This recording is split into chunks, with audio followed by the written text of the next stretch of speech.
With a big round of applause, can we now have the other dignitaries and the panel member for today's session? I request the eminent panelists to kindly take the chair arranged on the first row of the auditorium.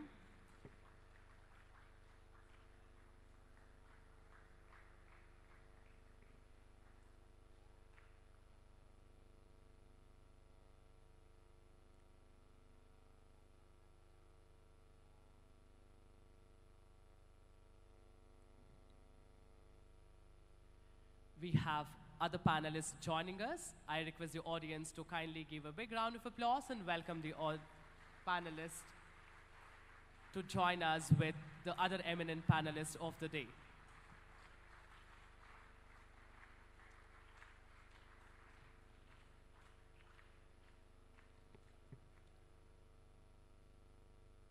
Thank you. I request everyone to kindly be seated. Ladies and gentlemen, a very good morning and warm welcome to Collate 2023 Day 2.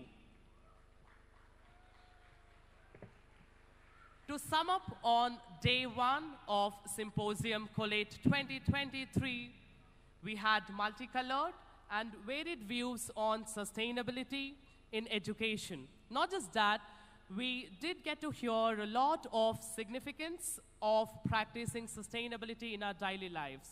We were enlightened that sustainability is the result of design and not by default. With plethora of comprehension on importance of SDG as a part of academic requirements, we will now witness the industry delve in Day 2 of Collate 2023. On behalf of Department of Commerce and Management, I welcome Chancellor and Vice Chancellor of PES University in absentia. I'm privileged to welcome our keynote speaker for the day, Dr. Joe Thomas, and eminent panelists in a row, Ms. Sri Ranjini Venkataraman, Mr. Harish T.R., Ms. Hema Malini K.R., Mr. Rajiv Srinivas, Ms. K.P. Sita, Ms. Priyade, and Ms. Jyoti Shivaramakrishnan. Dear team, we are profusely elated to have you here today with us. Thank you so much, and I welcome you all once again for Collate 2023.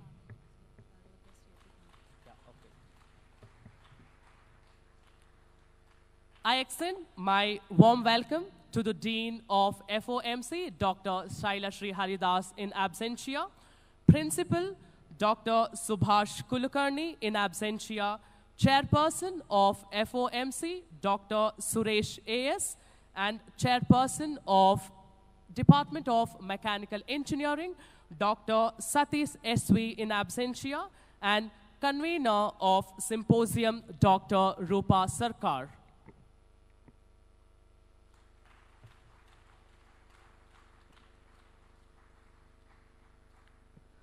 I would also like to welcome all my dear colleagues and participants across the campuses and my dear students of AC Campus. Give yourself a big round of applause, and I welcome you once again for Collate 2023 Day 2.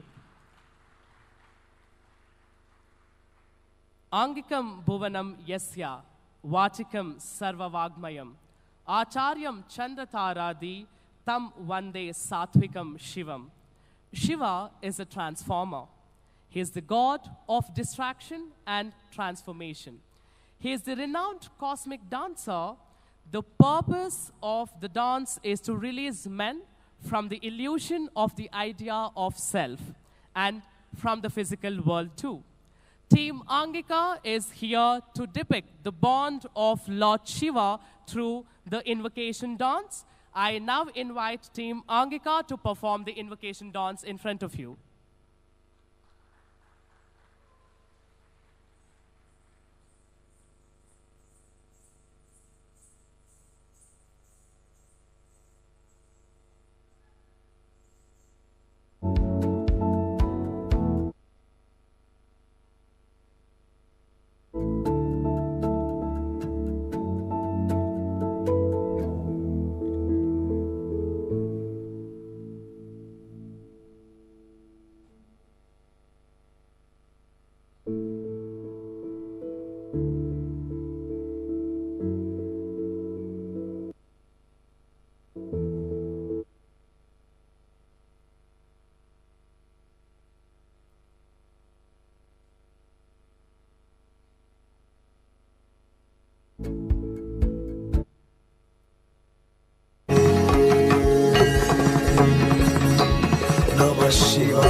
Thank you, Team Angika, for your dance with expression and the knowledge of beats.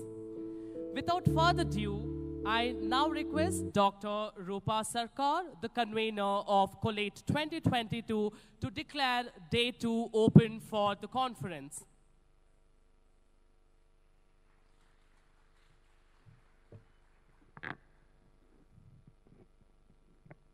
Thank you, Sunil. Distinguished delegates, my dear colleagues, ladies and gentlemen, good morning and a very warm welcome to PES University EC campus. We Faculty of Management and Commerce are honored and delighted to have you all here at the Symposium Collate 2023. What is Collate 23? It's an effort towards leveraging education towards agility, talent and employability. Leveraging any good that has a huge positive externality takes any civilized community a step towards sustainable solutions. Health along with education is one such social good which has exponential impact on nurturing human capital. It is crucial for sustainable human development, both as an inalienable human right and as an essential contributor to the economic growth of society. Health is also a good summative measure of the progress of nations in achieving sustainable development. Health cannot be put into perspective unless nations get integrated with cohesive public policies. Public health policies can range from formal legislation to community outreach efforts. Whether we can attain equity and efficiency both while formulating and implementing public policies, especially in developing countries, is something which is highly debatable. To learn more on this, we have with us Dr. Joe Thomas, today's keynote speaker, who will talk about comparative analysis of the leadership challenges that exist between public and private sector in the context of healthcare and more. Sir is an accomplished institution builder, academician, diplomat, and a global leader in public health, rights, and social development for more than 25 years.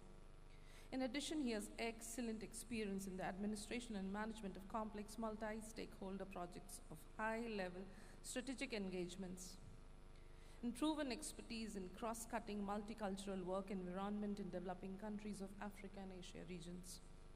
He has led 11 countries' projects on HIV-related stigma, discrimination and rights, aging in 22 developing countries. Sir has also worked as advisor and consultant to WHO on several projects. Dr. Thomas worked as the executive director of an intergovernmental organization of 26 governments, Partners in Population Development, PPD. In this capacity, he presented PPD at the UN General Assembly in New York and the World Health Assembly, WHA in Geneva, spoke at the UN General Assembly on Sustainable Development Goals, Migration and Refugees. A plethora of publications and research projects. Currently, Dr. Thomas is the editor-in-chief of Cogent Public Health, a Taylor and Francis journal. I extend a very warm welcome to you, sir, on behalf of the Faculty of Management and Commerce and all of us present here today. We are indeed thankful to you.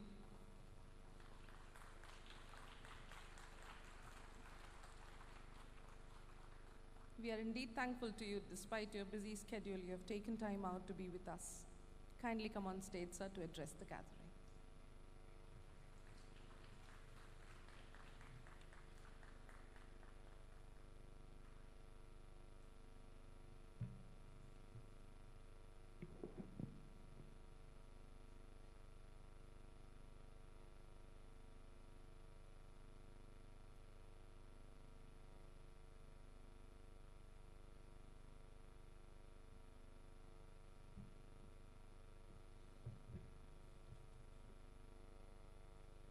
Good morning, everybody.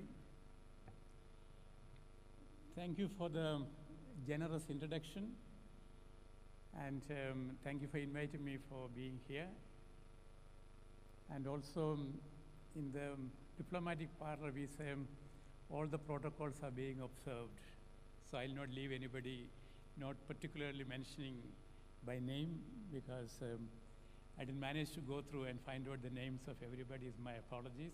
So the shortcut is all the protocols are being observed. Thank you. But at the same time, I just wanted to thank the students who are here. And my presentation is about public sector, and particularly health in the public sector, and what are the leadership challenges, leadership lessons from public sector.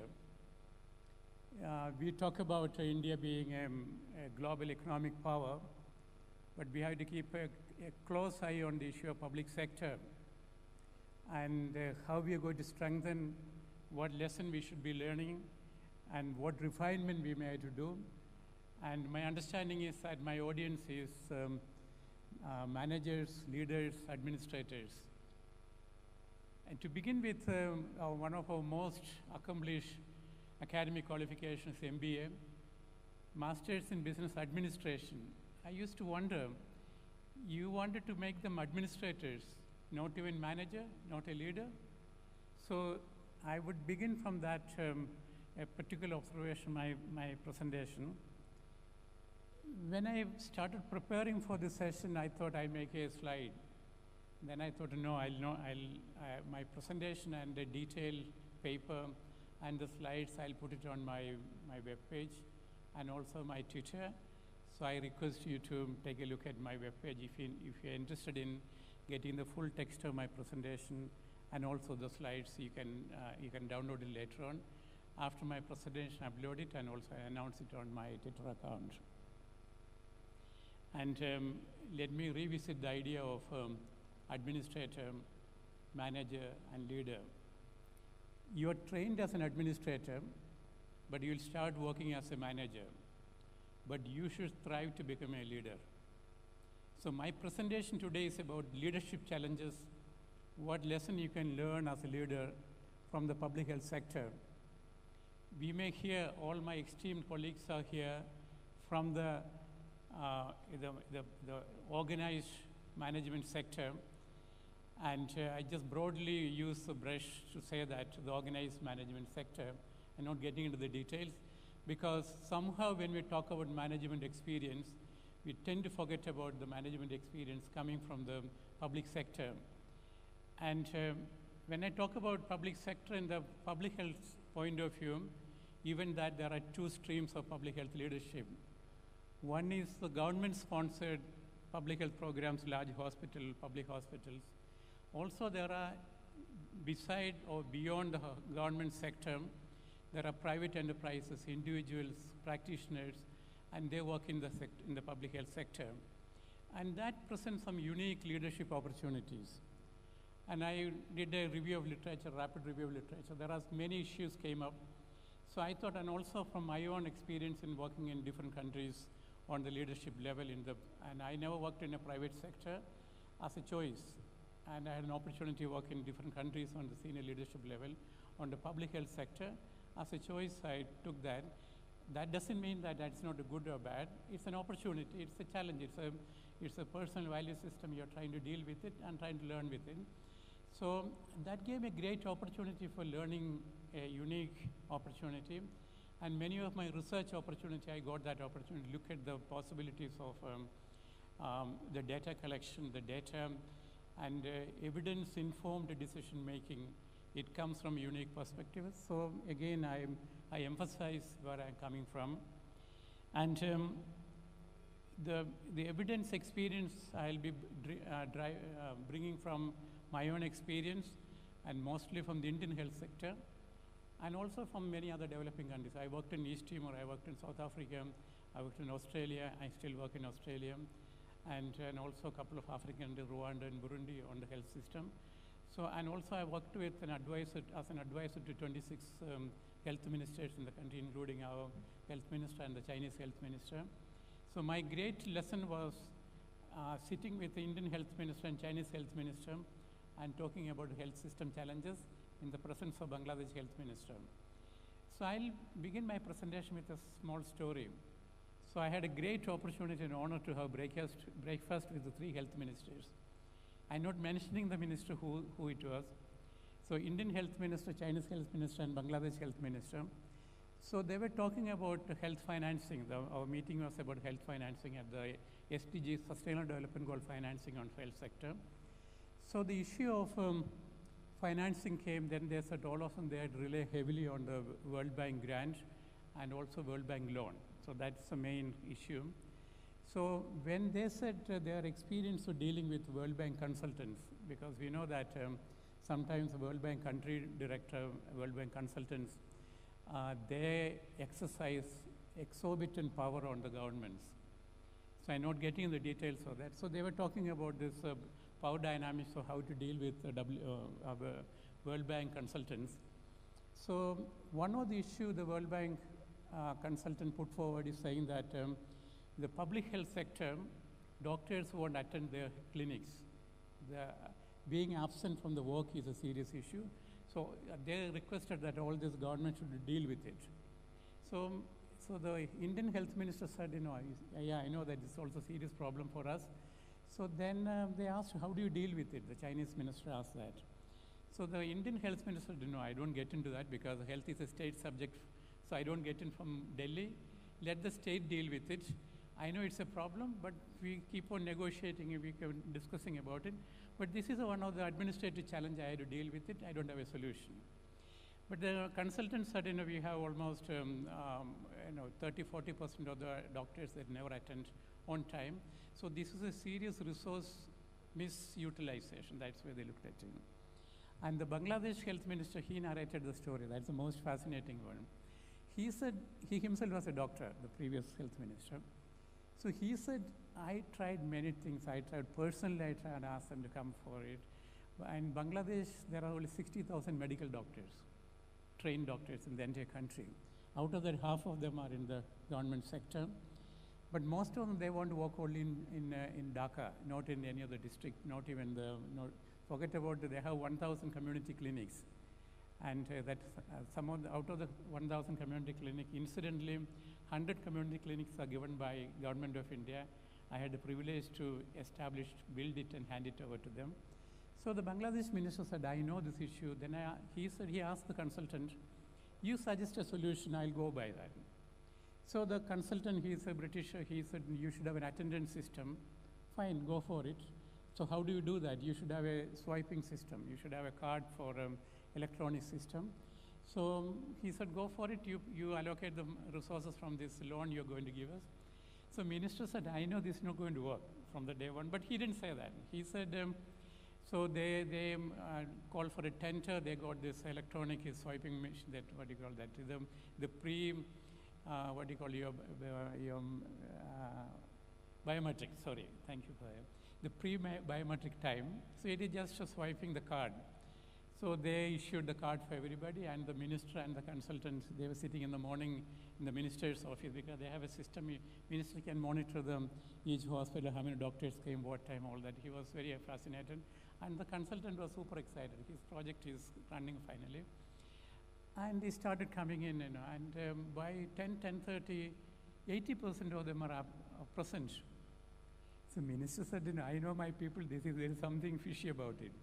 So what he did, he called up one of the administrative officer, not a doctor, in one of the remote hospital.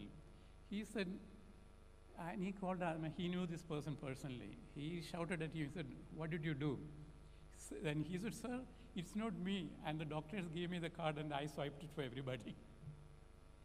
So the public, and then the doctor said, then they said, this would happen. Then they said, okay, then what you do? And doctors gave the card to the attendant. You swipe it for us, and they went their way. So this is one of the example of, then I can go on. Then the Chinese minister said, that's the most fascinating thing. I was waiting for the Chinese minister's answer. He said, I don't want to worry about it. That's taken care by my party colleagues. Party secretary will take care of it. Local branch secretary. So 3 different systems of how to deal with a public health lesson, management lesson. How to manage, so the lesson is that one is a cultural specific, and the cultural specific are circumventing some of the issues. So this is a lesson, but this lesson is not added to my level lesson. I just as introductory one. And again, when I talk about health sector, one is, if you use Indian as an example, Indian public health sector, it's completely disorganized or largely disorganized. So in a disorganized sector, are you an administrator, are you a manager, are you a leader? So for me, the difference between administrator, manager, and leader is, administrator deal with one department, how to fix your laptop, maybe the desk is not in size, that's the administrator's job. But the managers worry about today, how many people came for the work and what to do, how do I pay for the salary, that's the manager's thing.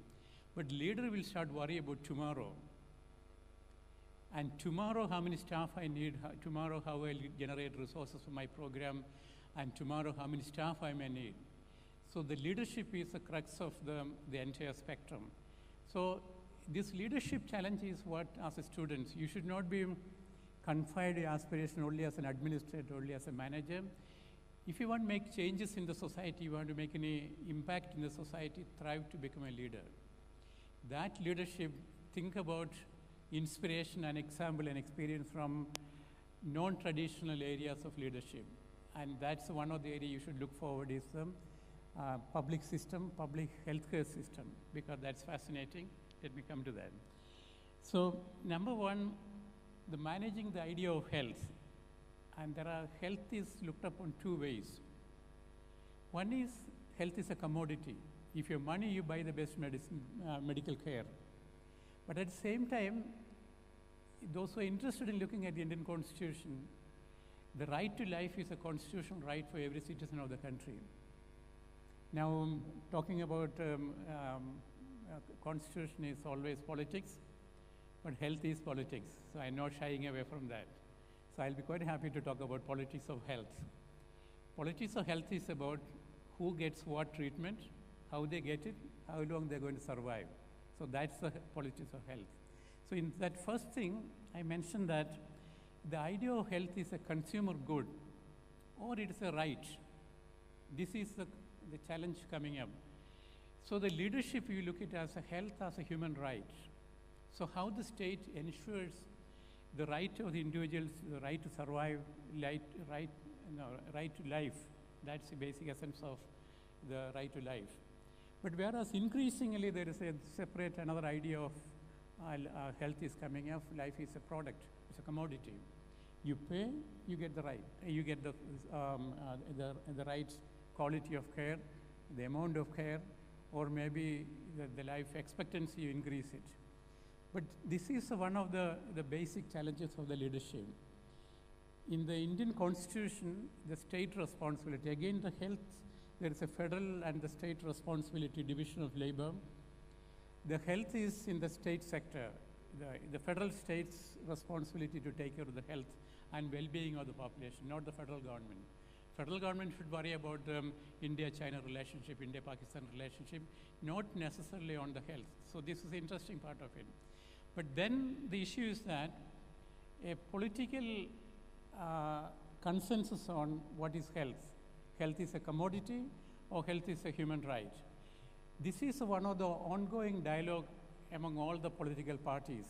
And when I say political parties, the political parties manifesto what they talk about health.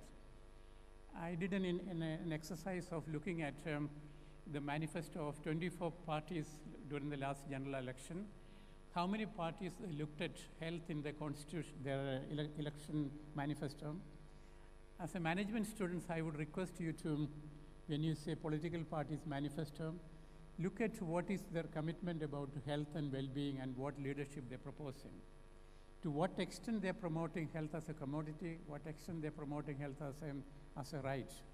Because this is essentially driving from the constitutional issue. Your leadership challenges is going to be shaped from setting up this particular problematic issue. But that is, I would say, in Indian context, it's an ongoing dialogue. The Indian politics is an ongoing dialogue on many issues. You settle certain issues. We settle it on the street, some we settle it on the parliament, and some we settle it on our vocal power. And there comes a leadership. Managers, quite often, they may not be able to settle it. If you're a leader, you may be able to contribute towards settling some of these leadership issues.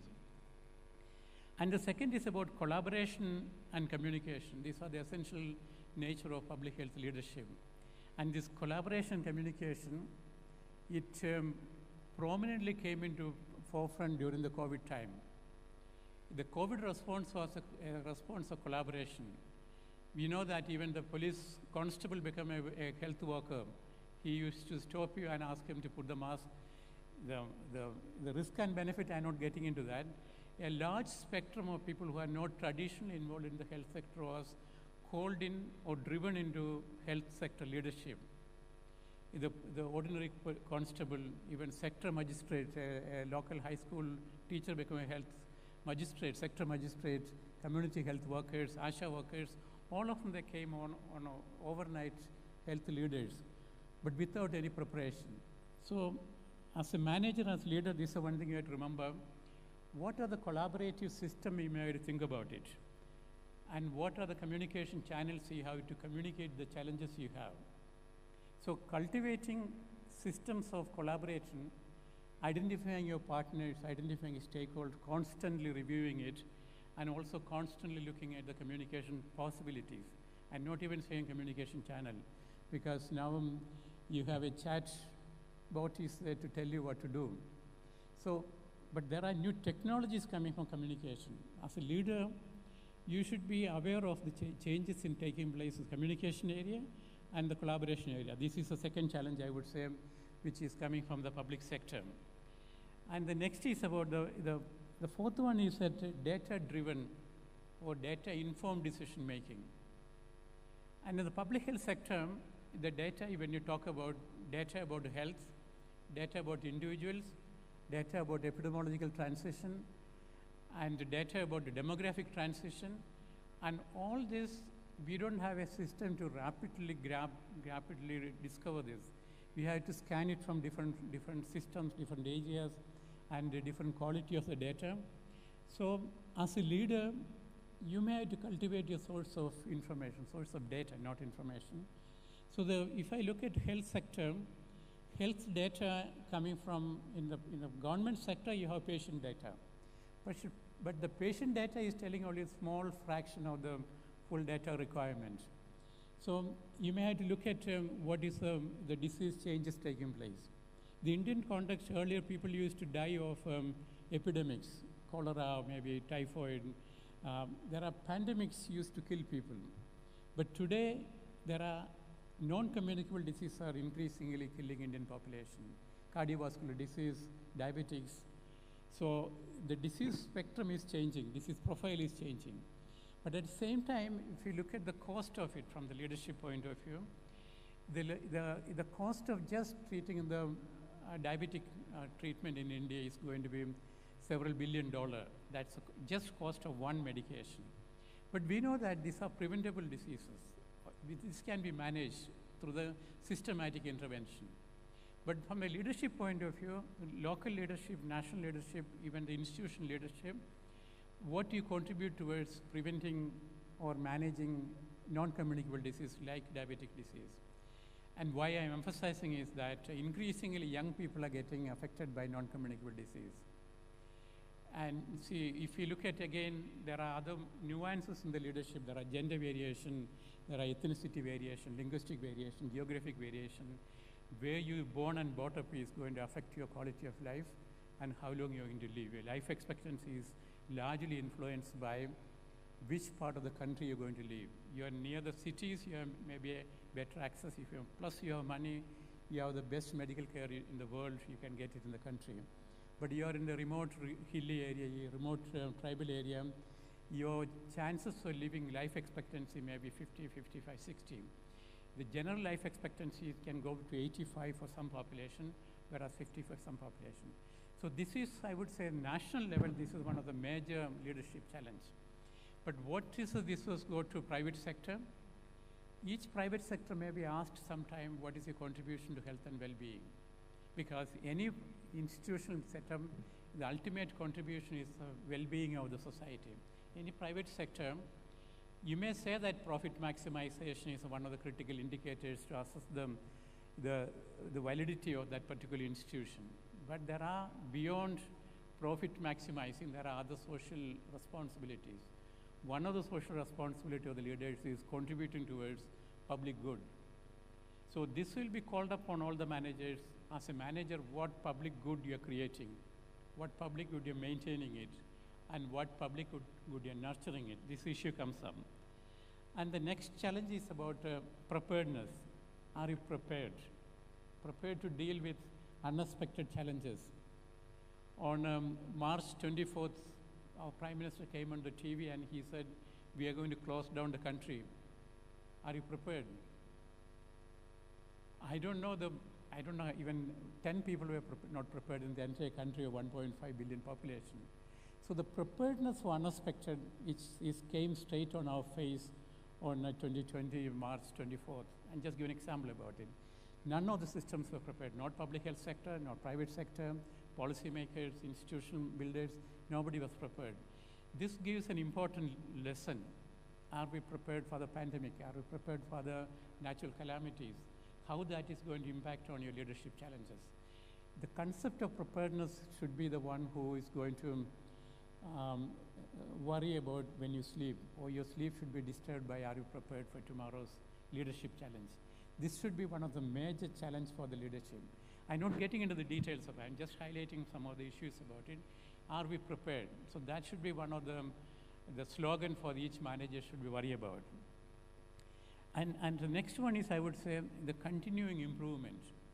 Continuing improvement of the systems, continuing improvement about understanding about the situation, and a continuing improvement about the readiness. And I can go on the issue of continued improvement. But think about as a major leadership challenge, our ability to reinvent and the ability to continuously improve about our performance as a leader. So this is another major challenge. The next one, the seventh one, I would say that promoting innovation in public sector, public health sector. We talk about the management today, the mantra is innovation. In academic circle, we say publish or perish. In the management sector, we say that you innovate or perish. Innovation is about survival. But how do we innovate in the public health point of view? So what I notice are there are two kinds of innovation normally takes place in the public sector. and particularly in public health sector, one fine morning health minister get a brainwave. From a top-down innovation in health, that's one way of innovation takes place, that the minister may have advice by the minister's health advisors. Because I worked with many health ministers. If you want to work with the health ministers, you have to work with their advisors. If you want to get through a policy change, if you can convince the health advisors, then you have a minister may say yes or no, but the advisors, they repackage it. So the innovation in working with institution and innovation in identifying how policies are being made and innovation in understanding how systems should work in implementing innovation. And also from a management point of view, the innovation is identified as mostly a technological innovation. I would say the innovation of ideas. Promoting innovation of ideas is going to be a critical challenge. And how do you create ideas? How do you pluck ideas? That should be the leadership challenge. In your system, your environment you work, how do you promote innovation? Innovative thinking. Innovative technology it's a different thing. That's a technologist leadership challenge, creating technological leadership. As a leader of institution, you have to constantly think about how do you promote innovation. You yourself may not be innovating, but you're facilitating innovation. Being a facilitator of innovation is the leadership challenge. This is what you're noticing from the public sector. Innovation in terms of, for example, how do you create a rapidly response to COVID pandemic? There's a huge segment of innovation took place on patient management. You created temporary hospital, tents. You created temporary sheds all over the country. And you created people sleeping on the street. That's not innovation. But at the same time, we notice that there are triage doctors. Doctors will consult the doctor on an ambulance, not in the hospital. This nobody thought about in the COVID. The COVID time they were forced because there is no place for a patient to bring it in. So the doctor go to each ambulance and see that who is about to die, so they get a priority and they bring them in. And at the same time, we notice that in the medical sector, what we discovered or created something called task shifting. The nurses increasingly playing the role of physicians. And in Australia, where I come from, we have trained practicing nurses. Practicing nurses provide primary health care. And why it happened? Because Australia, the trained doctors is a scarce product or scarce commodity. So they discovered retasking, re-innovation, innovation in redesigning the task of the physicians, and 25 procedures can be provided by a nurse. That nurse is called practicing nurse. They registered nurse, they can set up a clinic, nurse clinics for primary health care, like travel medicine, vaccination, injection for the children. There are 25 medicines they can prescribe. So this task shifting is an example of how innovation takes place in health sector. So this is, I can go on what kind of innovation takes place in health sector. Take the case of vaccine research. In the vaccine implementation, normally you have to go through a clinical trial. And many people asked, the COVID vaccine didn't go through the long vaccine trial, and how did you manage to do that? Is it ethical? But also we have to remember that innovation, we have new opportunities for leadership and technology. The COVID-related vaccination data, your real-time data on your laptop or your mobile phone you have. So we can see 1,000 patients, how many side effects came, million patients, million people who received vaccination, what are side effects. Real time you can see, the minister can see, the chief medical officer can see that. So this is the way we managed to make a shortcut in the long longitudinal clinical trials for the vaccine efficiency and efficacy. So this is an innovation. We never thought about this is possible. So the opportunities, and be ready for that. And the public health sector gave the opportunity for innovation in how the medical services are rearranged, how the medical technology is promoted. And also in the public sector, we have an issue of procurement. We know that public procurement, you have to call for tender, and the tender timing is minimum 3 months to 6 months, then wait for the lowest tender. Lowest tender means you're immediately compromising the quality. But you pick up the highest tender, you will be immediately, your reputation is at stake. As a leader, if you pick based on your consciousness, you know the best quality is going to be provided by the highest bidder. But if you pick that, your neck is on the cutting board. And this I experience. Knowingly, I know that how the contractors can, they can fix the system, and all the 5 contract is given by the same contractor, and they give the lowest. And the lowest trend is the quality, most quality compromised, but you are forced to go for the lowest bidder. The lowest bid, after 6 months, they will go bankrupt knowingly, and you advertise it. So this is the one lesson we learned from the public sector. But fortunately, as the United Nations agency, I had the privilege of what we call it as selective tendering process. But imagine that when you call for a multi-million-dollar, you take a decision about not going for tender, and you can do a single source procurement as an administrative leader, but at the great risk of your reputation. We easily can say you took the bribe, and that's why you give the commission, you give the tender. But then we created a new system. We created a consultative body to decide and evaluate the tender.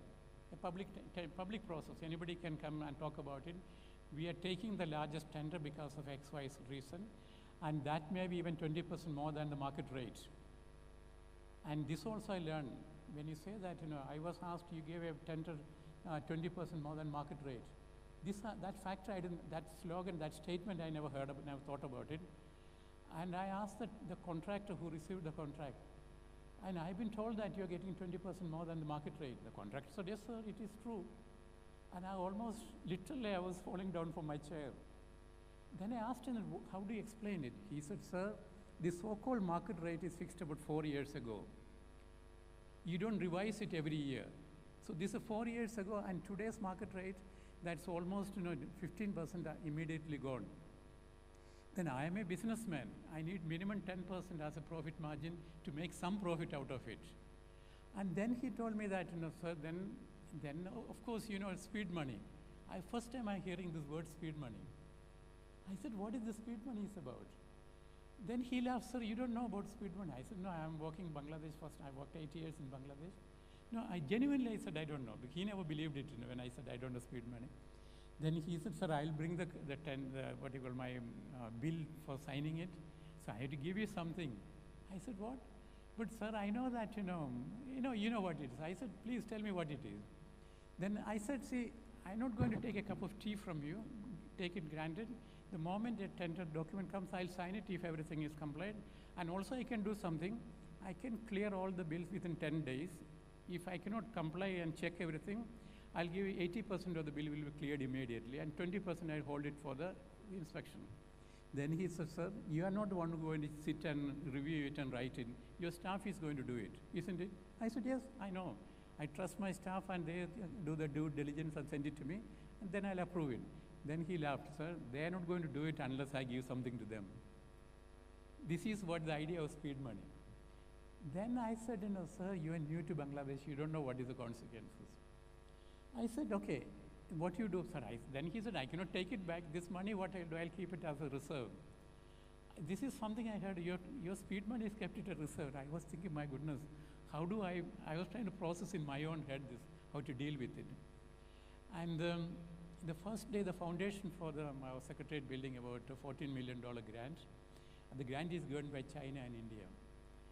And that time, the body was chaired by Indian Health Minister. I'm not naming the Health Minister. So I came to Delhi to invite him because it's a very great honor that I wanted to invite the Indian Health Minister, come and do the foundation stone. He gave me an interesting political advice. He said, Joe, I'll come there, but invite the Prime Minister as the one who's putting the foundation stone. I said, sir, but you are the chair. He said, I'll be there, don't worry, I'll come. But if the Prime Minister comes, many of the local problems will be taken care. I said, like what? Your electricity connection, water connection, your access road, everything will be taken care of. I said, my goodness, he is a political leader. So then he said, don't worry, I'll call up the Prime Minister, I'll arrange it. Actually, that's what happened. And again, my leadership lesson I learned while coming to that. Anyway, I had 2 more in that. So then they agreed that he called up the Prime Minister's office, his office, Prime Minister's office, Bangladesh Prime Minister's office staff came to me. We discussed about the logistics details. And this property is a half a hectare land. So I got it from the ministry, Bangladesh government. Many people ask me how much money I gave them as a bribe to get this much land in the prime area. But the story was that this land was a small pond, which I didn't realize. So you had to fill it in. So it is a small pukur in Bangla. So it is known as a public place, a dumping place. So it became a mosquito breeding place, half a hectare land. It's a pool. But the minister gave that property because certain other political maneuvering behind it. I'm not getting into all those details. So the Prime Minister's team and came said, okay, Prime Minister happy to come and then this, but we have to clear this land. There's a slum area, they have to clear all that. And most importantly, they said, but this is an isolated area, Prime Minister is coming, you have to build a toilet for Prime Minister, temporary toilet. I mean, it's a genuine request. What do? I cannot say that you shouldn't have a toilet for the Prime Minister. I said, fine, go ahead. Then he said, this person came with a drawing, everything came, and the budget also. He said, it's only about $85,000. And then he said, we dismantle it. So I was thinking that in my budget, I was thinking, where do I account for this? So then, as a chair, I thought maybe I'll get a special exemption for the chair. A Prime Minister's toilet nowhere in the place. He again gave me a political advice. He said, why you should have a foundation stone laying ceremony and the location? You do it at the hotel where we're having our ceremony. This also I never thought about it. Adaptation of the situation, as a political advice, give me that. So don't do the ceremony at the location. It's a security issue. You cannot manage it. It will be all your headache. You do it at the hotel where we are having this interministerial meeting. And our foundation stone ceremony was done at this five-star hotel, and they created all this ambience, and a stone was, and all this what do you call, the curtain and all. And then we discovered that you had to give a refreshment. You had to give all this curtain. You had to bring a concrete slab and all. So the hotel person said $8,000. My goodness, where do I do this $8,000? Then I asked our contractor, sir, please help me with it. Sir, your speed money is sitting there. So my speed money was used for the inaugural purpose. There's a story goes on that. So I just give an example of how you learn lessons from the public sector. How do you deal with it? And also location specific. And I was mentioning about innovation and promoting from the leadership. So innovation in the leadership management style. And your foundation stone laying ceremony, and then I realized that whenever I see a minister putting a foundation stone, I look at the picture carefully. Is it really at the location or is it at the five-star hotel? So at the next point I just wanted to highlight is about equity and understanding the social determinants of health. In the Indian context, India is going to become one of the fourth or fifth largest economy in the world by 2030. But at the same time, if you don't take into consideration of the equity, inequality, particularly in the area of health sector, we have a serious issue. I can tell you a sample what is happening. A few months ago, about a year ago, there is a selection of our soldiers, recruitment for the Indian military. We have this shorter military version, and the youngsters went for the rampage all over the country, not in one state. In practically all the states, they went for the rampage. Literally, there is a massive destruction took place. It is not an organized program. If you look at carefully, this youth unrest and its expression was not an organized expression, not even by any political parties. It's a spontaneous response of the young people. A similar issue can happen in the area of health. A similar issue can happen in the area of a lack of opportunity for the youngsters, even when we become a number 2 and number 3 of economic expansion. So this is more prominent in the area of health. And today, you can die if you are not rich enough to pay for the health care. But at the same time, some of the best medical brains are in the public sector. Private sector medical colleges brings out the best medical doctors. Private hospital professors, some of the best doctors here. But at the same time, we don't have a system to translate that into actual action. The health inequity, let me give my practical experience. I did my fieldwork extensive in West Bengal, in Purulia, Munshibad, 4 districts. I looked at the issue of neonatal mortality. Why children are dying before they reach the age of, before they reach the 29th day. So we looked, what we looked at is that I looked at the reasons. I interviewed the ASHA workers, not anyone else. ASHA workers, then there is in public health, we have something called postmortem, on a verbal postmortem. We can do that. By questioning, you can find out the reason for death, not the physical postmortem, verbal autopsy. So verbal autopsy, normally we interview the local people, local panchayat chiefs, the member, the representatives, ASHA workers, ANMs. So ASHA workers, I asked them, do you recollect when was a child died in your area, a neonatal child died? She said, I remember clearly. Then I asked her what happened. She said, the last case was I knew that it was a difficult pregnancy, and I recommended them to go to district hospital. And this is a tribal couple, and he pedaled the wife at the back of his seat, the cycle, and went to the district hospital, 15 kilometers there, bicycle.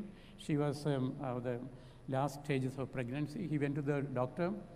Doctor said, why you came? Doctor said, the ASHA worker said, my due date is such and such date. The doctor said, who is she to decide your due date? What she know about your due date? But ASHA workers are nowadays reasonably trained about basic primary care. So doctor said, no, I'll tell you, you go back, you come back later. Then he calculated, he should come back after 15 days. So he didn't have money. Overnight, they started cycling back. But what happened is in the middle of the nowhere, in the jungle, this girl delivered and didn't know what to do. That child died. There's one example. Then I asked the ASHA worker how you could have prevented it. Then she said, if at all the doctor could have called me or I could have talked to them, then I said, I wouldn't have talked to them. I said, sir, I don't have a mobile phone. 50 rupee, you get a mobile phone, the cheap mobile phone. We have all this technology.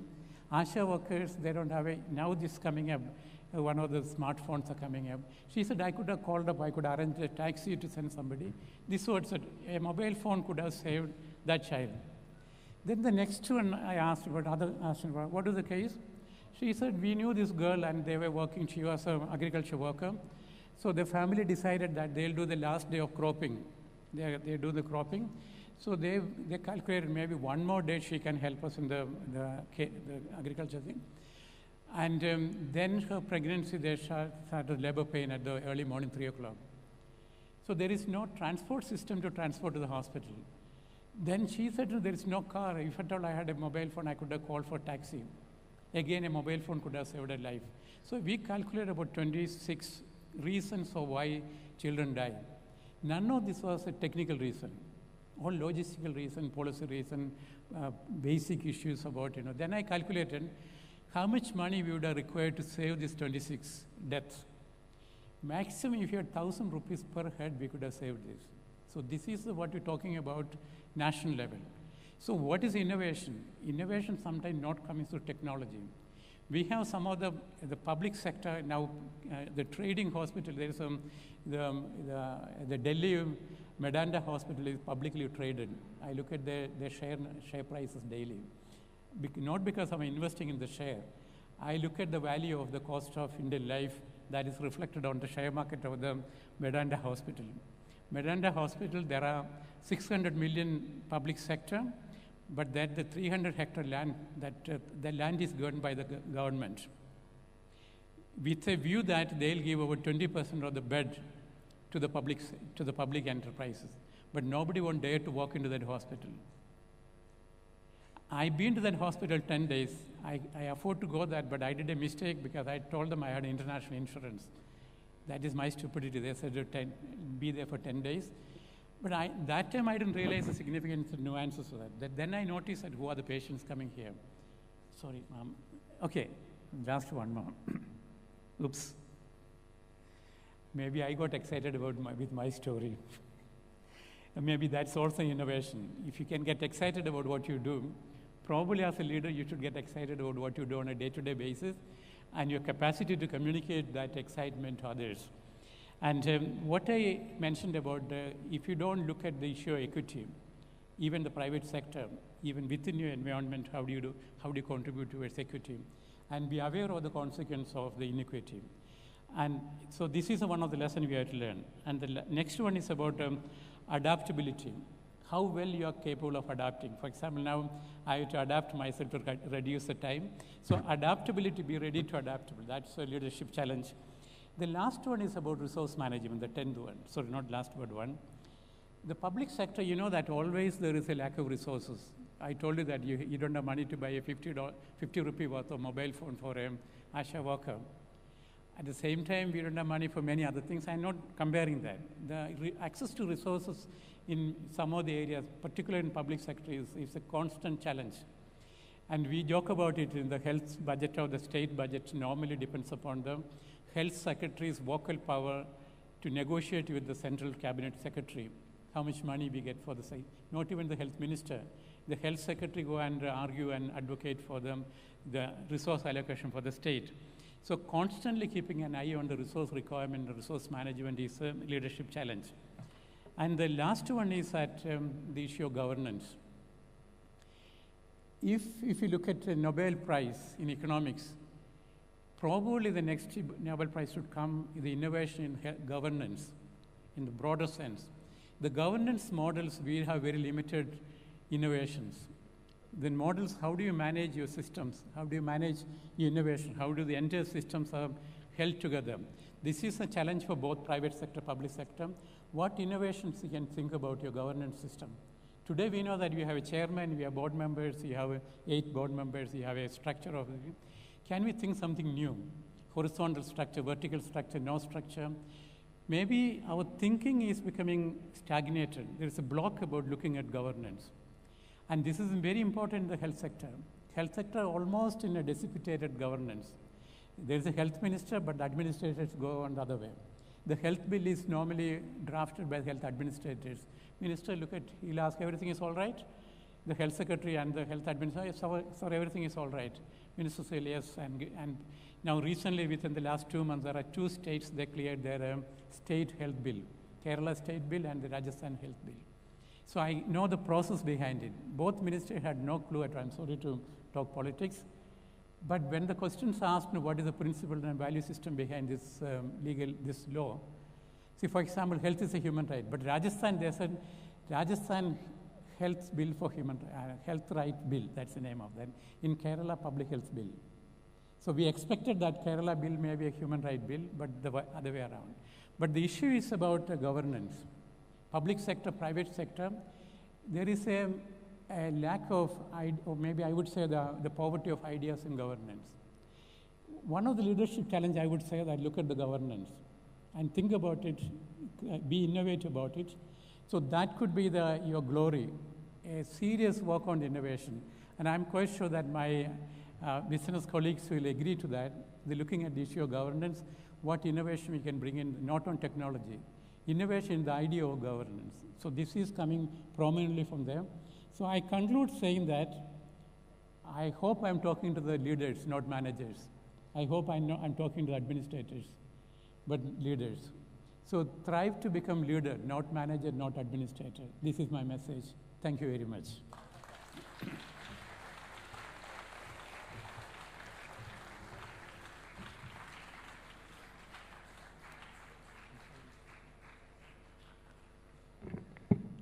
Thank you, sir. Few takeaways from the session are leader is more futuristic and we should not narrow down ourselves to be a manager.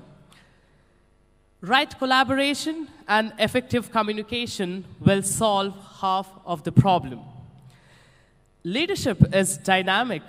One should be flexible enough to quickly adopt the changes and move on. Uncertainties are certain. Leaders should be prepared to face it.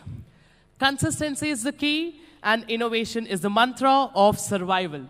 Thank you, sir, for helping us to know the importance of leadership skill. So I request the audience to kindly give him a big round of applause for helping us to understand the vital of the leadership skills.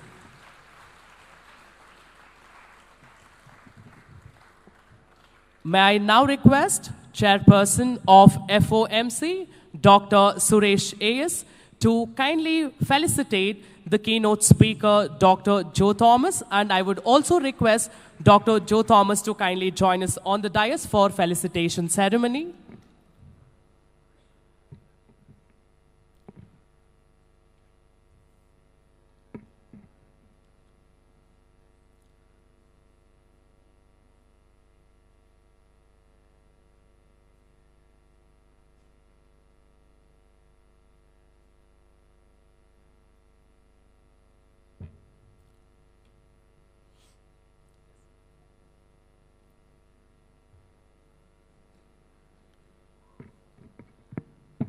It's indeed a pleasure for all of us to have you here, sir, and thank you so much for helping us to understand a lot of things from the concept of public health and other various fields with your abundant experience.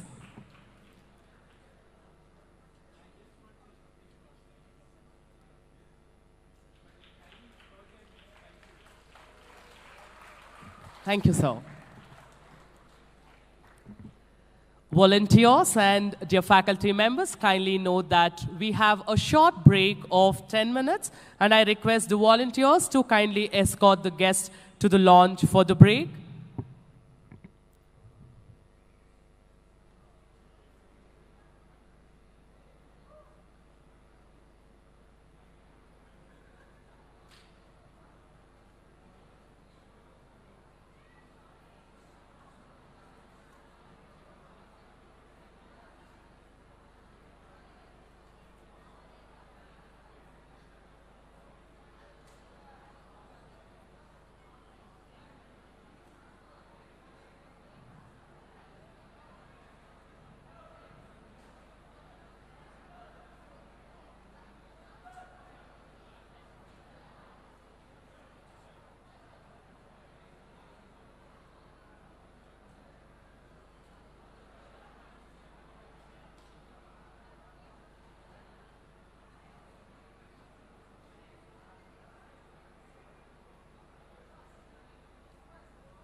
co-hosts.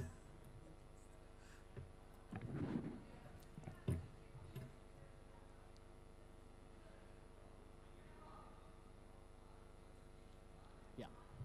Done?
Check.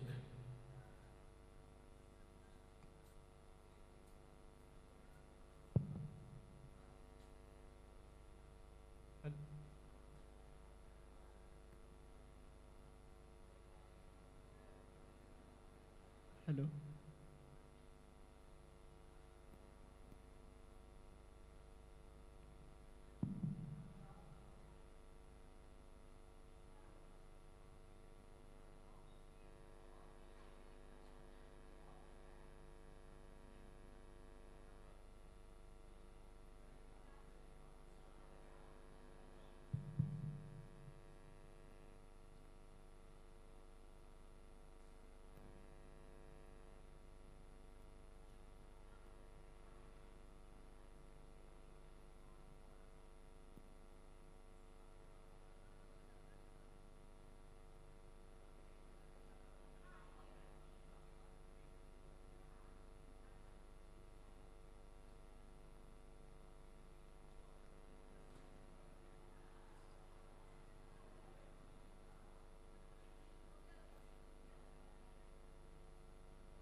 Check, check, A.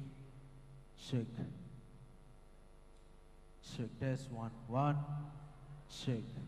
Check, test, check.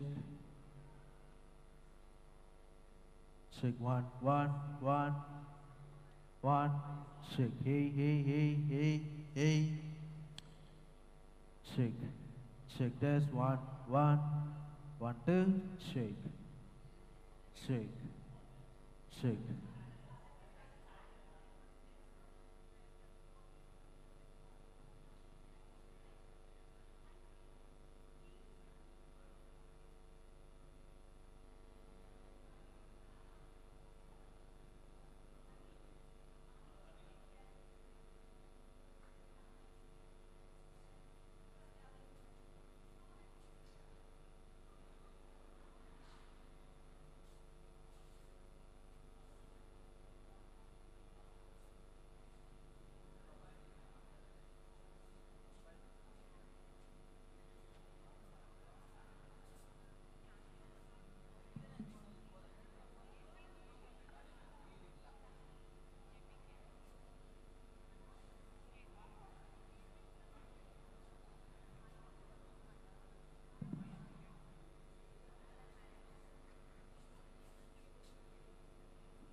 Hello.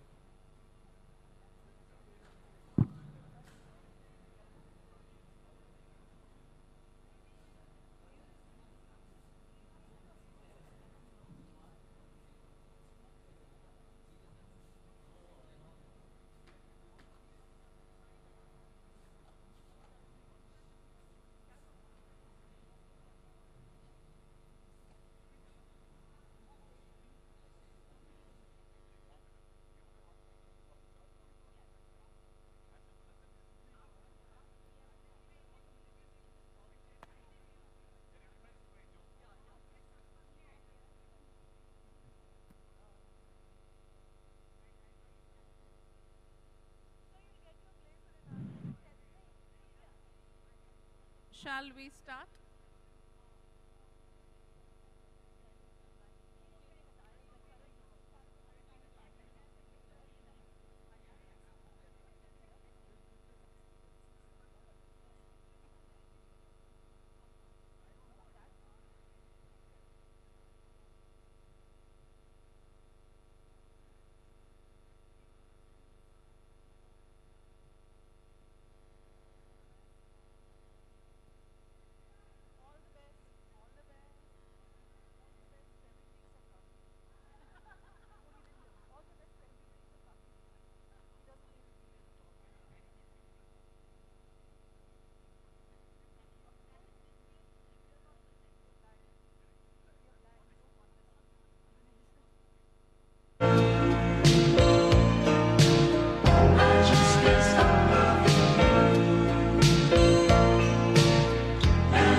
starting the panel discussion shortly. I request all the students to kindly settle down. My humble request to the volunteers to kindly make sure that the students are sitting accordingly. Volunteers, please coordinate and make sure that the students are seated. We will start the panel discussion shortly. Please make sure that you're settled down quickly.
Grown-ups, get up, come front.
Welcome back, everyone.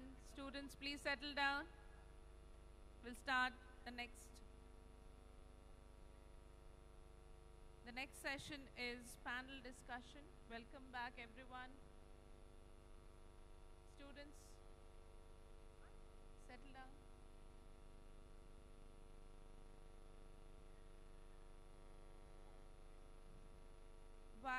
having Collate 2023 Day 2 is the question we are starting the session with. It is an effort towards taking stock of what can be done to leverage education so that it is more in sync with the demands from the world of business. It aims to understand what domains the companies are investing in for future research. Is it to seamlessly blend with the global partners? Is it to prioritize customers and their needs? Is it to become one with nature's sustainability demands? Or is it to benchmark itself? Is it to future-proof itself of uncertainties posed by fractured geopolitics? Maybe an amalgamation of all these questions and many more. It has increasingly become evident that higher education institutions are being valued by using the metric of employability of their graduates. The value is then being attached to the grants and funds to be awarded to these higher education institutions. Followed by these attributes are gradually seeping into the league tables and ranking of institutions, whereby eventually admissions into programs are getting affected. Employability is being linked to not only getting your desired job, but also lasting in the good books of your employer for longer time periods. Solutions like embedded initiatives that are spread across all programs in curriculum, bolt-on approaches that are spread across at least a few modules in all programs, and also parallel approach where it is delivered outside the program via career services by higher education institutions is called for. According to OECD report on the future of education and skills, Education 2030, we are facing unprecedented challenges, social, economic, environmental, driven by accelerating globalization and a faster rate of technological developments. World Economic Forum shows that 65% of the children entering primary school now will find themselves in jobs that do not even exist today. Schools can actually prepare them for jobs that have not yet been created, for technologies that have not yet been invented, to solve problems that have not yet been anticipated. It will be a shared responsibility to seize opportunities and find solutions. According to PwC New Equation Report 22-23, a community of solvers coming together in unexpected ways to solve the world's most important problems is what is needed, is diverse perspectives to untangle complex problems. It is time to think beyond tested and tried and move into delivering reliable, sustainable, consistent business outcomes each time, every time. The guiding principles are blurred, unlike past, and rules of the game are no longer obvious. To work towards this end, we are proposing small steps to start with.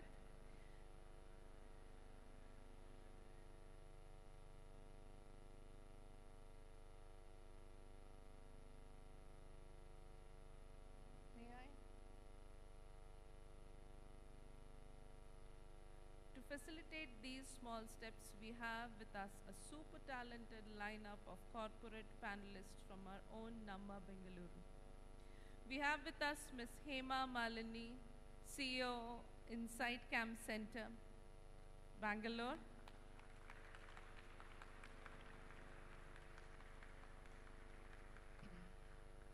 Over 25 years of working experience as COO, she has expertise in establishing brownfield facilities for upgradation of infrastructure, facilitating change management, leading organizational transformation, internal and external stakeholder communications for prove-out, handover, and commissioning of the projects on site. MSME National Award nominee during 2016-70, Karnataka Small Industries Association, Kasiya Ujjwala Mahila Udyami Prashasti 2018-19, honored by MSME DI Bengaluru on the 75th year Azadi Ka Amrit Mahotsav. Award, Year 2022 and Kotak Life Unnati Women Achiever Award year 2022, just to mention a few stars up her sleeve. It's my privilege to have you here, ma'am.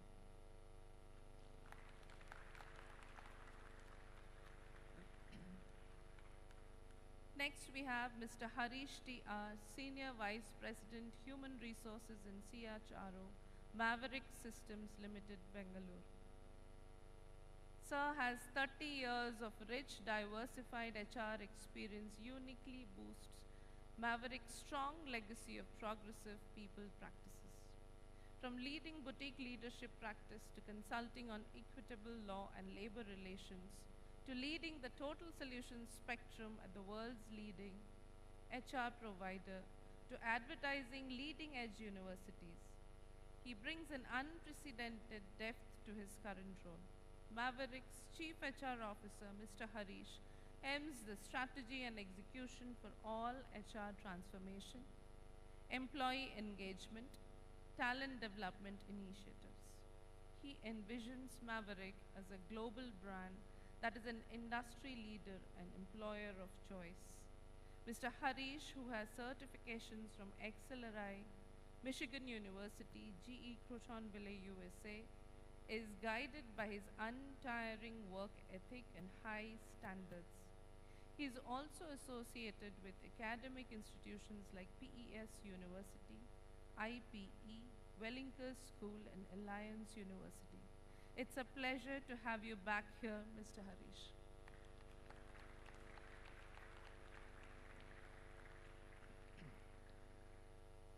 We have with us Ms. Sita Rani KP. Ms. Sita is heading Philips Innovation Campus, Bangalore. She is a human resource expert in championing culture and change management, enabling people, business, and organizational transformation spanning over 2 decades. She is also a CEO award winner, a TEDx speaker, and a coach. She believes in empowering, evolving, and enriching people by sharing her experience and knowledge. She has 20 years of experience across spectrum of HR, including strategic HR business partnering, talent management, organizational development, leadership effectiveness, employee engagement, shared services operations, and staffing. She has worked in companies such as Honeywell as head of HR, for enterprise IT organizations in HTS, and played global HR director and subsequently took the current role. She has work experience in various business environments in MNCs such as Dell, International, and Cisco Systems Private Limited. Her leadership style can be described as being people-oriented, collaborative, transparent, transformational, and result-oriented. Delighted to have you today with us, Ms. Sita.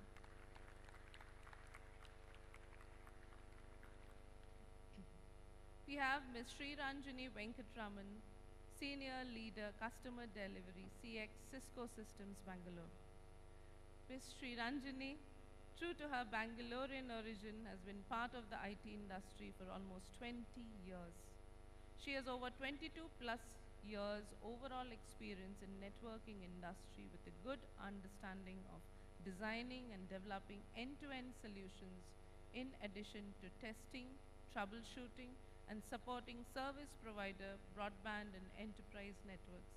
She has 10 plus years of test leadership and customer experience with expertise in building high-performing agile teams, leading delivery transformation initiatives, value creation and realization via software automation solutions, and enabling customer delight. She self-published her debut book called Soulspiration, which could help you introspect, identify your strengths, and thrive in life. She loves to experiment and is always on lookout for creative ways of expression, either with her whisk, camera, or travel bags.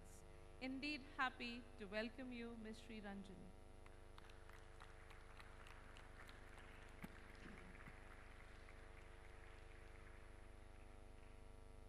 We have Ms. Preya De, Head of Business Development, BCP Associates, Bangalore. Priya heads Client Acquisition and Business Development for BCP Associates.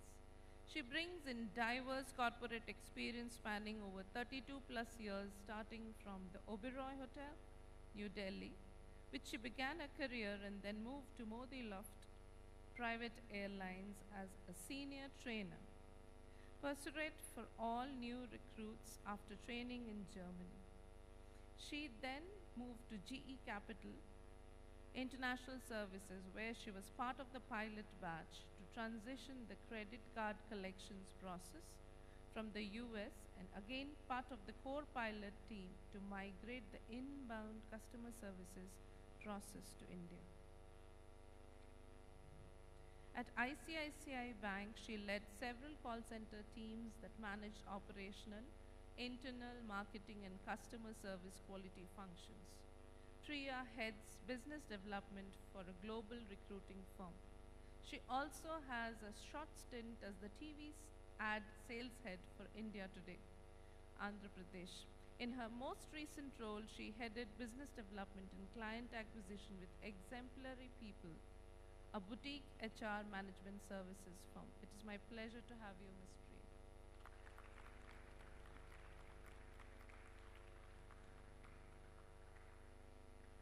We have with us Jyoti Shivaramakrishnan, Head of People Service Delivery, London Stock Exchange Group, Bangalore.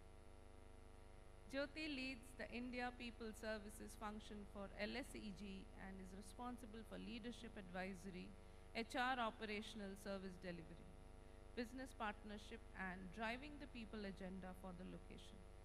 She has been associated with the company since 1999 and has since held a variety of roles in the business before she switched to serve as a human resources professional. She has nearly 25 years of experience leading global teams in customer service, operations, and now in HR. She led the Indian HR function for the financial and risk business of Thomson Reuters in 2018 and transitioned to Refinitiv, now LSEG, where she is responsible for country leadership for the people function. Jyoti is passionate about diversity, equity, inclusion, and organization culture. She has been an ardent advocate and sponsor of numerous diverse groups through her career. She engages in mentoring upcoming women leaders in the industry, a speaker and contributor at industry engagements. She enjoys listening to music and is also trained in Carnatic vocals. Ms. Jyoti, glad to have you here.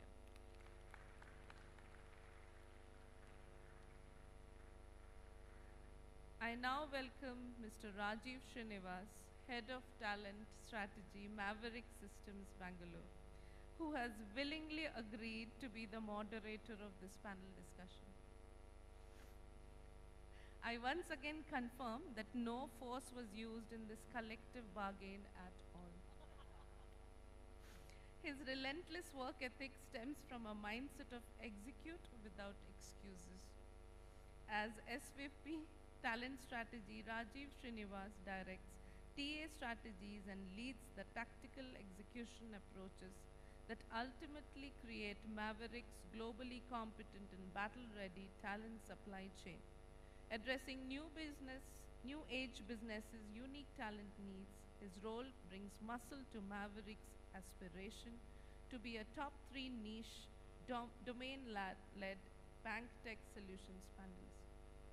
With over 25 years in talent acquisition, Rajiv has chosen and nurtured game-changing teams across HCL, ThoughtWorks, Dell, ANZ Bank, Tech Mahindra, and Legato.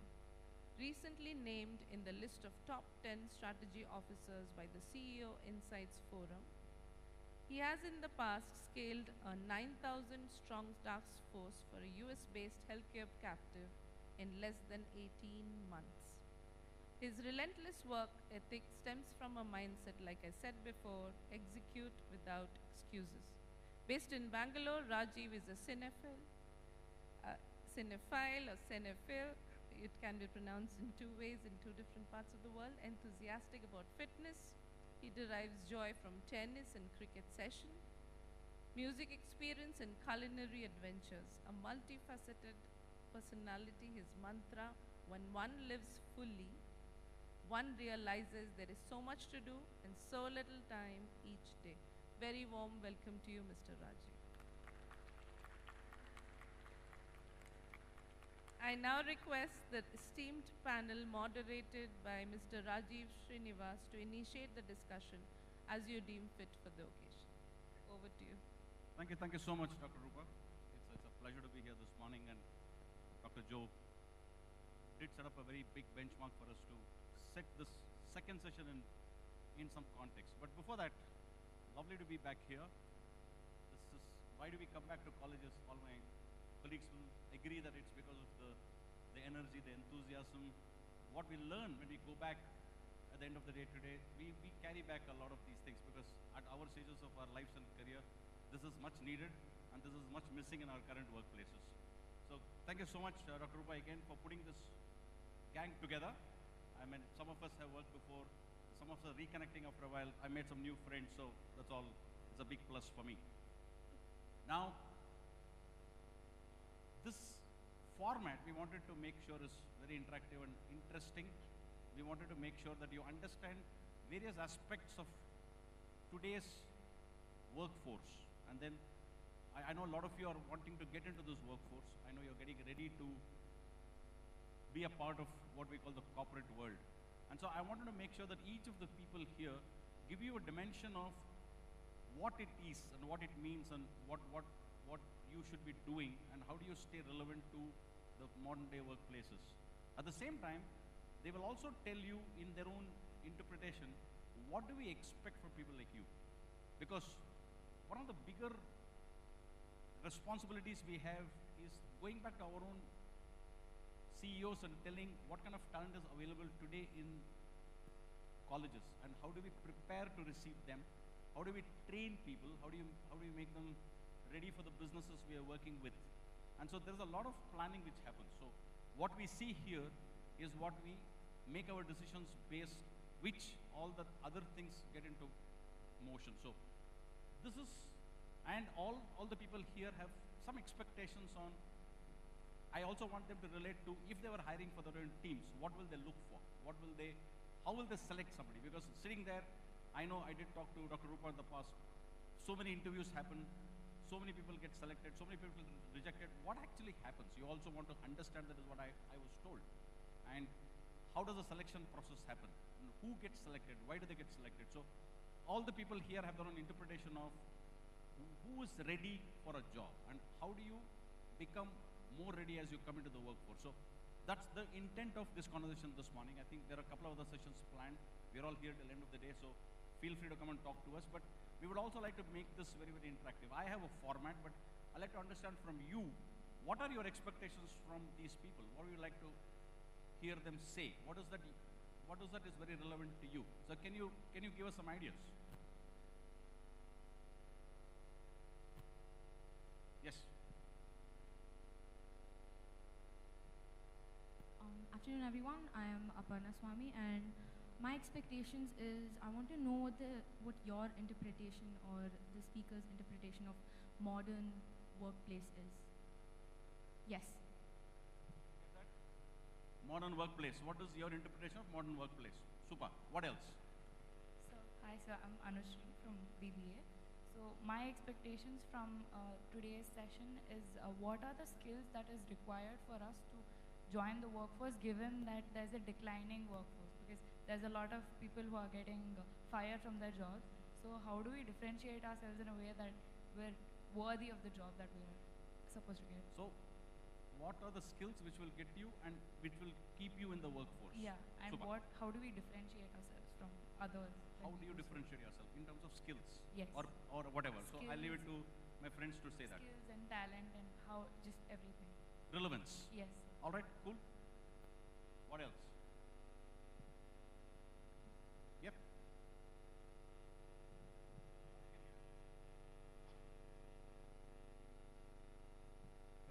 Thank you, sir. So I want to know what risks does one person take to become a CEO? is the most appropriate person to answer that, but we'll come to her in the turn. And so she will already start making notes. Super. What does it take to become a CEO? What are the risks you have to take? What are the things you have to do? Super. Great. What else? Is that good to set the platform? Can we take that as sort of what you would like to hear? All right. One more. Yes, so I'm a psychology student and I want to know what we can offer to make the employees' quality of life or the workplace experience better and give more importance to their mental health. And otherwise, what makes them more productive and keeping them, happy while they're doing it.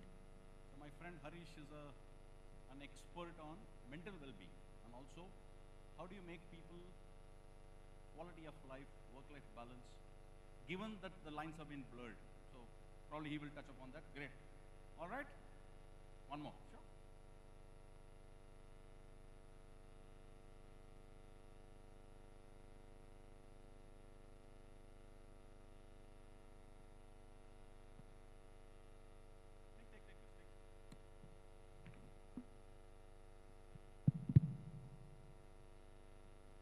Yes, so myself Lochan from RR campus.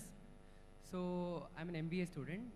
Someday down the line when we become managers, I want to know what are the main problems that we face by the employees' attrition rate. How do we control it? He said don't become managers, he said become leaders. Yeah, leaders as well as managers. We Sorry will for tell that. you that. All right. How do you prepare yourself as a leader when you have a team, and how do you keep the team together? And how do you make sure that you don't lose people? And eventually you will, but then how do you carry on with your life? We will tell you that. Sure. Okay, so with this, what I will do is that I'll bring in my first colleague, Sita, who is going to talk to you about talent. So she's going to demystify what is talent from our interpretation. Where we are coming from is that even today, despite all the progress and the closeness we've got with the academia, less than 5% of people passing out are employable from day one. Okay, this number used to be about 3.5% about 20 years back. So we haven't actually seen that impact. So there are a lot of reasons for this. One could be the relevance of what is taught. One could be the drastic changes which is happening in the business world out there, and how is the talent able to map to that. And so we continue to grapple with this. Despite all this, even that 5% which comes into the employable category, there's a fair bit of interventions which companies need to do after they are brought in board in terms of a boot camp, in terms of training, so that you understand the businesses you're going to support, and then you're able to be more productive. So a lot of companies spend a lot of money. And so what is the talent? What is the raw material? How does the HR leader view talent? Because the talent is also ever changing, because we never had psychologists probably 10 years back. It's become a very specialized field right now.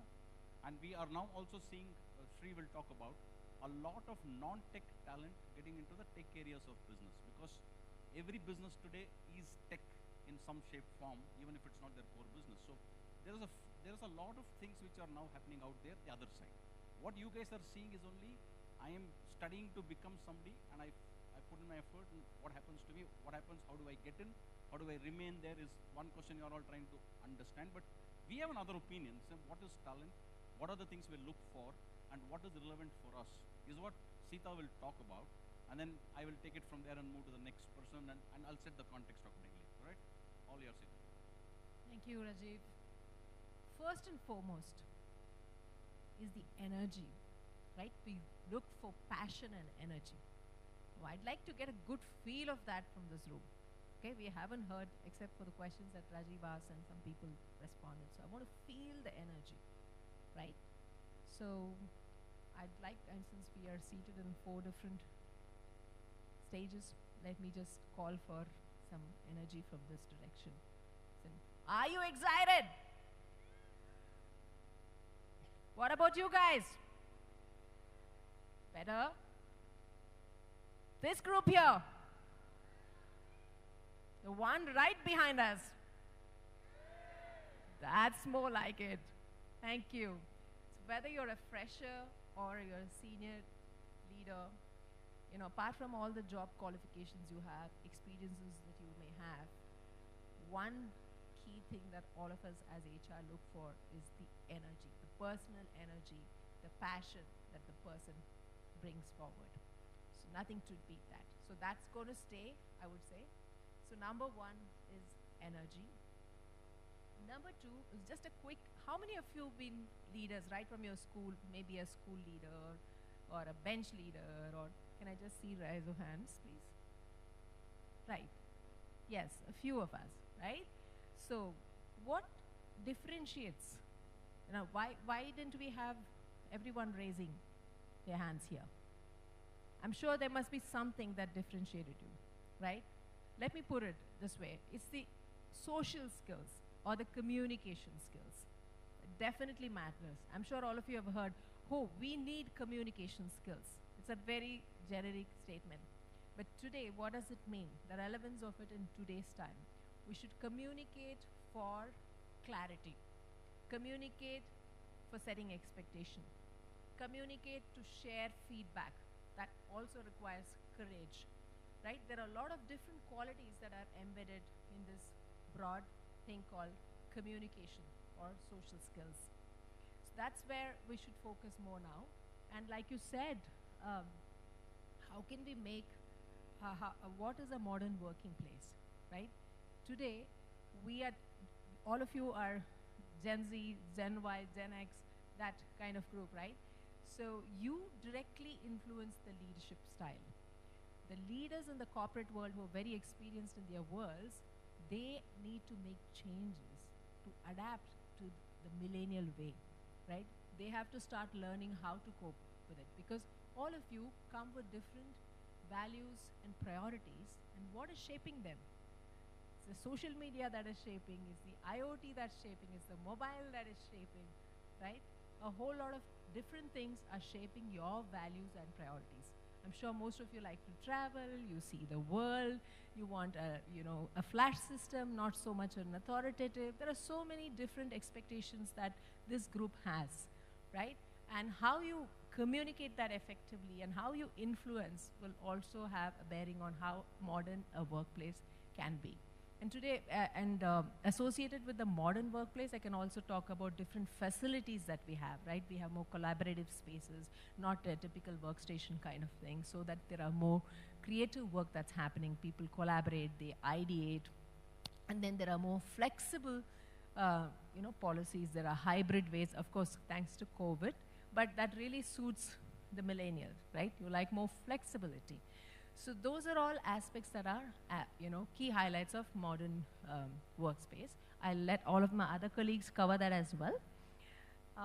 The third part is the creativity. Doctor alluded to it. He spoke about innovation and creativity. Now, what the new, fresh candidates can bring in is, absolutely you come with fresh perspective. You don't have a baggage of certain ways of being or certain ways of doing things. You can straight off look at the problem and let the problem lead, right? You yourself can be a part of it, and we expect that. That's one of the key reasons why we bring in fresh talent, for the creativity that you bring in. That's another point. Now, Rajiv also spoke about how from a campus to a corporate, how does that transition happen? So campus to a corporate is quite it's a marathon. How many runners do we have? Do we have runners in this group? Great. Very few. Okay. Nice. So a journey from campus to corporate is more like a marathon. It's not a short sprint, right? And it's a long, ongoing journey. So looking at that, people say it's a corporate jungle out there. But believe me, with over 2 decades of experience, I can tell you it's more like a family.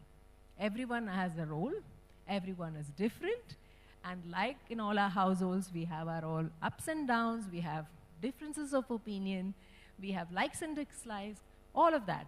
So you get to play all of that, plus the values, right? So it's more of that. So it's a journey. You take people, for instance, I have my ex-colleagues here, 2 of them. We worked together way back, almost like 10 or 15 years back. Today we met here. It feels great. It was an instant connect. So it's more like you're really building a larger family and learning from a lot of different kinds of people. So you need to get ready for that journey. Next point I have is about the first 6 months. Like Rajiv said, many people get hired and some of them fall off, and there was also a question around it. So how do you prepare? Right? First of all, if you already know which organization you're going to be a part of, you definitely must understand the purpose of that organization. Why do they exist? What is the sheer reason, right? For example, I come from Philips. Our core existence is to innovate and make a difference to people, wherein our actual goal is to make a difference to 2.5 billion people by 2030. And by now, we've already touched 1.6 billion of it. And for me as a professional, I love making a difference to people. And this is what really resonated well with me when I joined this company. So what I'm saying here is just look for your own purpose and what drives you and what, some of you are very interested in sustainability, associated goals, etc. So I would say just look for what really calls you, and that there are many things out there that you can relate to. Second is when you know the organization, know the people, broaden your network, look at LinkedIn, get to know people, get to know the leaders even before you go there. And then last but not the least is your own role. What is that role? How am I going to add value? Keep these broader 3 perspectives and then go on to being agile. Agility is the key, because it's not going to be anything that you've seen before. You may be thinking that I'm graduated now, I'm done, but a whole new life is beginning. So what would really help you is to be flexible, agile in your mental ways of being. Challenge yourself to do things differently. And a couple of other things. I know Rajiv was looking at me at the time. Okay, let me just cut short this.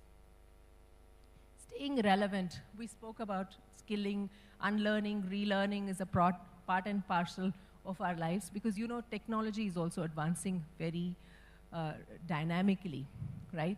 Few years back, we used to go to bank and draw the money. Now, then came ATM. That itself was quite an innovation. Now we don't even do that. We make all payments on our phones, right? All this has been enabled by technology. So our skills also need to be accordingly. So things keep evolving, so we also need to keep ourselves agile. And even if it happens, right, like you may lose your job, I would say today it's a life skill, right, that all of us have to build. It's not the end of the world. If you lose a job, there's always something else. So you probably have to take that moment, reflect on what happened, what could have I done differently, and bring forth that resilience to go find another where you can be setting yourself for success, right? I would definitely think this is something that you should keep in your mind. So any of us can face it anytime.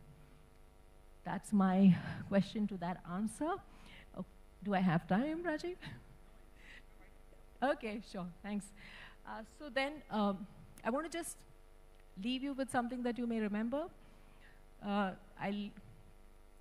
give one word for each. PESU, university. Okay, so that way you can remember.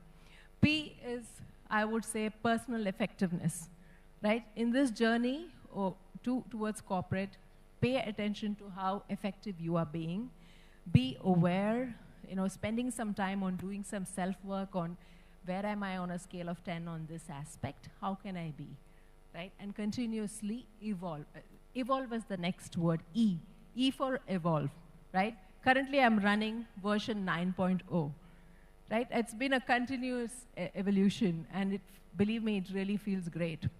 So, work on yourself, evolve. And S, I would say a lot of things. It's definitely about sharing, right? Share your experiences, share your feedback, have the courage to share your feedback from day one. Even if you're a fresher, if you don't like something that's happening, or if you have different expectations, go up and share, because you can make a difference. If you tell somebody that this is not okay, probably somebody will fix it, right? Or you are actually aiding an improvement there. So sharing is a S. And last but not the least is you. I would just leave you with this, like, life is better when you are you. That's a Philips campaign, but it's more about inclusion and diversity. So my word for you here is, you for dare to be you. Okay, I just want to walk the talk when I say that. How do you be you? And it's quite a journey. And a quote that I read some time back says, the bravest thing you can ever be is being you, right? Sometimes you have to dare to show the authentic you. It's there inside you. Bringing that out and not being afraid that what will people think, right? You could have any preferences. You may be coming from any community or values, practices, etc. Dare to be you, and still, I mean, you will really shine. Okay, I'll give you an example. Like, I am a very colorful person. You can see that from my, attire. I like colors. And I had a friend of mine who would say, wow, you look really gorgeous in this. And the next sentence would be that only you can carry it off, right? So it left me thinking, is that a compliment or not? But I declared it as a compliment.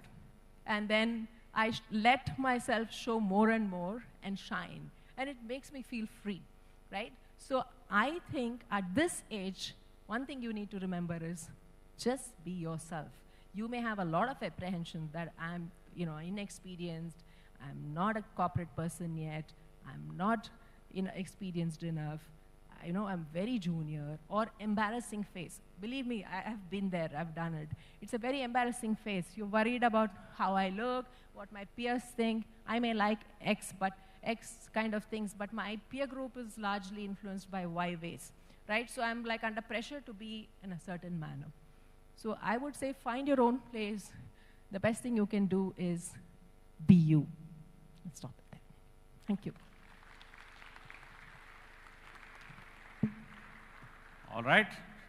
So that did set some context. Thank you, Sita, for now telling people how do they get in. That's only first step.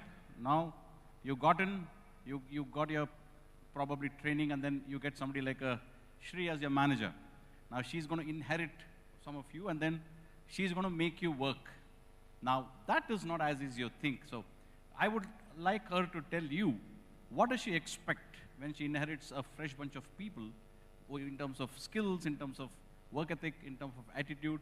How does she manage people like you? What does she expect from people like you? And how do you remain, Sita did talk about upskilling. So now that's the most spoken word. If you have seen in the last probably 5 years, everybody has said transformation, upskilling, reskilling.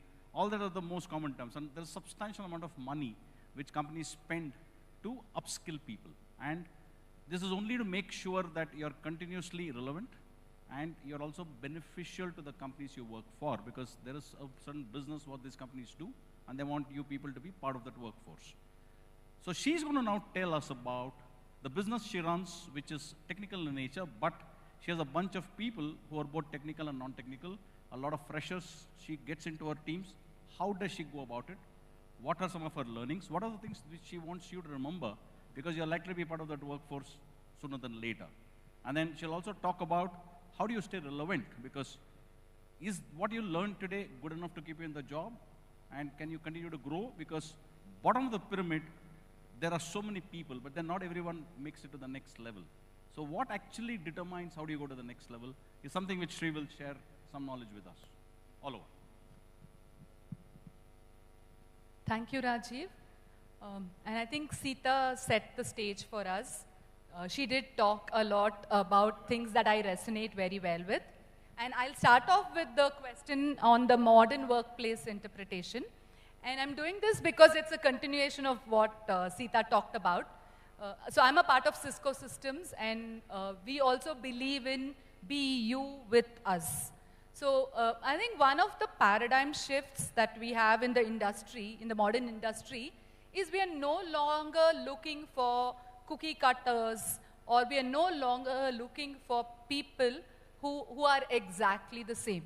And that is why diversity and inclusion is such a huge part of the corporate work culture now.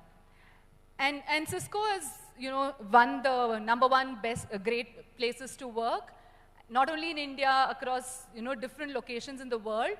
And one of the big reasons for that is we kind of moved from the traditional HR roles. And I think I was having a conversation with Pujita just a little while before this. And we're no longer looking at siloed approaches. Dr. Joe talked about collaboration. But this is more in terms of, we call it a people deal, where, all of us are part of the system. And all the different functions work, nicely with business to come out with the outcomes that we want.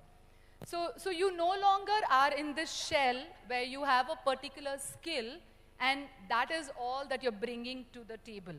You are looking at a skill that you have and the relevance that it has across different domains, and how can we collaboratively make something bigger than what we could accomplish if we were an individual doing that task. So I think that's where we are going. And when we talk about, this, right, Dr. Joe talked a little bit about an innovation mindset. We look at innovation as, some breakthrough in technology, something really big, something that's cutting edge, and that may not be the case. It could just be very, very small things, like Doctor talked about, somebody with a mobile phone could have saved a baby's life.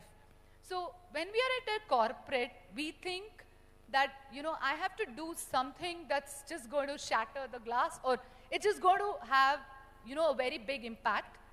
But most of the innovation that really makes sense to business are ones which could just improve efficiency, like by say 10%. That improves our margins. That provides space for us to do more. Like if you are doing a task, which is a manual task, and it has 7 steps, if you're able to automate it, and those 7 steps when manually done maybe took an hour, with automation you're able to get that done in 10 minutes, and it's error-free because there's nobody, intervening in between, then now you have 50 minutes to go and think about that big innovation project that you want, right? And Sita talked about consistency, and I think that's important because, see, innovation is not about just getting this one idea, which is a spark, and, going hoo-ha about it till somebody shoots it down. And then you are going to the shell where you're like, okay, my idea is not working. It's about being consistent. It's about maybe coming up with 100 ideas. When you walk around, you're talking to people from different departments, you're trying to understand what are their problems and how can I solve this. Maybe it's just a very small, simple thing, like, calling a cab, knowing that this person is using a bicycle, it's going to take him so much time to reach there. And you just have a way by which they could trigger an alarm if there's an emergency. There could be somebody who could respond, creating a WhatsApp group or, a space where people could just reach out if they need help. These are just very small things, but those are things which go really big. So to quote an example, right, I know all of us have gone through the pandemic, and Cisco has been always one of these champions for work from home. And whenever you join Cisco, the HR will say, you don't really need to come into office, you could work from anywhere, and we managers would go to them and say, hey, you can't say all this, we want to see people in office. But during the pandemic, I think primarily because one is we had a technological advantage, we could, work seamlessly. But there were periods of time where there were a lot of COVID cases across India. And what we did, and this was primarily interns and new college hires, is we created a COVID workforce.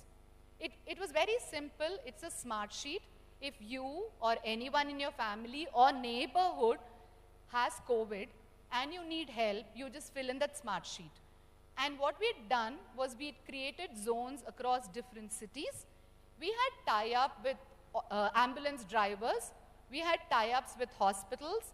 We could get oxygen cylinders in places where, so one of our VP's parents were in a remote village near Rameshwaram in Tamil Nadu.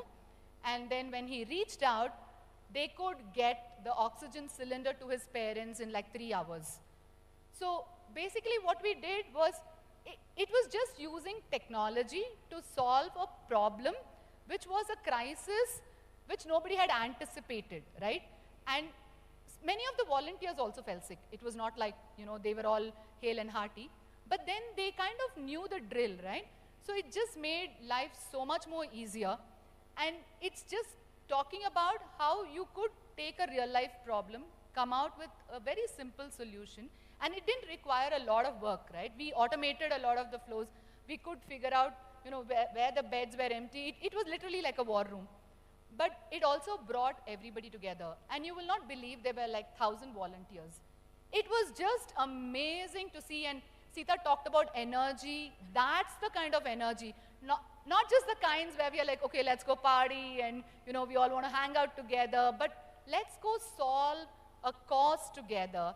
And that is what brings the team together. So you could be part of teams where you could be playing a role of just a team member. Not everybody needs to be a leader, right? And if all of us walk and say, hey, I want to be the leader, then there'll be nobody to do the work, right? All of us want to build strategy, we want to do all the cool things. We also need people to execute it, right? So you don't need to be a leader. You could just pile upon somebody's idea. See, not all the great ideas have to come from you. And when you say, be you with us, it is about bringing your authenticity and yourself, but also looking at the collective problem that we are trying to solve. So I think that is where your energy, your passion, something that you want to do, and if you look at the workplace, right, it's what we all make it together. So it's not like the HR they can define all the policies, they can give us, happy hours, and they can give us fun funds and budgets, but at the end of the day, it's all of us that actually have to use those opportunities to connect, to do things. And in Cisco, we have a policy of time to give.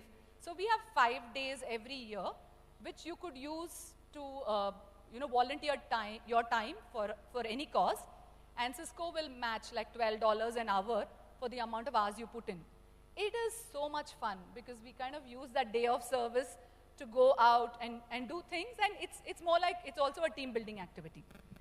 Now, given that Rajiv had set the stage up for me to give some technical data, okay, so Dr. Rupa started off with this fact about jobs are ever changing, right? So there is a statistics, and I think Dell Technologies has published this, that 85% of the jobs in 2023 are not yet invented, okay? And 50% of all employees need to reskill by 2025. And why is this? I'm sure you guys have heard about AI/ML and ChatGPT and all the bots that we have. And we could all go into this frenzy of, okay, if these guys are all going to take up our jobs, what am I going to do, right? So that's where you look at the data as to what is emerging, okay? The number of jobs that are going to go down are the ones that are physical and manual, and also the ones that require basic cognitive skills, like, an operator, picking up something, and, you already have an assembly line, like there's a process already for it. Those are the kind of jobs that will go down.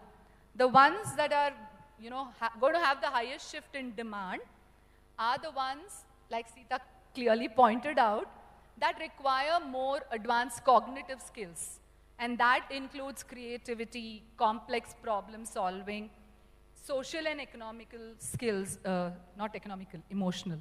Sorry, this is a business crowd, so, okay, so basically social and emotional, which is more in terms of leadership, entrepreneurship, and taking initiatives and the likes.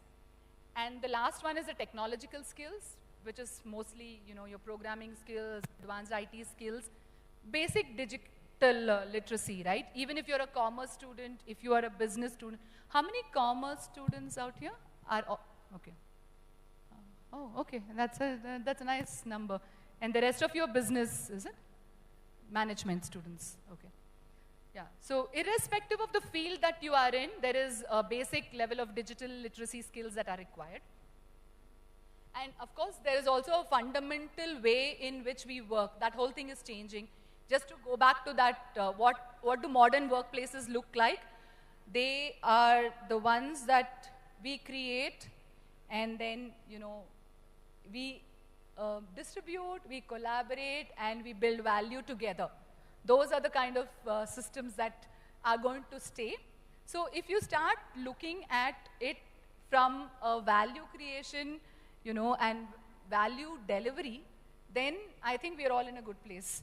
Irrespective of what your basic skill is, you will have to keep reskilling. So don't get too hung up on, I only know this and I don't know that. Like Rajiv said, once you come into the corporate, you will have to keep reskilling. And I've been here for like 22 plus years. And Sita also said this, but the thing is that every year, maybe every 2 years, you just keep changing the line of work you are in. You have to keep adapting to the changes that there are, and you will have to keep reskilling. And just to probably, sign off, there's one thing that I wanted to bring out. Dr. Joe talked a lot about, manager versus leader. And the good part about leadership is that you don't really need to have a designation. It's more about, your mindset, right? Agility, innovation mindset, growth mindset. If you're seeing something that's happening in front of you, are you just going to be, a bystander? Are you going to go walk in and try to look at what's happening? Or are you going to try and solve the problem, right? And collaborate. It need not be that you alone have to solve the problem. So I think that is where the leadership skills come in. So you don't need to wait in the corporate world for you to get a title where you can exercise that. Everyone in their own right is a leader. And Cisco did away with the manager tag. So earlier I was manager, software engineering. Now I'm leader, customer delivery. So we don't have managers tags anymore because we want everybody to be leaders, to think like leaders. And the one trait of a leader, I think she also asked a question, somebody asked a question about what does it take to be a CEO. While I let Hema go in detail, but there's this book called the CEO test. Okay, and the first test there is simplifying complexity is a leader's superpower. So if you want to be a leader, it could be, I know Ms. Chetna must be giving you some complex processes, complex diagrams that you have to do. But if you're able to simplify it and understand it and able to tell somebody about it, then that's the same thing in the workplace. It could be a most complex technical problem. And like Dr. Joe gave an example, right? All of those boil down to very simple problems that could be solved. So if you're able to simplify complexity, then that's your superpower and nobody can take that away from you.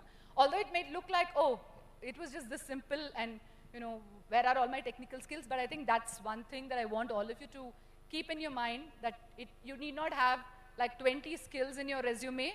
It could just be a few. Be confident, and you just have to go with that attitude. And you can always say there's Google and there's ChatGPT and I can find all the answers, but I am willing to do the drill and go and find those answers. Thank you. Amazing insights. I just wanted to call out there, Shri, that the system that you spoke about, the COVID support and all of that, the helpline, the one in Cisco, it was totally built by a fresher, 1-year-old. Because we did a best practice sharing from the industry perspective, and it was amazing to see. And it was such a lifesaver and a huge differentiator, right? And it came from someone who's just 1 year experience. So any of the breakthroughs, tomorrow's, beyond ChatGPT can come from here. It's calling out. Super. All right.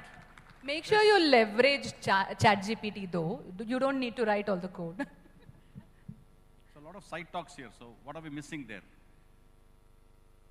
I know you guys are talking amongst yourselves, so can we also know something? No? Or just private, is it? Okay.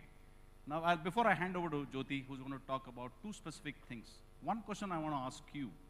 There are so many companies out there. There are so many different businesses out there.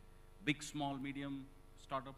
what do you think differentiates them? One thing which differentiates them. What do you think?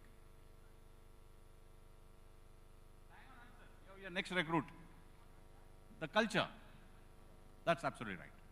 That's absolutely right. So, Jyoti is going to talk about what does culture mean to a corporate, because it is very, very specific, it's very unique, and then that defines how companies are operating, and when you come in, how do you decipher this culture? That's number one.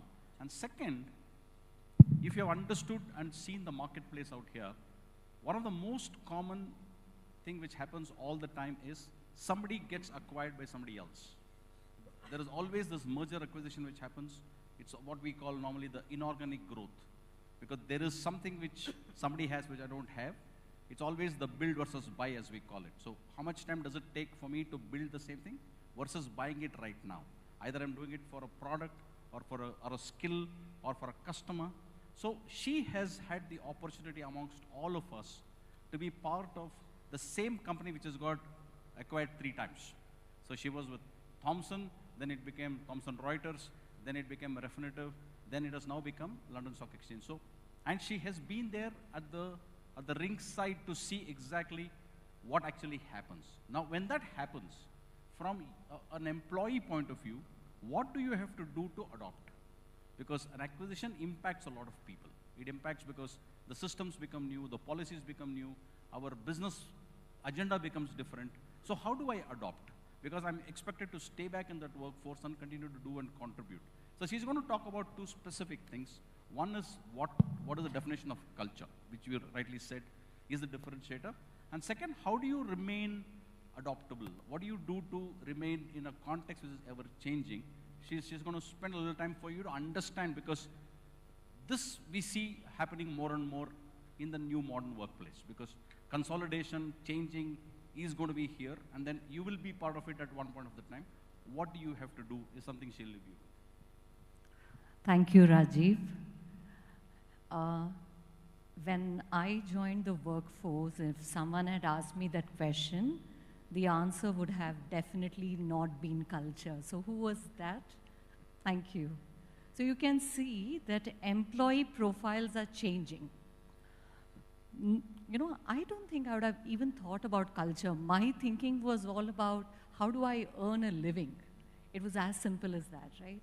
But when we say culture, I just want you to reflect on your life. Say, how many of you here have gone to your friend's place for a sleepover? Yeah? Come on, don't be shy. You would have not even told your parents, yeah? Okay, and you've noticed how they behave there in their family, and did you sense that, oh, this is slightly different from the way it works at my place, yeah? You've been in school, you've come to colleges, some of you might have done a couple of colleges as well. Did you notice that there are subtle differences in the way things work in a school, in a college, maybe in a different campus, same college as well? Yeah? Okay, one more example, closer home. If we were to think about your parents, right? Your mother's side of the family, your father's side of the family. Do they act, behave, say the same things, or they're different? You get confused at times? Yeah? So basically what I'm trying to drive at is that every family has a culture, every nation has a culture, all institutions have cultures. And whether you want it or not, there is going to be a culture. Now, depends on what you want the culture to be where you are. Whether it is your family, it is your friend circle, or it is the company that you're going to lead, yeah? So when we talk about culture, right, and I'm very passionate about it because London Stock Exchange Group acquired Refinitiv, and we are going through a huge cultural change. And we have a once-in-a-thousand-year opportunity of defining the culture of the organization. But when we say culture, what does it really mean, right? I'll say this, it's values, and then there is behavior. From an organization perspective, what do organizations stand for? This is my purpose. This is what I want to do as an organization. That's what they say, right?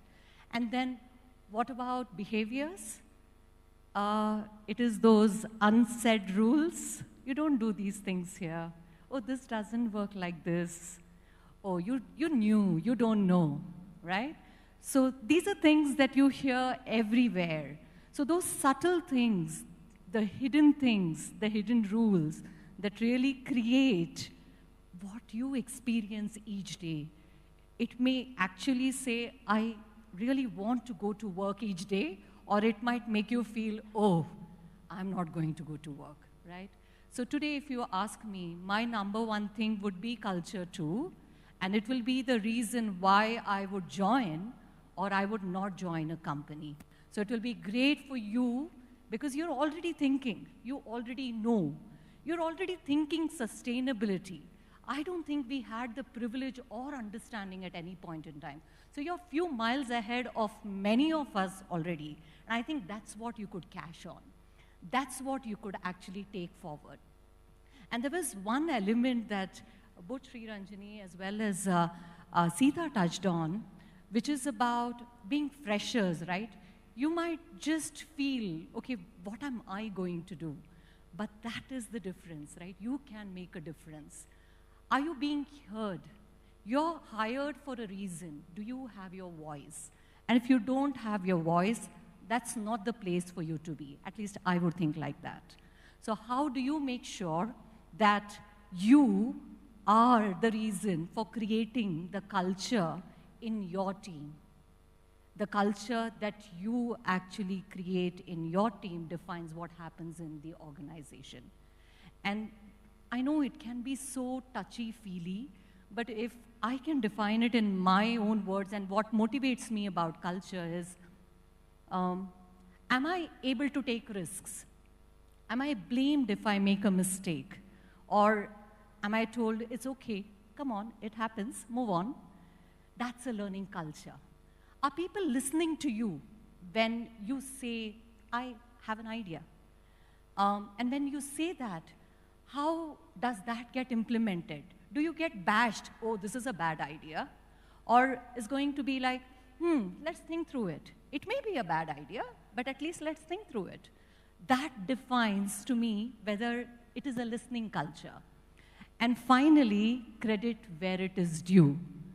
And when I say that, I've had many experiences with a lot of managers that I've worked with where they've put me in the front and said, this is her idea, and given the credit. That makes a huge lot of difference. And it doesn't take a leader to do that. You can do that for your peer student. You can do that for your own team member when you join a company. So it's up to you how you really define what do you want to do and what kind of culture you want to be part of. Rajiv also mentioned about how I've been through, I think, 4 acquisitions, kind of acquisitions in my life. So I started off in Reuters, then Thomson acquired Reuters. Then there was a spin-off, and Refinitiv was created from Thomson Reuters. It was the financial and risk business, and I was leading HR for that team. And finally, now we are LSEG. And the only thing I would say is it's different. And it's been 24 years, but it doesn't feel like it is the same company. It doesn't feel like I've been working for, the salary slip that you get, the names have changed, right? But there are a lot of people that I work with who are still with me, and culture binds you all. But it is also important how you evolve when you're transforming. And I'll probably touch upon 3 things, which I'm sure we have already spoken about, so I'm going to just bring that out. I'll call out learning agility, I'll call out change agility, and I'll call out social agility, in that order. So I'm sure you can find what is the definition in Google, and Google's going to be a lot of help there. But in my own words, I would say, how do I learn? How do I unlearn things that are obsolete? How do I reskill? How do I upskill? Many people think that the most important thing for you to do is get promoted. How fast do I get promoted? Promotion means more money. But I've realized very early in my life that if I can actually move laterally, the breadth and exposure that actually I developed during my early years of my career has actually helped me build my skills to do things differently. And that leads to innovation. And innovation need not be a big word. It is about just finding a different solution to a difficult challenge, right? So I would say, what do you do when you don't know what to do? That's learning agility for me.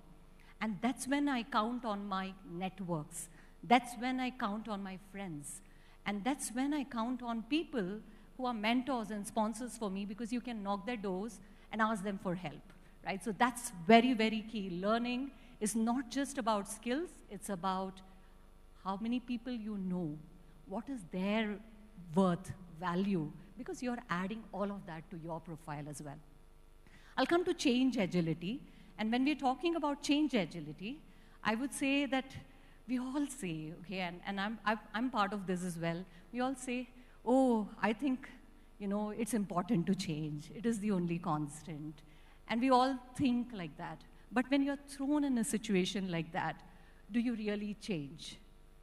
I don't think it is that easy, right? So how soon do you accept that this change is going to impact? And going through those acquisitions has really helped me, because I was at the fear of job loss many times in my career and need not have been an acquisition. But then what helped me is the adaptability, being able to be flexible enough to move around, to hit that spot and to make a mark. So I would call out change agility.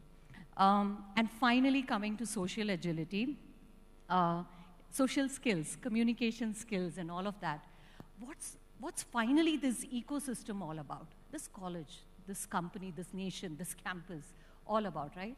It is about doing work through people, for people, and our own selves. We are people contributing to it. So how do we make that impact happen collectively? That's going to be the biggest call out for me, though it comes towards the end, because how you become, and someone spoke about modern workplaces. I'll touch upon it in 3 words. Physical modern workspace, intellectual modern workspace, and the third would be emotional workspace. How am I growing each day? Am I a better person than what I was yesterday? Have I added any learnings for my own self? And even if I'm not learning, am I having fun? And that's what actually makes me wake up each day. Thank you.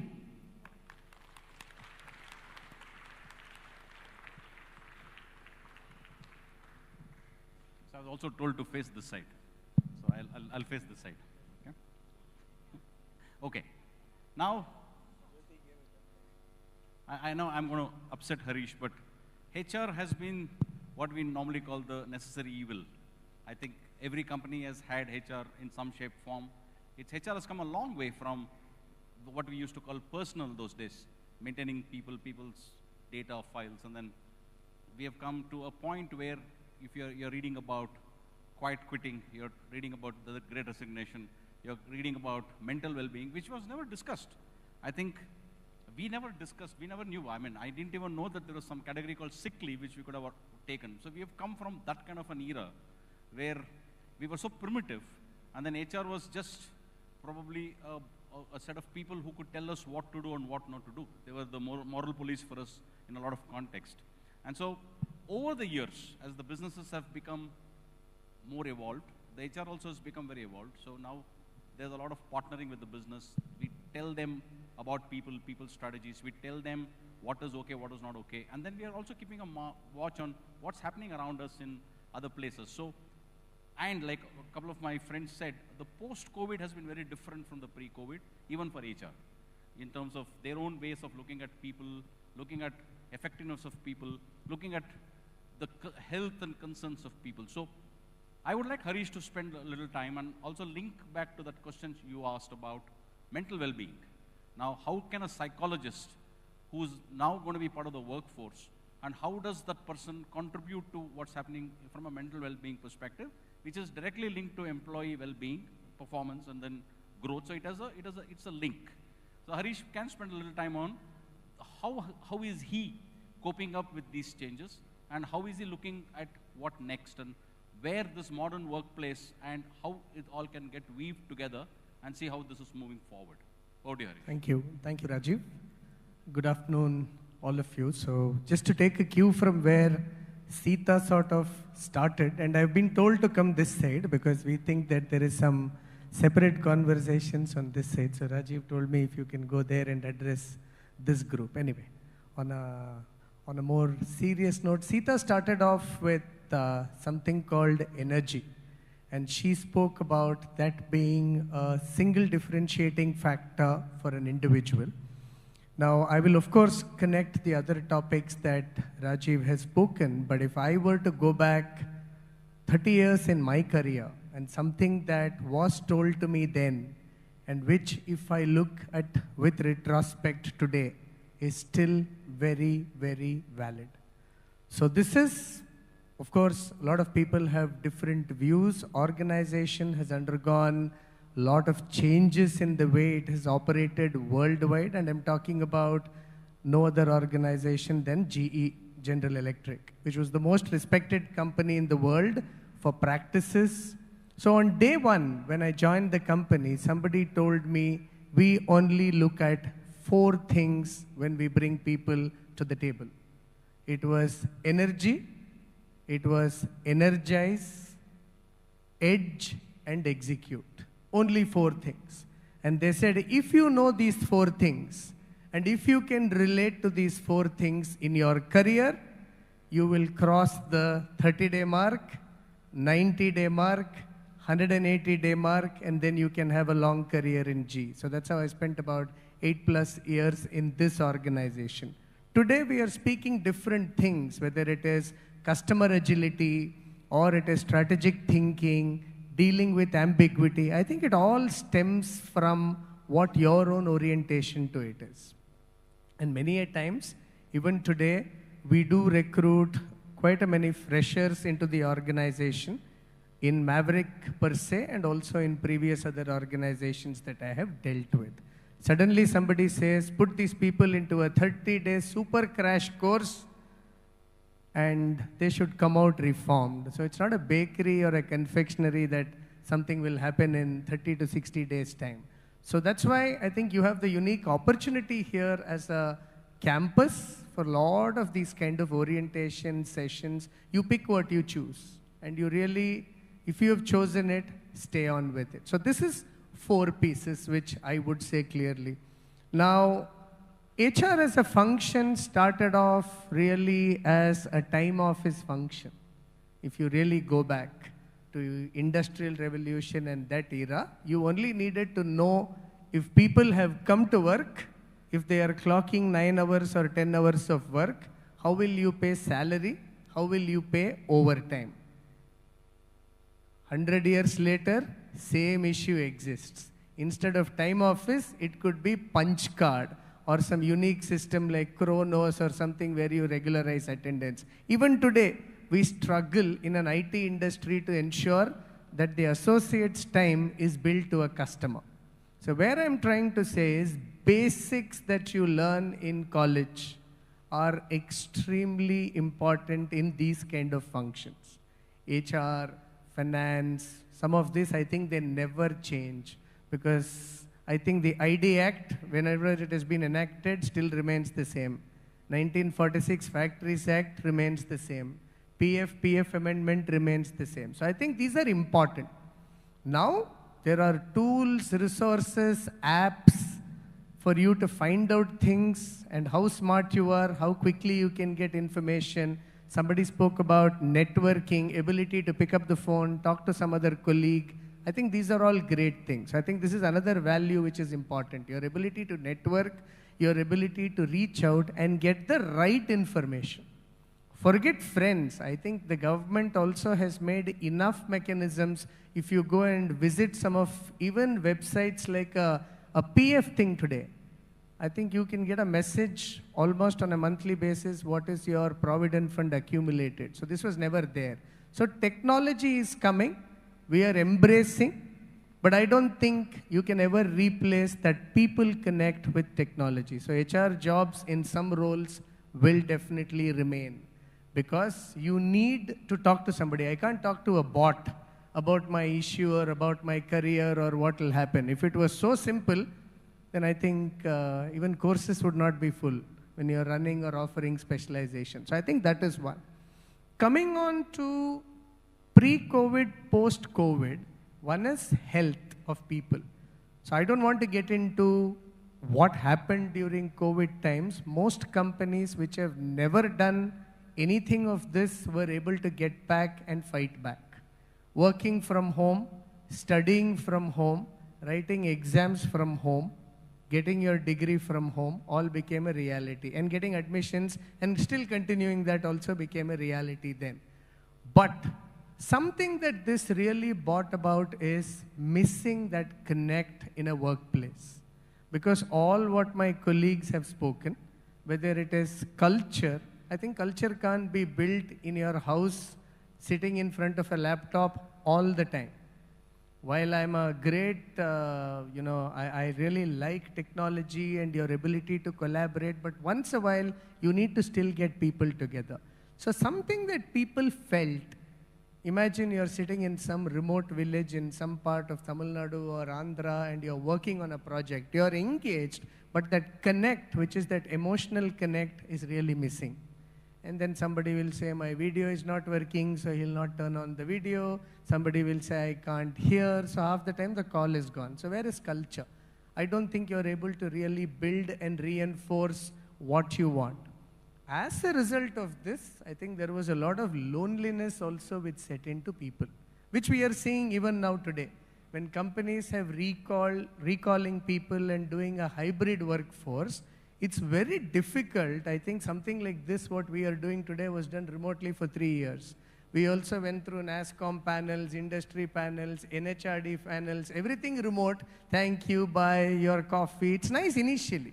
But over a point of time, how are you trying to build a connect beyond that transaction? So that really answers or brings to the forefront things like health or emotional health and well-being. I don't know if as a manager I'm seeing my team member every day in the office, I can relate to that individual. And today if you really see, workplaces have become non-hierarchical in that sense. So that while you have managers and leaders and stuff of them, but I think today the bottom of the pyramid is most important. You have all the jobs, but you don't have the people. So you might still be wondering why is 100% placement not happening. So there are certain aspects which we will definitely address in terms of what are some minimum requirements that are there. Now, way of work or culture or whatever every organization calls it is really a set of leadership principles or values that that organization believes. Now, we clearly, I think over the last 3 years, organizations have come back to have health plans, health programs, wellness camps, boot camps, variety of them. But still, unless and until you can have a conversation with that individual and to tell him without fear or reprimanding that there is something not so right with you, you may need professional help, this has always been a challenge. And once that happens, you're going to see it deteriorating in terms of quality of work life. Then people start thinking, am I in the right place? My friend is doing something better. So today, even if I say don't come to work, a lot of people still like to come to work. In fact, on one of the communications which we sort of planned, we in fact wrote to all employees and spouses saying, now please send back your husbands or wife to work. Because I think you've kept them at home for a year and a half. Now please send them back, and I think they were quite happy.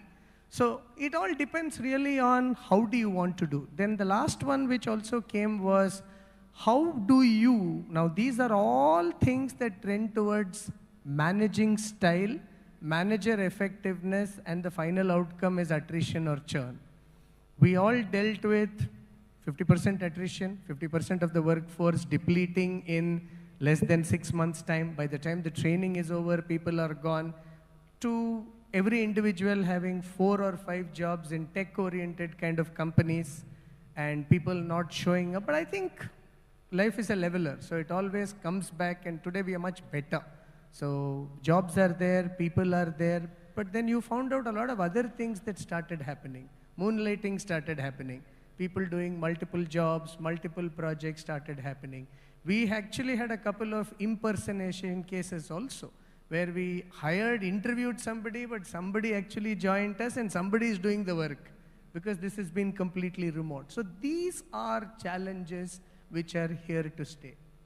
I'm not saying you'll find answers to all this in whichever HR book you read or organizational design. These are things that you will see only out of experience and practicality. And we've seen people come out of colleges who come and say, I don't want to do sourcing job. It's very easy. Recruiter job is very easy. Today, recruiter is gold standard. It's in demand.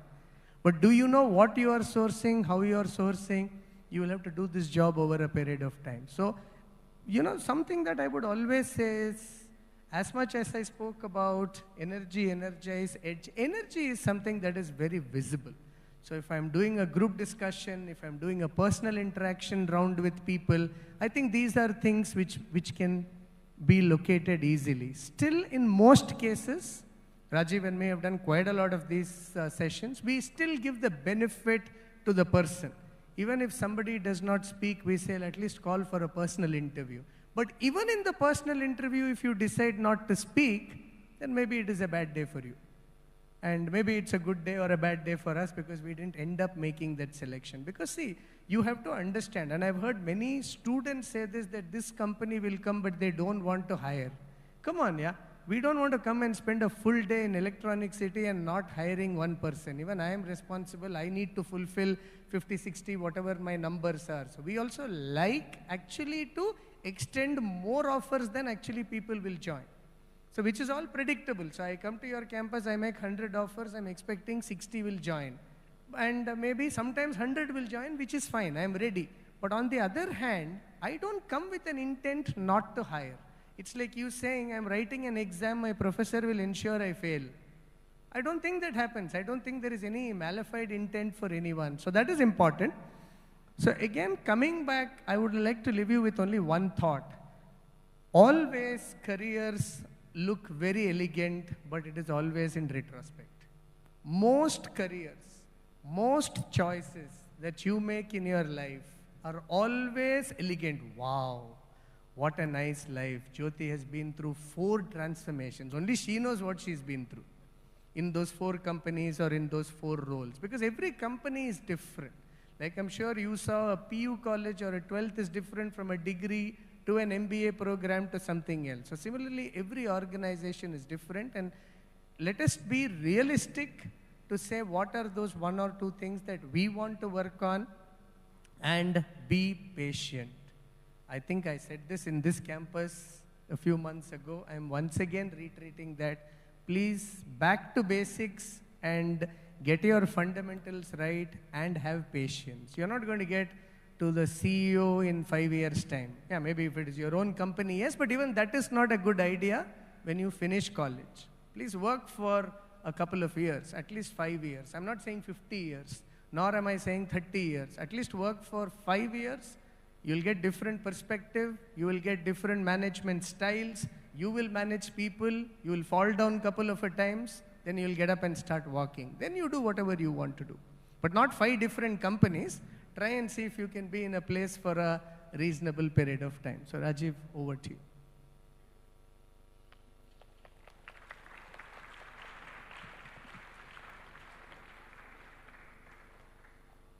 So we have 2 more pieces of conversations left, and I know this is lunchtime, so we'll try to keep you awake. So I think the speakers have the responsibility to make sure of that. Okay, now, like we spoke about culture, the most important thing for every company, what do you think it is? Why are they in business? Okay. Why are they in business? Every company, irrespective of what they do, at the center of it is a customer. At the center of it. So you're catering to somebody. You're catering to either it's a retail customer, it's a corporate customer, it's an enterprise customer. Customer is at the core of everything we do. And this customer centricity also has evolved over the last couple of decades. Now, if you go to any business leader today, he will tell you the most important thing is to see how to retain a customer. Because a customer retention versus customer acquisition, retention is far more easier, but that is not a given. So the organizations have put enough emphasis on customer success, put enough emphasis on customer experience, because that is the most critical thing today. And we've done enough debates saying customer first, employee first. You've read enough articles about if I take care of my employees, he will take care of my customer. But if there is no customer, there are no employees. So somewhere out of all this, customer has emerged and is the king. Now, how do you manage customer experience? How do you make sure that the customer experience is always taken care of? I'll give you one small example. You can go check with your parents at home. We never had anybody called a relationship manager in a bank calling us. Never. Nobody bothered. The bank only called you when your check bounced. Okay? Today, there is a customer relationship manager who calls you to ask you if you're all right, everything is taken care of. That's one aspect of how customer service has evolved. And the other aspect is, some of us have been buying a lot of tools. So I buy Naukri, and I'm using Naukri for my recruitment. There is a customer success manager who's attached to you to make sure that he talks to you to see if you're using the product they have bought. Earlier, what used to happen, a sale was done, and that was the end of the journey. And then you will come back to me when the renewal is expected to happen. Then there will be some conversation saying, oh, this didn't work, that didn't work, and why and how. Today, there is a success manager attached to you to make sure that you're using the product or service you have bought. Now, that is how customer has taken the center stage. Now, I like to leave it to Priya to talk about her interpretation of what is customer experience, and why it is important, and what are some of the things you have to keep in mind when you're doing something for the customer. Thank you so much, Rajiv. When Rajiv gave me this topic, customer service, customer satisfaction, I was like, what do I prepare? Everybody said prepare nothing, because it's a topic where we can talk till midnight. I mean, I personally can talk in midnight because more than 30 years of my experience, it's all been about the customer. I learned this one-liner from a very senior leader: customer at the core of everything you do. Wherever you guys go, wherever you're hired after this, just remember that. Today, and I'm sure all my good friends and senior panelists will agree, today, you are our customers. Am I right? Make sense? What do you expect from us? Why are we here? Is there anything that you're going to learn from us? If I'm going to talk about Sadhguru here, I don't think it's going to be relevant, because that may be an interest of very few.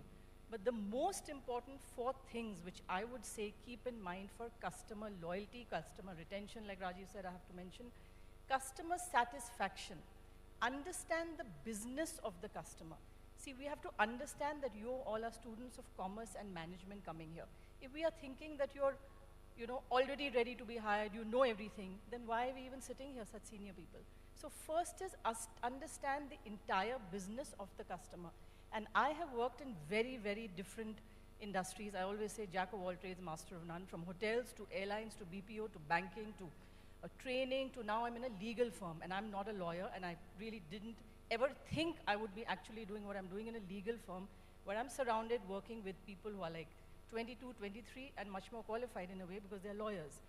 So I still today, I'll tell you why I'm giving you the example, I still today have picked up the phone on one of couple of my old customers who I've known from maybe 15, 17 years, and they are also getting onboarded with our company, and they're also giving business. So why are customers coming back to me or the brand 15 years later? Can anybody answer instead of me giving more of a lecture? Yes, so how do we make customer loyalty? How do we attain customer loyalty?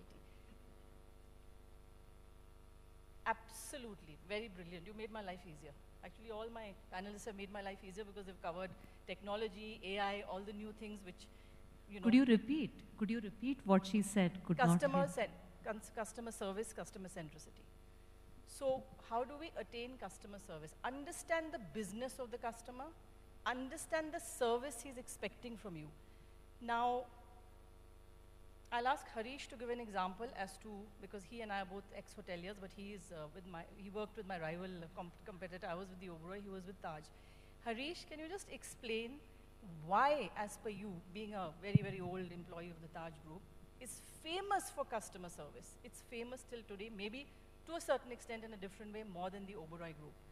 What is it, the few things that Taj does that is so, so famous that when a guest walks in, they feel they are home, because you get such personalized, customized, high-end service from the guest, from the employees when the guest walks in. Please. Thank you. So you publicly acknowledged Taj service standards are superior to Oberoi. So No, I'm happy. I didn't say that. I said in No, some so I ways. think where I would come back is, of course, both are premier chains in the country. ITC, of course, also with the Welcome Group hotels and stuff. But when a customer walks into a hotel and walks into for either a breakfast or a lunch, there are certain moods that are associated with the experience that a customer would want.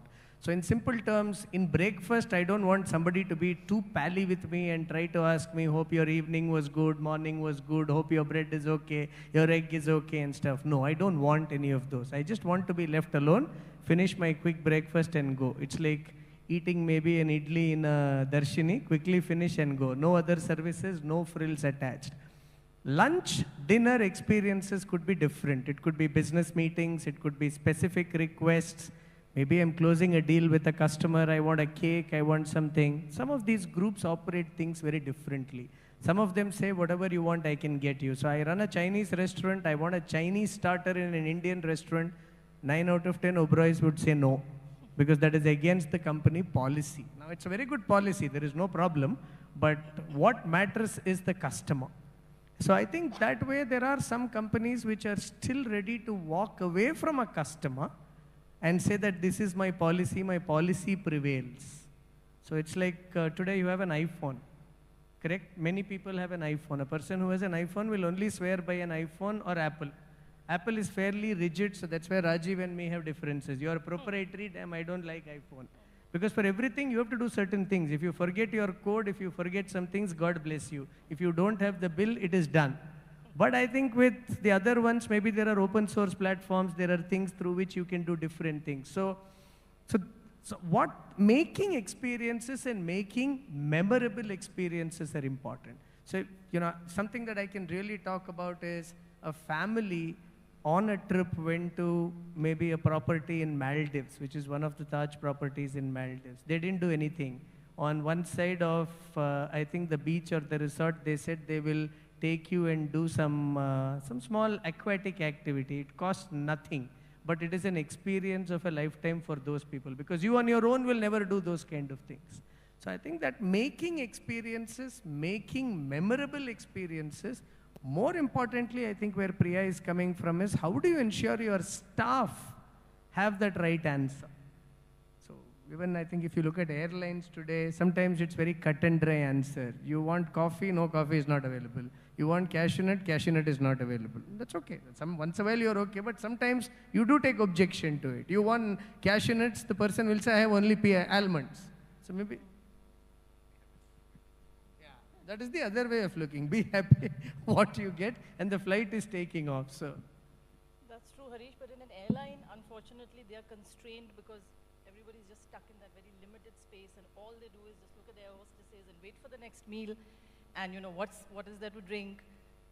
What's the next meal? So in that very constrained space, it's very, very difficult to always smile, never get irritated, always say, you know, how is it going? I mean, because I worked in the airline, so I can tell you that there are some customers who wanted to have alcohol at 6 in the morning. Now, we had to serve it. I couldn't say no, because we had to serve it. So there are certain things that even at that time they were serving alcohol, now domestic flights don't. We had to go out of the box just to make sure the customer's happy. Otherwise, he was the type of person who just starts screaming in the airline and make a scene and call the pilot. Now, pilot can't jump out of the cockpit and calm him down, right? It was our job. One more live example I'll give you where a very process-driven, and I would not say rigid, but yeah, you know, the very, very process-driven, policy-driven, where their policies didn't change very often, was ICICI Bank, where I worked for many, many years, a lot of learning. So we started a new process. Again, this is for customer retention, customer loyalty, to make sure repeat customers come back to the bank, because HDFC is giving 5% less interest, somebody else's relationship manager is coming home to deliver cash to you. So of course, now there's a lot of competition in any industry, airlines, hotels, BPO, banks, everywhere. It's all like everybody else said on the panel, it's all a touch of the button. Everything is on your mobile. Sometimes you don't even need people, but like Harish said, there are some experiences where you have to talk to a person.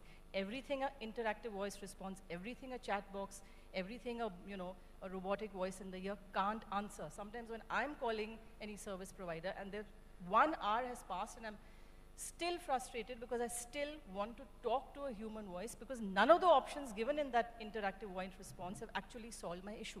So however advanced we are in technology, like Harish said, there are certain things where a person's touch, empathy, a voice is definitely necessary, which is one of the things, basically, personalized, customized service will definitely get you for customer retention. In ICICI, what we did was, if you're calling as a customer, let's say you have a credit card, you have a query, we used to take few minutes extra and transfer the call to the senior leadership, like literally up to the executive director's level, and one of us used to be sitting in their, you know, fancy office in Bombay, because they would not know process and policies like we would, and they would ask the customer a couple of questions, that there was a questionnaire, and based on that questionnaire, and the customer was like, wow, if you're suddenly being, you know, directed to, let's say, you know, Sandeep Bakshi, who's the heading bank right now, you'll say, wow, and you'll obviously say, yeah, sure, please transfer. So we used to ask a series of questions, and based on that, we actually made a lot of policy and process improvement changes in the bank, which is not easy because, you know, ICICI is an ocean. But we did that, and we actually saw that we retained a lot of customers who came back to us for repeat business. Rajiv, I'd like to ask you a question, because Rajiv is a very, very clear senior professional who is very, very, very clear about what he wants as a customer experience. Please, Rajiv, tell me, if you get into a hotel and you are, you know, let's say you're like a senior member of a leadership talk or heading a board meeting or something, and you're already late, you have to see the arrangement, somebody more senior is flying in from the US. What is it that you expect when you walk in? Just 2, 3 things in a hotel. What will you expect? Because your mindset is already restless, things are not done. I don't know why I'm put on the spot, but let me see this. Wait. It's like some revenge looks like. But having said that, I'll give you a different context. When I used to travel extensively during my Dell days, we used to always stay in Chola Sheraton. That was a Sheraton property. The first time I went there, when I got into my room, there was a small sheet of paper which was asking me a few questions about my favorite color, my favorite fruit, and do I like chocolate, white or dark. So I never took it seriously. But again, I still filled it, because the guy came to remind me saying that, can you please fill this form? I filled it. But the next time I went there, they had exactly done what I had preferred. So I said black is my favorite, so there was enough blacks in the room. I said apple, they kept apple. I said white chocolate, they kept white chocolate. See, that for me is customer understanding. Let's talk about something more local. So there are our favorite coffee shops where we go to every day in the office. In office also we go. That guy exactly knows how we drink our coffee. He doesn't even have to ask you. He remembers that preference. So he said, and he will give it to you. So that gives you immense happiness. Happiness that somebody knows you, somebody knows your preferences, somebody knows what you like, and that is customer service at the most simplest form.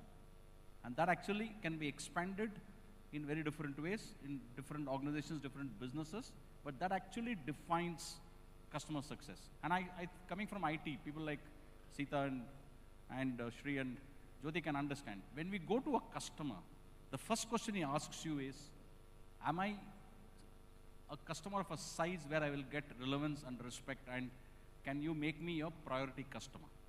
Now, nobody wants to go to an Infosys and you're a 10-member team, because you will never get that importance.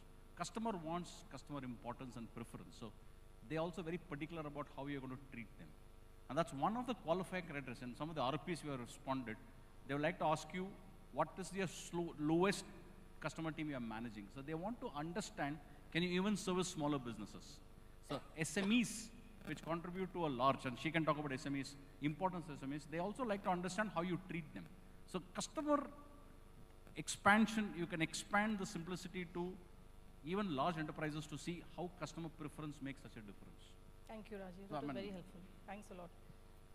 Very, very small thing over and above what he has said, and Harish has said, very small thing. If you call a service provider, Airtel or anybody, Swiggy or anywhere, an airline, if they greet you by your name, isn't it a wow moment? Yes? Wouldn't everybody like to be greeted by their name? It's, even if you're irritated, even if you're calling for an issue, I think that first greeting will diffuse your irritation and stress to a large extent, and you'll be like, wow, they actually remembered my name and I'm calling after so long. And if they know what you're calling for, which apparently some very high-tech technologies can actually, see what you've called for in the past, and they already are predicting what your issue may be. It's happened. I don't know the name of the technology, but it's apparently happened in some companies. So that will, you don't even have to talk. You don't even have to tell them the issue. I mean, this is really personalized customer service and experience. Don't you think? Is it making sense? Okay. Few things which customers always want, especially in today's fast-paced world. Speed, efficiency, very clear, simple responses, not something which will not make sense to them. If somebody doesn't have too much of high-end knowledge of technology, break it down. Put it in simple words like Rajiv and Harish did, or even simpler that I am, saying. Break it down. Ask them, have they understood? Ask them, have their query been resolved? And try and solve it in the first interaction, whether it's face-to-face or first, phone call. Turnaround time should be fast, quick, and efficient. And don't ask irrelevant questions, because when you're hearing that the customer is already irritated, already in an issue which hasn't been solved, stick to the point, stick to the script, and make it very personalized. And I think everybody else has spoken. We all, even though we've come from very traditional times, everything was so different when we all started our career, we all have to really, really adapt to the high-end technology which is changing literally every hour. Thank you. That's it. I thought you're not done? Yes, done before time. All right, guys. How many of you here sitting today, here in this room right now, thinks that it's useless to work for someone else, but I want to be my own boss? How many? Come on, guys, don't be shy, like my boss says. All right? And how many of you think you're ready right now to be your own boss? And why? So you ought to come here and explain. Why do you think you're ready? You want to explain? Or you want to hear from her, and then you want to explain? Or you want to recalibrate? Okay. So I'm going to bring in Hema to speak about entrepreneurship. I think our times today are very different. We have a lot of people wanting to be their own bosses. They also want to create something of value. They want to change, impact people. Like we heard people saying, I want to impact, I want to innovate. So a lot of people, all of you have a lot of bright ideas. But then, entrepreneurship is not as easy as people think. Okay, we all read the success stories. We said, well, this guy made so much money in an exit, okay? And this PE fund made so much money in an exit. But what you don't see is number of people who have failed. If you go talk to a PE today, he will say, I invested in 10 companies, 9 companies I lost money, okay? Only 1 company I made money, right? Entrepreneurship is a journey. It needs preparation. It needs planning. It needs risk-taking ability. And not everybody is meant to be an entrepreneur. So she has had a very successful stint as an entrepreneur where she created something of value which was acquired. And she also was not a born entrepreneur. So she became an entrepreneur through her own experiences. So I want her to touch upon how do you keep your entrepreneurship dreams alive? What do you do? How do you prepare? And what is the right time to take that plunge? And so also I can link it back to your question saying, how do you become a CEO? Okay?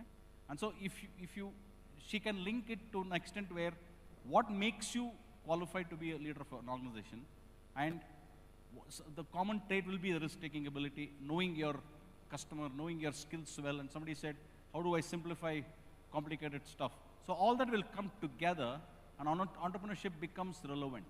Because today, India is at a place where you see a lot of policies being very, very friendly for you to start a company of your own. Make in India, and then the subsidies, the loans what you get, the banking facilities you get, and the opportunities you have. Because NASCOM has a 10,000 startup program. There are so many people who are encouraging entrepreneurship. But it is not easy. It needs preparation, and that's what she's going to talk about. Thank you, Rajiv. I would like to thank Rajiv once again, since he has made my talk, at least I think 5 minutes of my talk he's already done.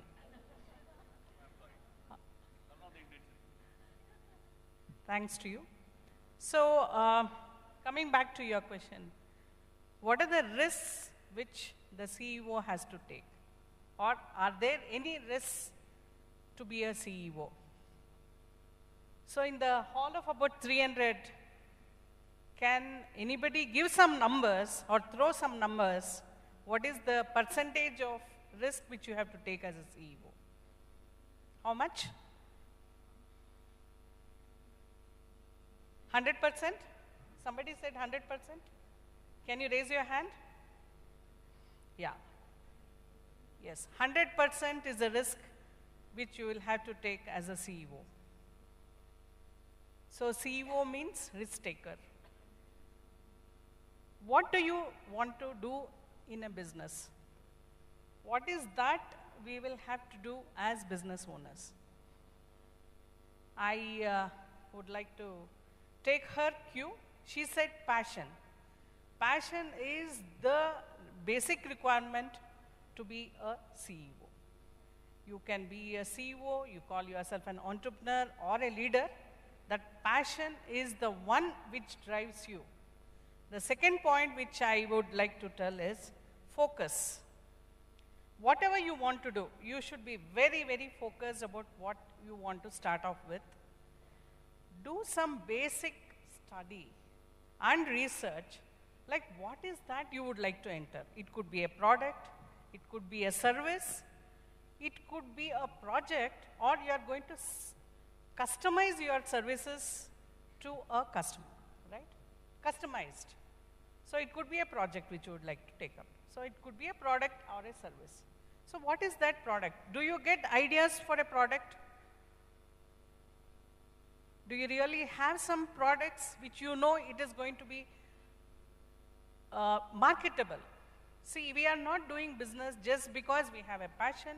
You know a product, it has got a technology, but if in case you have a product, but which is not sellable, then there is no point in getting into the business. I am a technical person. We were all entrepreneurs who knew technology, but we were not good finance people. We thought if you have some knowledge, you have a education, you have some background, then you get into the business. So that is the unlearning which I have to do. See, now I have passed about 20 years. I was in a MSME, grew the company, created an enterprise value for the company. Then a corporate approached us, and then the merger happened with that particular corporate. That is merger and acquisition with a larger corporate. I think some of you may know. Wipro wanted to get into the industrial automation space, and that is where our company, as an MSME, was able to create the enterprise value, and Wipro approached us and they said, we would like to spin an automation division, and that is where we are going to start off, or we are already there and they would like to scale up that particular business. So creating that particular enterprise value, how do you really create? Okay, so we were in a service related industry. That means we used to take up projects which were required by the customers, mainly automotives. We used to set up robotic welding automation lines. So was the journey started off into complete manufacturing? I could say no, okay. We started in a small, I can say 10 by 15 room space where we had 3 computers. We invested in a software. We started with training because we were passionate about giving back to the society. The first initial days, we had tied up with PES University. It was PESIT at that point of time. We collaborated with them. We gave the certification from PES because we didn't have the branding. So you have to create that particular branding. We also approached a lot of, I can say, government institutions. With their support, with their certifications, we could add value to whatever courses we had. That is, the technical competence plus certification is what we created value and we served the industry. So the journey started off into training for about 3 years, and then later on, what next? There was a saturation level where we had to really move into the next level of, I can say, forward integration. So we entered into the engineering space where complete manufacturing or the design services is what we entered into. And at that point of time, we engaged with some good names or the big names, I can say. We served Bosch, we served Ingersoll Rand, we started working with GE Healthcare, and our services were so good that we did not do a lot of marketing. So create that particular value, bring in quality, and you can also see that the customers are going to be repeatable. So we served only about 20 to 25 customers who are major customers throughout the 20 years. So that is what we created. We only believed that the right technology, right human capital, right things you have to do. You start innovating every 5 years in your business. It's not that you start doing something and after a period of time, after the next 3 years to 5 years, you have to innovate your businesses. Otherwise, I'll say your business is going to be stagnant and it will get saturation and you will not be able to grow. So you have to grow the businesses. So what, if in case somebody asks me, 20 years I was in business, now I'm out of business, I'm out of Wipro, so now again I am a consultant, or if in case you ask me if I want to start my business again, would I go back and start the same way? I will say no. The business procedures, the compliances, the advantages we have from the industry or from the government policies, they are all quite, I can say, tuned to the requirements of any startup. So you just need to talk to the experts. I'm not an expert in everything. Okay, so what you have to do is, you will have to get into mentoring sessions, you have to talk to experts in the industry, spend some money. So where is the money coming in? You have to create money. You are going to create money, you are going to create wealth out of the business. But where is that money coming in? So my suggestion is, if in case you want to become a CEO, you want to become an entrepreneur, work in an industry for about couple of years, at least 1 year, 2 years, 3 years, 5 years, because you will start making mistakes. You learn what is the right way of doing business, because everybody thinks, I'm a good architect, I'm a good designer. So if I am a good designer, that means business. It's not like that. You will have to look at it holistically, the approach of businessing. Put the business plan, put your finances in place, then take experts, use the right technology, look into digitization, look into automation, everything, all of them bundled together means business. That is what an entrepreneur is required. And I suggest, if in case you get into a startup, you get into a SME, get into a mid-sized company, learn a lot of skills, and then you get into the entrepreneurship phase. And I am sure that many of you in this hall of 300, I am sure that at least 10 of you will be very, very successful, and I wish you all the best.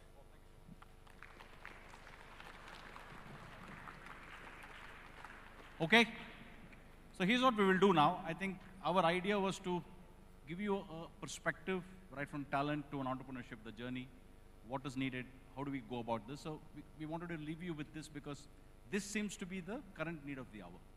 So we're working with business leaders, and we understand the expectation, and we wanted you to know it. Now, I'll leave you with only 2 thoughts. Okay, and after this, we'll break for lunch. We are all here for the next couple of sessions, so you can come back and ask us anything. We are all going to be here. We're going to do a couple of more sessions, but all the questions you may have, come and ask specific people or whoever you want to, and we will answer. We'll come back here at 2:30. Okay, that's the idea, Dr. Rupa? 2:30? Okay, now, my closing comments is, I'm speaking for my colleagues there. Getting a job is not the destination. It is the starting of your journey. A lot of people think that I got a job, life is all set, it's all settled. Actually, no. The complications actually start there. Okay? So you need to keep all the things what the people have said today about reskilling, upskilling, energy, look at context, adaptability. All that is very, very important. And your actual story starts then. And somebody did ask me, how do you differentiate? The differentiation comes from who actually you become. How do you evolve? How do you adopt? Okay? Second is, all of you will have your own mentors, role models, but then you have to have your own personal identity. You have to create yourself. And Sita did talk about you, being you, but then where it starts is that you at least should get into the professional world, create your own identity. So it starts with as simple as probably having a LinkedIn network, and then get into, see what's happening, make friends, make connections, grow your network. Jyoti also spoke about that. Because that is what is going to give you a lot of insights, that's going to give you a lot of learning, gives you an idea of what's happening around you. And it's very, very important for you to know that, because it's just not about what you are and what you do, also should know what's happening around you. And that is going to make you different, and that's a differentiator. So walk away from this session with all the things what we have told you, and then see how you want to adopt, how you want to make yourself ready for coming into the corporate, and then see how you want the journey to be. So thanks all my friends for the nice conversation. Thank you all for the listen. We'll come back at 2:30. Thanks. Thank you so much. I have a couple of announcements to make, so I request students to kindly be seated for a while. So we are really happy the way how you have set the tone for the panel discussion and the way how it has been taken further. So with that note, my heartfelt thanks to the moderator and all the panelists for the day, and you have did a great job. And I'm sure that our students will definitely make the best use out of the panel discussion, right? So the announcements are here. The volunteers, please make sure that you will escort the guests to the designated venue. And the ISAs and the classes will resume as per the schedule, and kindly look behind the timetable, and accordingly you can proceed to the venues, right? You have a short break of lunch. All the registered participants kindly move to room number 103. After the lunch, make sure that you would come back to the same MRD auditorium. This is for only the registered participants. You will now move to 103. Our volunteers will help you out. And after the lunch, we will assemble here in the panel, here in the MRD auditorium. And then we do have a valedictory ceremony. It is mandatory for all the students to kindly assemble here at 3:30. Except for BBA 4, rest all other students are mandatorily asked to attend the valedictory at 3:30. Thank you so much.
right?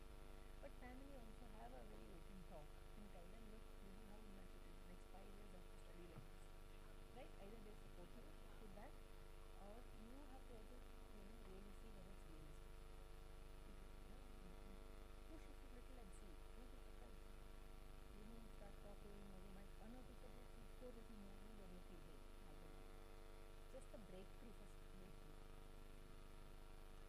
First breakthrough. So give it a shot. That's what I would say before giving up. Be convinced. And replace it with someone. Exactly.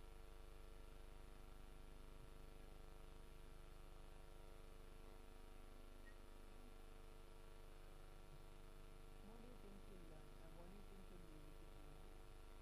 Is it really required to ask me? You tell me. What do you think? Why? The exposure you get.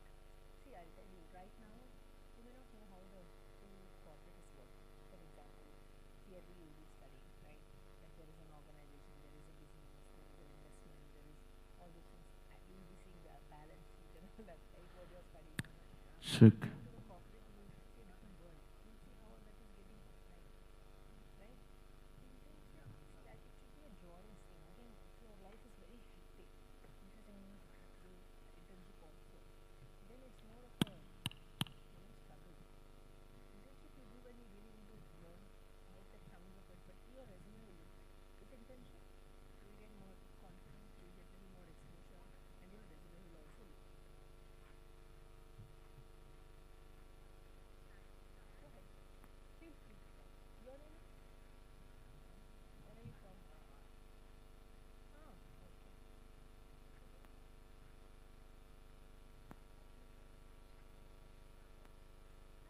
Hop forward. Your name is?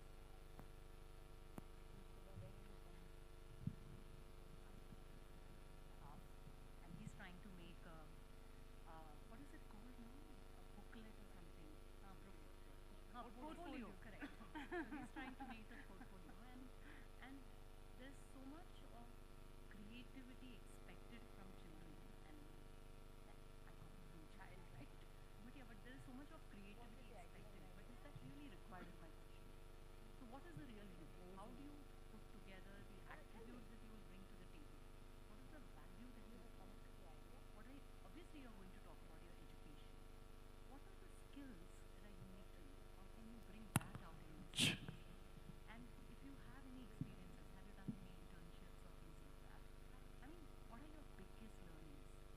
And I would probably think about when I look at interns, particularly when they're applying, what are they learning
full ಇರ್ಬೇಕು ಈಗ.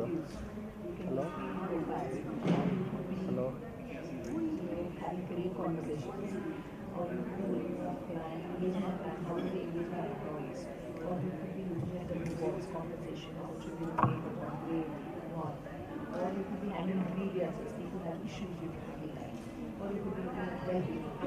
Suite of things you will be doing. Right? I will believe this totally to be sure. Your inclination and your passion. But if you're a person who say, I love numbers, numbers are easy for me. Right? I love research because that's a big way of engineering work on the planet. Your deciding criteria should be your heart. I mean, if I'm choosing it, what are the skills required for it? Like, you just need to understand those things. And then start with them. Like I think the one thing I said, people understand like what employees motivation means, how we detail.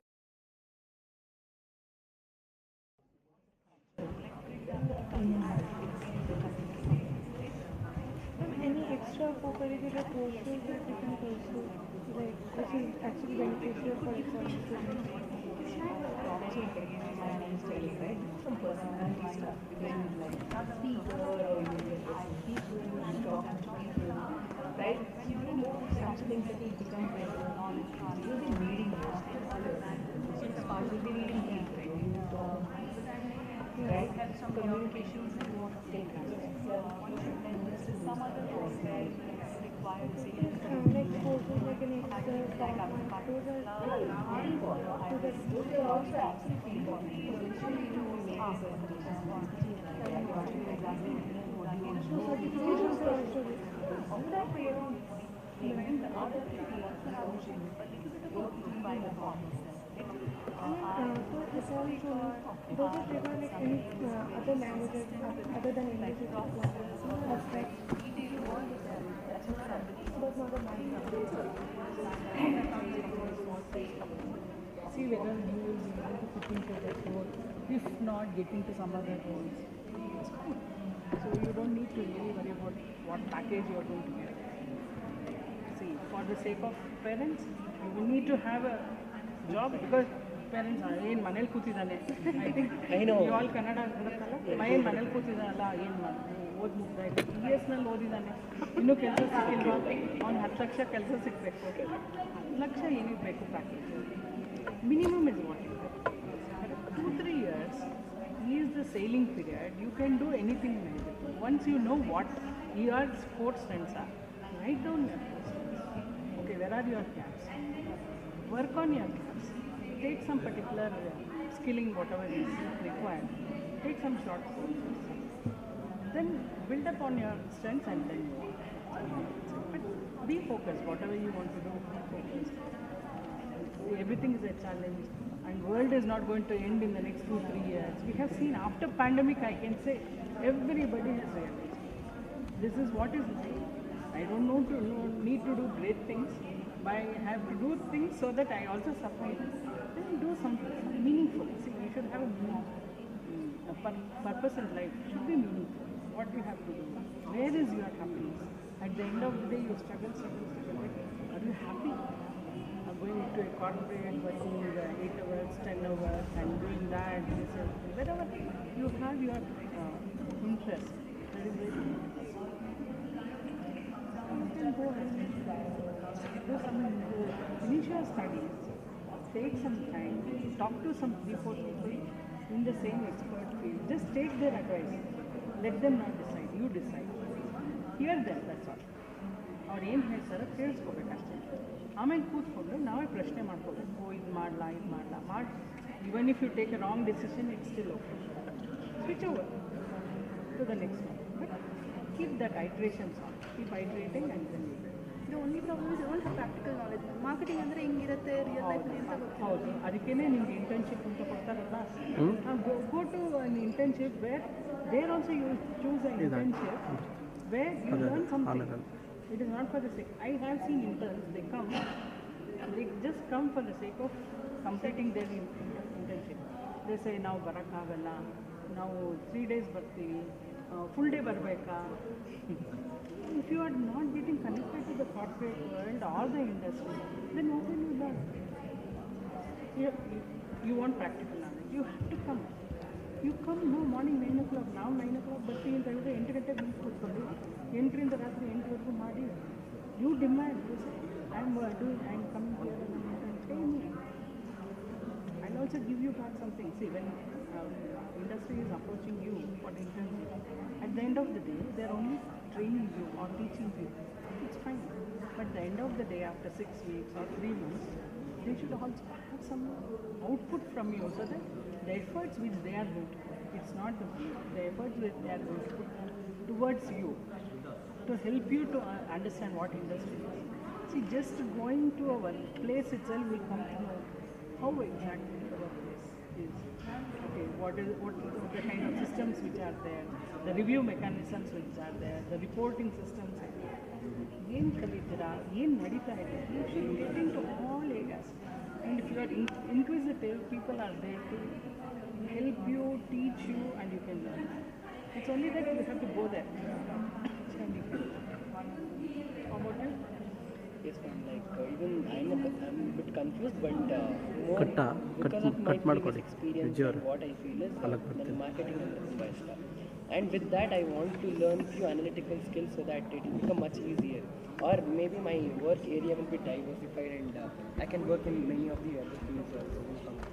And maybe I won't focus on gather.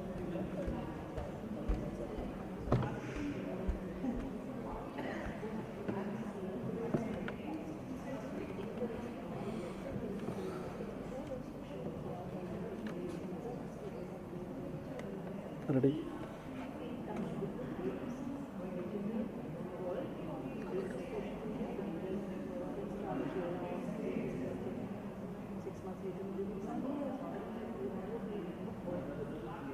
Yes, I have spoken about it in the हमने अपनी सारी बातें बताई हैं. Feedback दिया, check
I'm confident.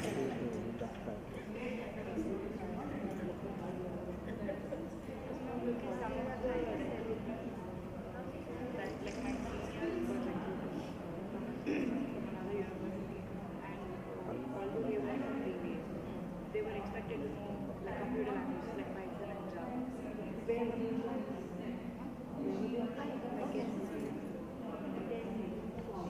That was a requirement for them. Like they hired the people who understood a little bit of the language and not the ones who didn't know the computer languages. So my question was like, even though the management student is necessary for some of the skills that are going on in the industry, so we're going to be managing every industry. All depends on the line of business you're in. Now, where you would ask for coding, every company would be asking for coding.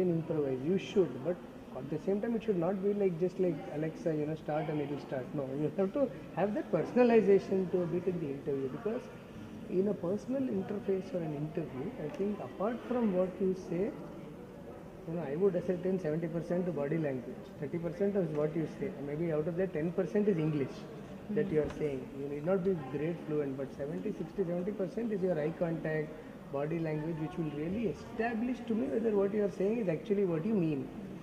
If there is anything which will stand apart, most of us, and I know Harish will be also on the same forum also, it will be the attitude. That's it. And that comes out very loud in your body language. So I will discount skills, I will discount everything if people come with the right attitude. And when I say right attitude, what does that mean? Willingness to learn, willingness to contribute, and bring yourself to the table. A lot of those things, I think now, because once you cross that, everything will happen. And I know a system is like this, that we are all competing. That's what is ingrained in us from our childhood. But when you get to corporate, you're going to be evaluated on teamwork. You're not an island. When you're working in a corporate, you have to work with teams. So how do you bring that attitude out as to how you will collaborate? And how will we work with people? Every company will be different because people are different. What a Deloitte looks will be very different from what an LSE looks or a Cisco looks for you. Sometimes I'm okay to bet on somebody even if they lack some of the finer skills, I'll say I'm okay. But sometimes I'll say no because it's a customer facing role, I need them on the shop within 3 months or 2 months, I don't have the time. So don't ever penalize yourself and say my friend got it in Dell or Deloitte or HP or somewhere but I did. It's nothing to do with you. It is just to do with that requirement that company and that requirement is. Same, sometimes you may not make it through a campus program, but chances are in maybe 6 months or 1 year you go through a off-campus kind of a drive, there are chances that you get. So you should be looking around actually. And that's where I'm saying networking is important. Networking is not sending a LinkedIn invite and keeping quiet. Generally most people will accept out of courtesy. But after that what? Are you even reaching out to those people? Do you know who those people are? So today if I have maybe 5,000 people on LinkedIn, but do I know if I want to pick up, do I know who should I reach? If I need to go to a Cisco or if I need to go to a Philips, or I can't wait for a forum like this, no? So if I need somebody, how do I? So that networking is very important in future. I think you should also how the interviewer is, gauging you should and also, you should also get the pulse. See, like he said, right? So there could be some interviewers who are looking for two-line answers. There are some who are looking to understand how do you approach a problem, right? So what you need to do is you have to be verbose or not depending on, like, if the minute you see that this person is shifting places or looking at the watch or doing something, you should be very quick to understand that this guy is losing interest and I'll have to do something or say something to bring that interest. So basically the thing is that is it's like a very mindful exercise, right? So just like this chapter kind of thing, right? These are the only few minutes that you have. And it could be, see, for all you know, you could be like a top student. But in that 30 minutes, what you've done is what is going to, probably decide where you will start off with, right? Like you can go out and get it.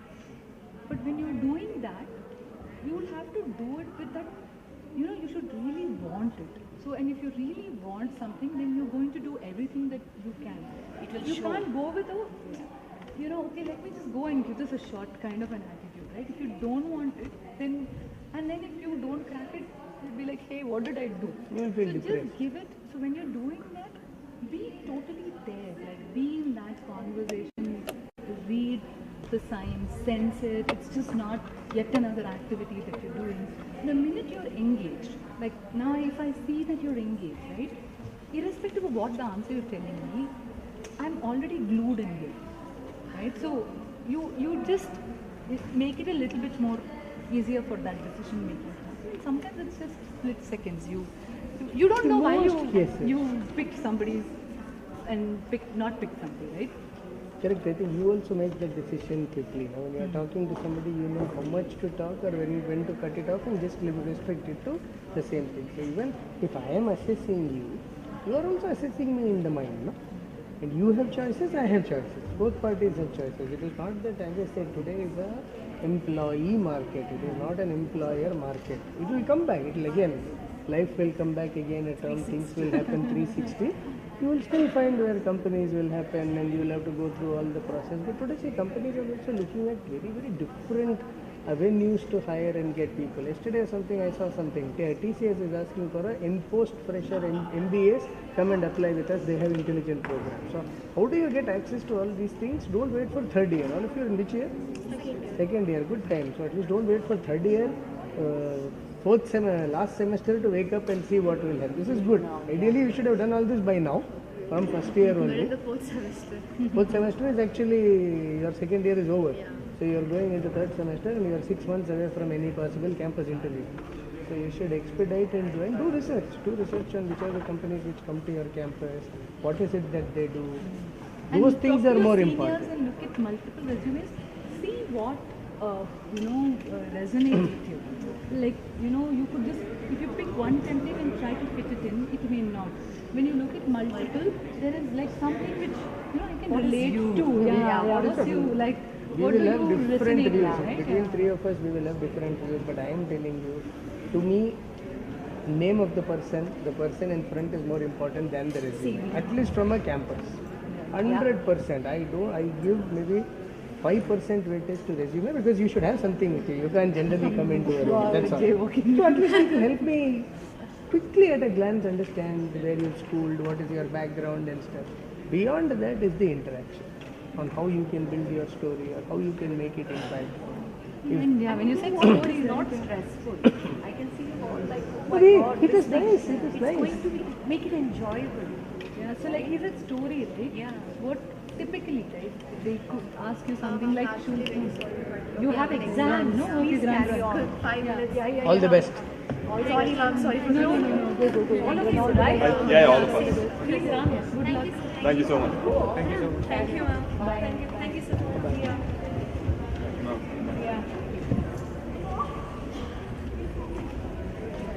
You guys don't have exams? Are you done? Yes. Today. Maybe check if any of them there from there. Any of you want to, you have questions? Anyone has questions, you can come. Questions, you can come.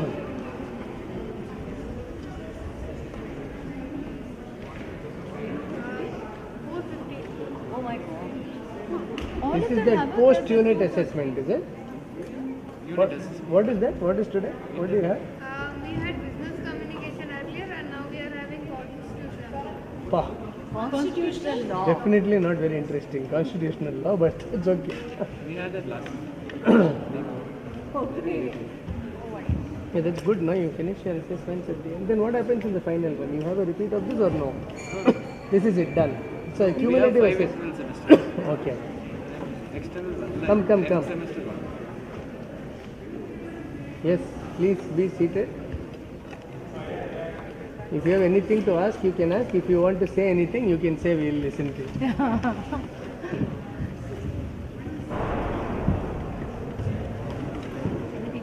You all have finished your exams and come? Yes, sir. You have another one? We do. BBS students. We have constitution. That we can't teach you.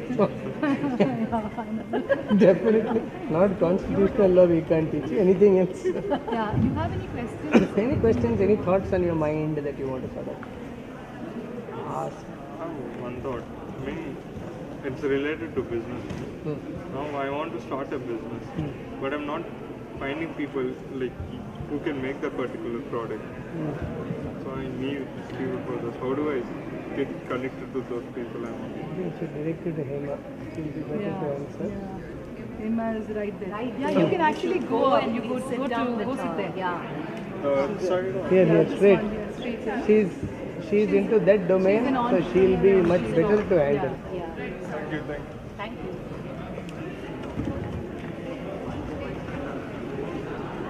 Careful. So the other batch was talking about how to make their resume. Anything other?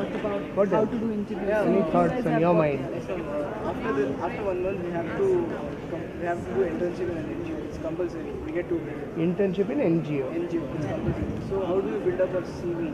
Till now, we've finished only one year. first semester gets finished. So we will not achieve that much.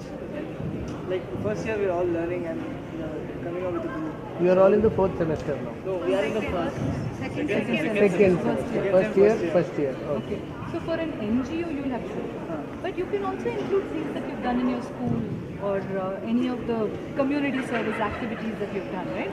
It kind of depends on what kind of NGO you want to apply to. And if it's like Greenpeace or I don't know, maybe Karunashraya or Akshay Kalpa or something like that. No, Akshay Patra, right? Akshay Kalpa's milk. Akshay Patra. Yeah, Akshay Patra.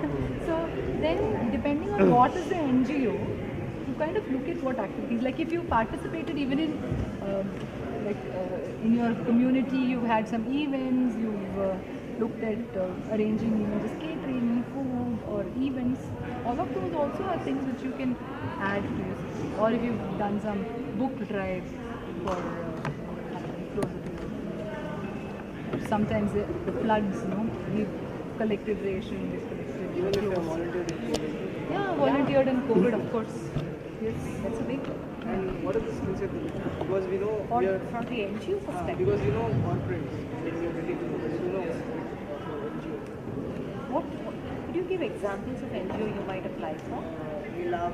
Okay. There's one we are Milab. Smile Foundation. There's one Dreamer Dream.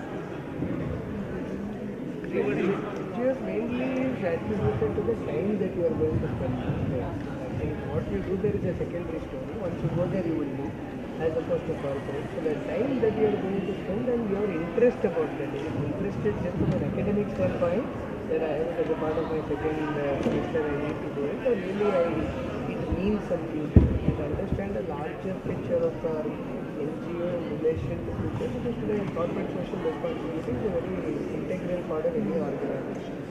You are essentially, CSR is a big one, so some of lot of kind of things, sometimes you need to also contribute about 2% of your profits that you declared into a CSR initiative.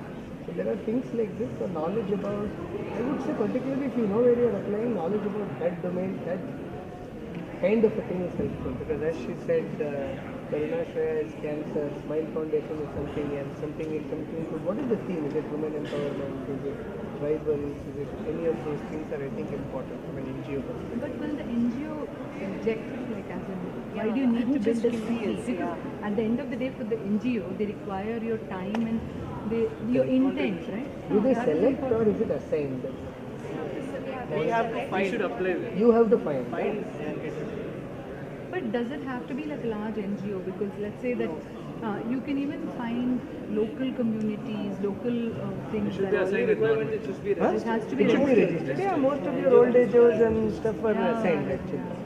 So whether it is you're spending time on care, healthcare and those stuff, whether you're spending time on any other thing, I think will be. But that's from your course perspective. I think it's to give you a first orientation to going out of college. And it is also more like a real world experience. See, like you were saying, right, one of the things is corporate social responsibility, but there's also giving back. Like if I have a team in which now I've hired like 10 interns, right?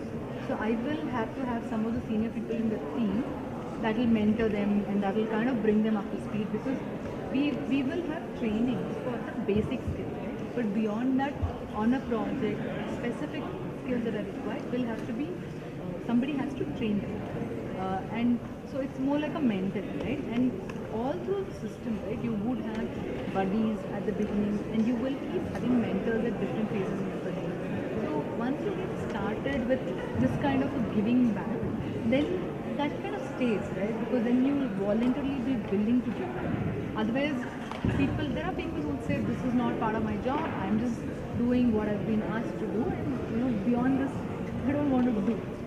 For them, after a certain point, their career growth also stagnates, because the higher you grow up in your career, you will have to give back more and more. And at some point, you might just only be doing a lot more of mentoring, grooming and all of that than core work. So I think that kind of builds that character or value in you as well. Sharing and time. Yeah, that's the key. Do you guys have any questions? you want to discuss? One question. Yeah. Come, what did you come here and ask a little loud so everyone can hear your question? So, see, if I start my business like after this decade, so like now we are seeing the trend like how so many startups are coming up, but all of them are getting closed within like few years, like max 5 years. Study has told that like max 5 years they just go off. So what do we do differently from other businesses that will make us be maintained in the market for a long period of time? Don't blow your money or your investors' money. Two things. There is, I think, people who have done well are people who have managed their innovation product. Today, I think they started off with only technology, but you have today a lot of other kind of industries, whether it is healthcare, whether it is pharma, anything, you name anything, it's person sitting at home today. So somewhere, I think, spending money in most of these cases, I think lack of experience to run something like this is also attribution. So people have really not put the buck wisely, followed some risk and patterns as opposed to traditional companies which have done. So you're able to have a sustained life in the market. Plus, today I think you can also not undermine your competitive advantage. So take an example of maybe when we started, we thought it was only Uber and Ola, but today you are right on Ola. There may be many which we are not even aware on a daily basis. Or at one time we were happy with the Book My Show. Like that, there are so many. So all these kind of things, but there are a lot of startups which have really over a period of 3 to 5 years matured and have become really, really large and have attracted good investment and investors and they've really changed course. So that is also, it should not be an overnight thing that suddenly you want to make money, get valuation 6 times and sell. Those are all good to learn from an academic. If you have a BBA project, it will look good if you are submitting this. Practically, I think it doesn't work. And when you start a venture, right, you have to be very clear if this is a cost advantage or is it a differentiated service that you're offering, right? A lot of times what happens is people get all muddled up. Let's say that you are something which is, you have product that is only targeted to a niche sector. It could be a luxury product. But then what happens is as competition starts coming in, you start realizing that there are cost pressures. If you then just, cut down the cost and then start playing, then you're going to be playing with a lot of retail. So you need up your knowledge. So what you need to do is, when you're strategizing, right, you have to be very clear. So that is why having a strong conviction, a vision, and solving a problem, that's a real problem, right? See, all of us as innovators, we want to solve some, we'll solve world hunger kind of a thing. And we have this very larger than life view of what we're looking at, right? You will have to get very, very practical and look at the sustainability. Is this a real issue? Will somebody pay money for this? And you will also have to look at what are all, one is what's there in the market, but what could be the potential disruptors? Like he said, right, Ola and Uber, when they started off, they had a lot of monopoly, or they had most of the market share. They didn't expect a Rapido or Quick Ride to come in because that is not even a segment that they were looking at, right? Who would have thought of cargo? So basically, you will also have to look at, what are the potential unknowns and who are these other people. So see, if you look at that Quick Ride, right? Most of us who are driving to office maybe alone is a big segment. Nobody thought that you could tap that. So for that, you just needed to create an app. There is no infrastructure, there is no investment. It just required a very small. So with some small investment, then you could flip a whole demographic to come into this segment, right? So you have to lay everything on the table, and you have to be very practical and honest about it. I think that is where most entrepreneurs want to believe that their ideas are out of the world. They are like, the best, and there could be nothing that could shake. So which is why otherwise the rapid rate. But at the same time, it's also a learning. I think we were talking about that, right? Like agility, social agility, all of that. So you take the learning, the next time you would be a smarter entrepreneur. Not everything you need to do. It's not about sometimes you can aggregate. So look at a point of time, let me take an example of say cars and bikes. So that's something that you can relate. Earlier you would only want to go to a particular showroom. Today you have multi-brand showroom. You have people who can come to your house. You have all these apps which do various things for various parts. Somebody takes into bumpers. And you are okay. But the people are okay because they are getting the cost advantage. And they are also outsourcing it to some reliable partners who are getting to them locality by locality. So innovation is the key. I don't know how many of you followed this. I don't know whether it is up and running. Swiggy actually came with something. Swiggy said when you have guests coming, you can order from anywhere in India. They said that you can have biryani from Lucknow, you can have something from Calcutta, you can have everything from Delhi. It will come frozen, packed to you in 24 hours. So you can have, and then you can reheat it and heat it for the next. So they give you 48 hours, 24-hour delivery window, and another 24-hour thing which you can consume. They said aggregation. We are not doing anything. It's an aggregator. And today I think life has become so difficult without Swiggy and Zomato, so to say. But still, if you go to your local fellow, he's also crowded. So that differentiation is important. To the big basket or the group. People keep changing. Innovation, technology. It has to be tech enabled because people like to sense to see and feel what is there. Yesterday a day before Pune, which is supposed to be most famous for mango for the season now. I saw something which says you can buy mangoes today and pay later. Look at the kind of business models that are coming. You can pay after the season, but you'll get mangoes delivered now. Even time to market, right? Like, see, the other thing is you can have an idea.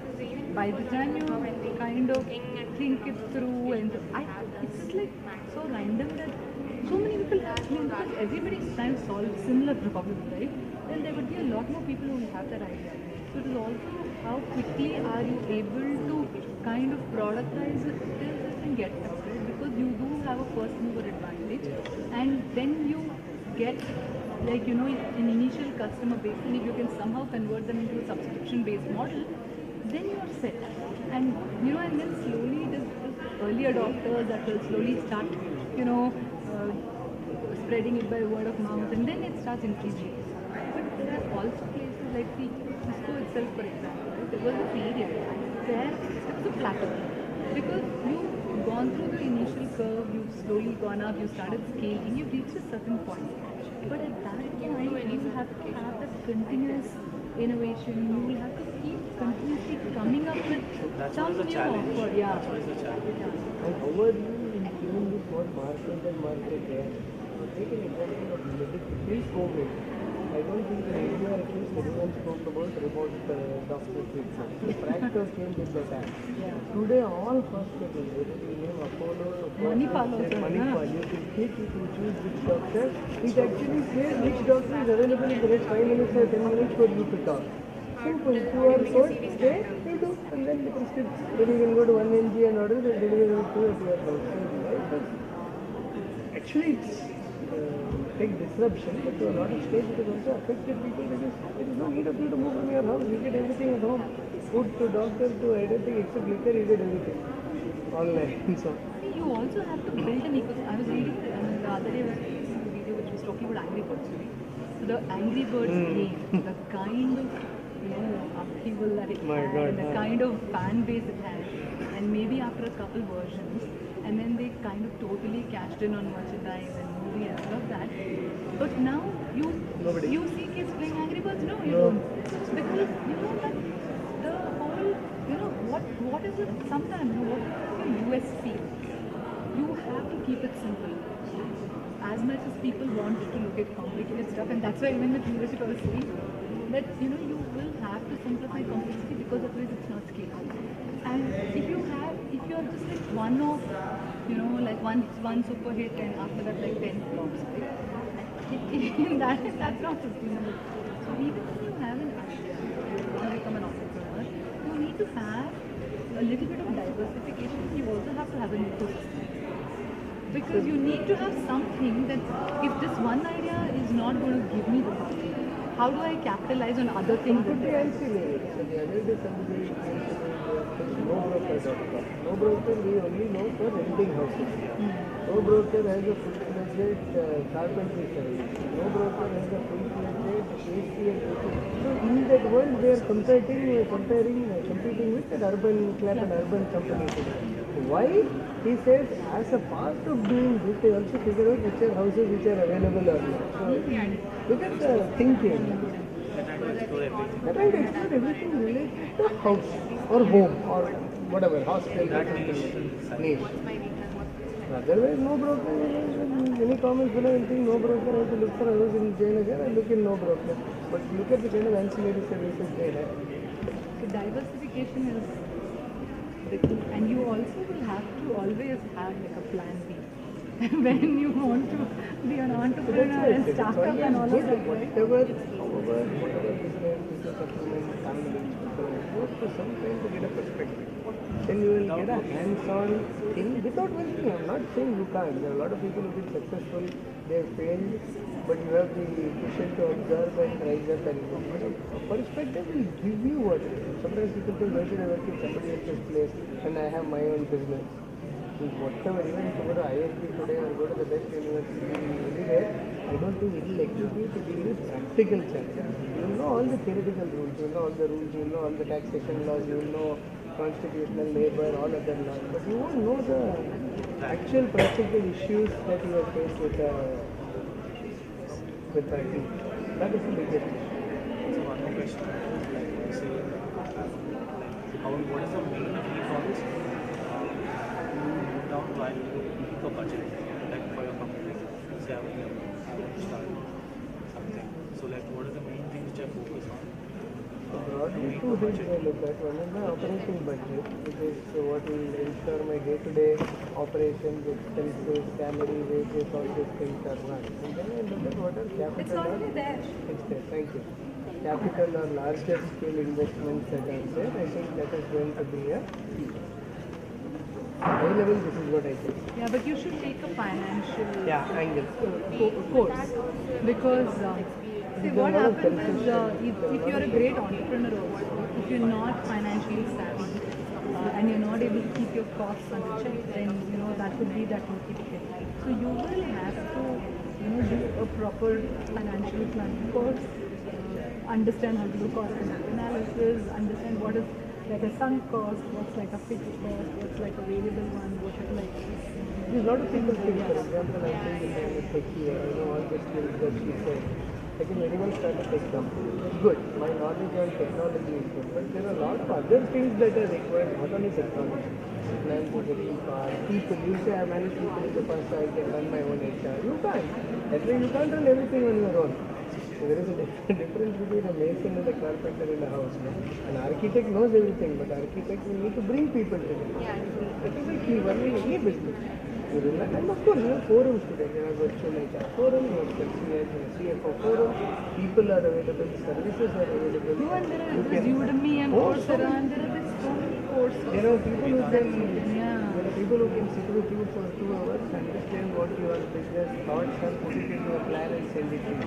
You can go pitch it out whether you want funding or whether you want to operationalize it, there are people. So for everything there are people. These are all very specialists, come at a price. But you will have to ensure that you're using the right people and getting it vetted and you're making it foolproof. Because, see, all of us, right, there is some point in life where you are like, you want to try it out, you want to take the plunge but you should, so basically if you are, let's say you have a risk appetite, you're just fresh out of college, you don't have any liabilities, your parents are also not expecting anything from you, so you say, okay fine, I'm going to give like 6 years, 3 years, I'm going to try all of this out, then that's okay. But if you already have some liabilities, you have some dependencies and all of that, then you really need to plan. So I had one guy in my team, he wanted to be an entrepreneur because he was like 24 and he said a lot of my friends, and see there's a lot of peer pressure, like a lot of my friends have their own startups, so rather than engineer at this point, he said I want to do I also want to start a startup. But the thing is, he said I want to like earn this much money, save this much money and then do it. And after that what he did was, he took up another job which paid him and he hired a consultant from outside, and from his salary he used to gave that guy money to do. But only after a point when he realized that he could switch, he decided to. But he was not doing it in almost 10 years. He's still not switched because initially that was making money. Then he said, oh, I have to break even. It's almost like he should be learning and then he added two more developers. So you will have to figure out where in life you want to, where do you draw the line, where you can, how much you can afford. So yeah. But not after 10 years to still not making any money. That's not the right thing to do. We can either go back to work or start something. You know what is your breakdown budgeting? Customer may have noticed. Breaking even, what is your cost even?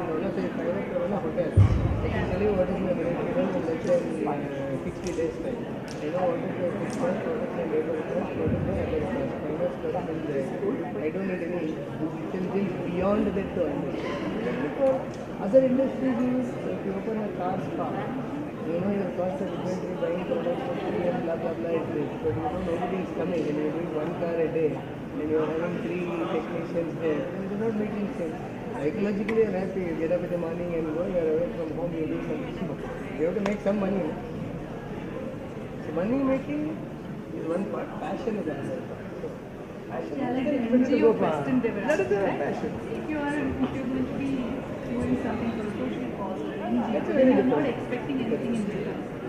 So then it is okay. But Then you there can do it for are like, failures, there are failures, there are days when things will be tough. But how do you sort of go through that and have a negative? Because one day you can't think and be an entrepreneur, and another day you can't think and be. Both have ups and downs. So on a Monday morning at 10 o'clock, I can go and sit in Kabul Park. If I'm an entrepreneur, I can do my calls from there. But if I'm in Cisco, I better be in Cisco, otherwise you'll come and take me there. So those links, so there are flip sides of both, but it depends on what you do. It's good to see, it's good to sense. Startups will also remain forever, it's not going to shut. Same will happen to other industries, traditional industries will also be there. In fact, now there is a lot of reverse thinking with India being declared as a manufacturing hub and all. I think somewhere the euphoria on PES, at the MBBE course will come down. You will have a lot of other alternative courses that will come down. A lot of people are going to design. A lot of people are going for other management, MBA and commerce. At one time BCom was done, but now it's come back. Big ticket BCom is coming back. PA is coming back, analytics is coming back, market feasibility stuff is coming back. So whatever you decide to do, you should get in a depth of it. That's all I will say. and you can always change courses. Like you tried to launch something not working, go and do an MBA, go and study something else. Earlier, I think it was like when you then you were stuck with that same stream for the rest of your life, right? Like where you started. It's not like that. I took a break after 20 years and then I went and I wanted to always do it. Finally, I said, I've gotten a break now. And people were teasing me, how I don't want to study now. I said, okay, I just want to do this. I went, enrolled myself. I finished. I don't know what books that I can. And then I said, it's come back. But then just try. I want to do something I can. And to me, but we were not open to that. Till 20, I was like, okay, if I do the break now, who's going to manage it? But then finally said, okay, fine. I think I want to move. Yeah. And then just freelancing. Turns out tomorrow was India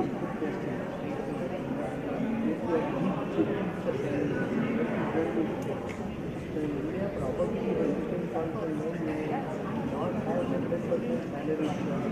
You get an employee with a fixed salary. And for the rest, I will say, boss, this is the work that I have. Do you tell me what is your estimate for this job? So $50, pay for $20. If I think I'm convinced with him, I go with him. If I think I want to pay $10 more, but I'm sure you bring the best time. I think that is going to be based on quantum of work. Like how a advocate charges today, based on a quantum or a lump sum. I think that will be the future. There will be all these combinations. Still working, still doing far more liberal. It's very liberal. There's a lot of freelancers. See, earlier you could never see photographers, people in the creative side taking part-time jobs. No, you don't want to play. No, I'm an IT developer. I'm a software engineer in system. I have nothing to do with it. Only if I'm making dosa in some restaurant, that is kind of my interest. And I'm doing, and there are a lot of people who organize these party and events and bike trips and these are plans. A lot of people do. It's not that there is too much money, but it is an off-peak thing. They have something for them. So that Okay with it, right? As long as it's not conflict of interest, if it's not in the same line of work. Warren Buffett said always have a second line or source of revenue. Passive income. Passive income. He always said that. I think it's true. What else? Coming from What report? corporate jobs that coming to entrepreneurs is definitely one. Because you're so used to being in a corporate. So when you're working at corporate, you get a lot of benefits. You get paid on time. Things like they have everything. And becoming an entrepreneur, there's not even like a chance that, oh, okay, this month I will be getting my own like. So you need to be, that's why I said you first need to decide your risk capital, right? And you see any change, you like we call it change management and we call it transformation and all that. But I think it is transformation of your mindset. Because sometimes like corporate job is like staying in your comfort zone. I mean not anymore because you still need to be on your toes and you need to keep in line with the technology changes and all that. But still, you get a fix it. Going to the lever or the reason that is pulling you has to be so strong that you're not going to be complaining. Okay, like you're going to be that I'm giving my heart and soul to this, or maybe I'm giving this 1 year's time. It's like I'm in a relationship right now. I don't know if this is good or no. We want to work. We want to try it out together. We give it 1 year's time. If it doesn't work, we go our separate ways. Right? You have to kind of be ready with that and you roughly time. Maybe if you say 12 months, you can stretch it up to 18 months. But beyond a certain point, like you said, you would know whether this is going to work out. Yeah. You have to be ready for it to come out. See, there is something that you can't compromise. There is a minimum lifestyle that you have. You can reduce your expense, but a minimum lifestyle and a minimum commitment is definitely there. So first ensure is that you think before you starting to do something, investing your money, you can normally say at least can you see your savings for the last 6 months. Minimum. At least you could get your friendships or disorder if there are. But you are being prepared for the worst. There are small stuff that you do on your own, you are not anxious about anyone, different size. But all as much high is there, you also come down and do you have to be there. Don't put the only positive aspect. I think successes also. There are extremely good success stories even in terms of startups and stuff like that. We got 5-6 years back till the premium segment. In COVID, what happened? They started prioritizing customers based on your relationship with them and said you will give you delivery in 1 day or 2 days or something. Today it's very common. Nobody likes to like you don't have Swiggy app, you don't have this. So that's it.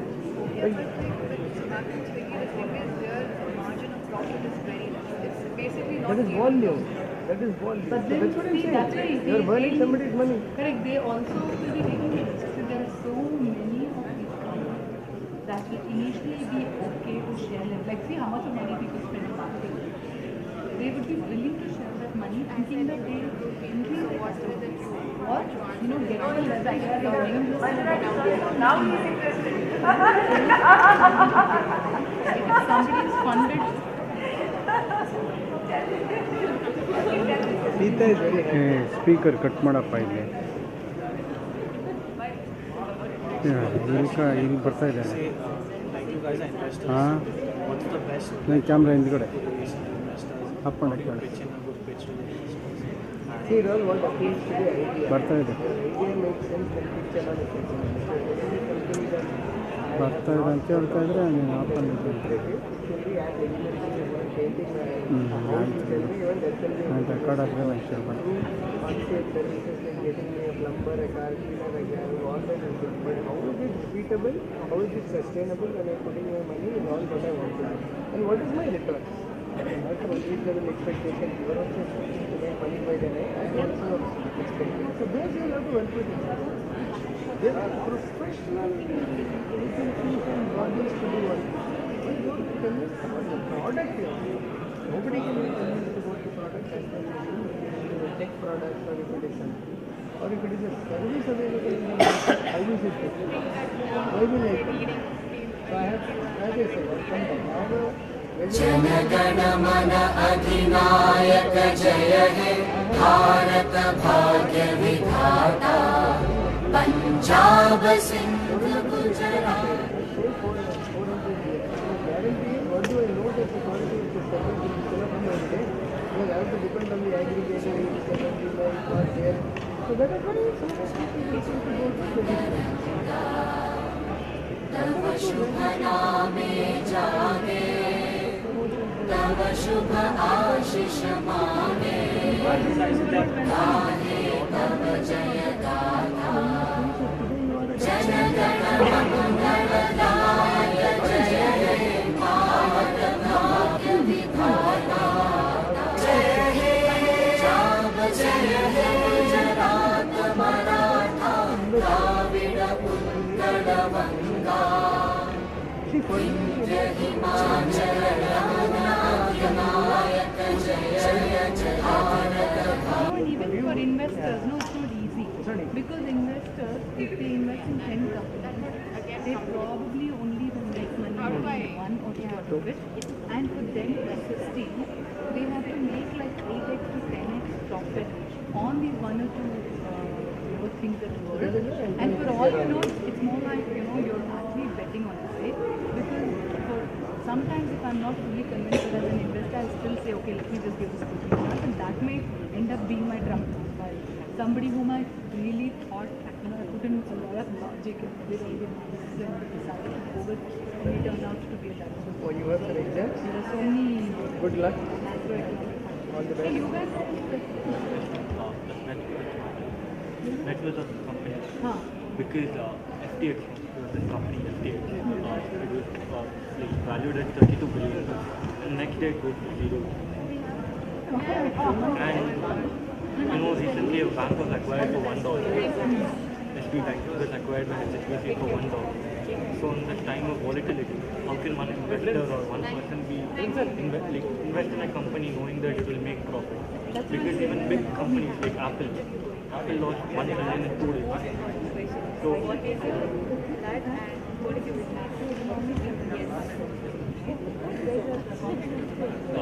yes, but we learned it.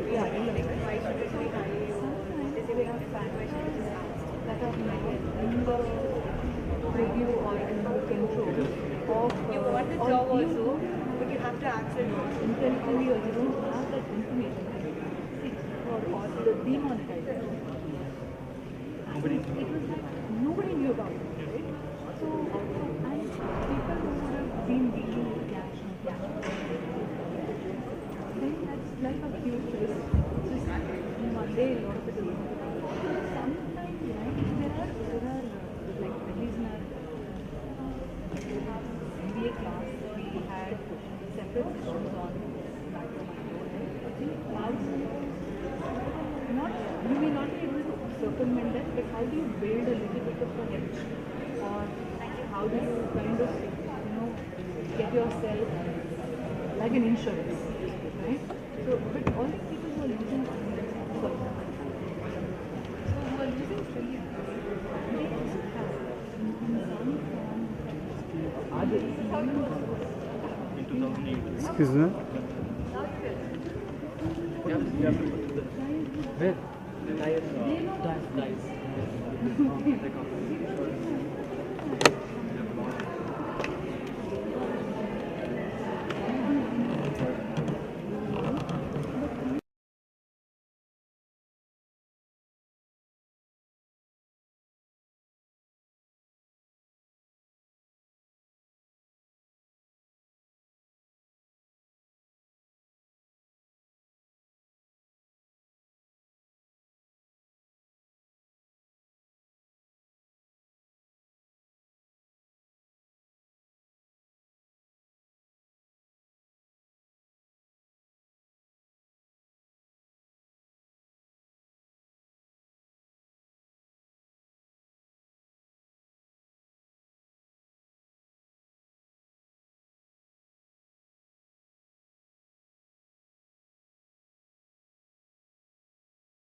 Team ಐತಿ ಎಲ್ಲ ಖಾಲಿ ಆಗ್ಬಿಟ್ರೆ ನೀನು ಮಾತ್ರ ಇಲ್ಲ ಇದೆಯಾ?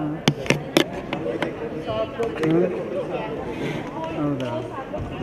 ಇದೇನು ಒಂದು ಇದಿಲ್ಲ.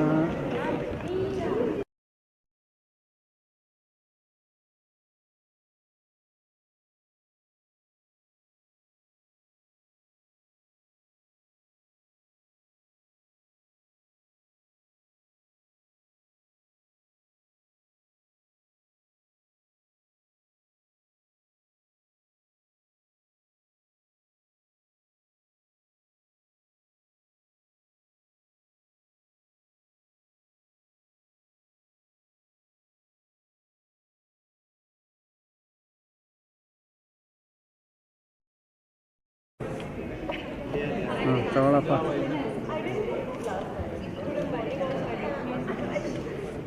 ಕೊಟ್ಟಿದ್ದೀನಿ ನೋಡಪ್ಪ ವಿಡಿಯೋ ಆಗಿ.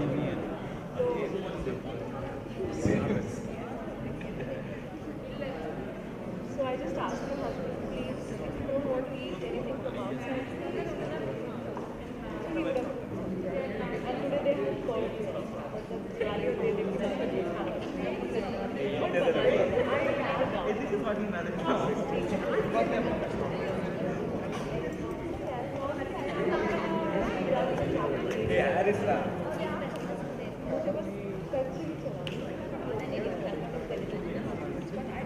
ಏನು ಮಾಡ್ತೀಯಾ? ಮಾತಾಡು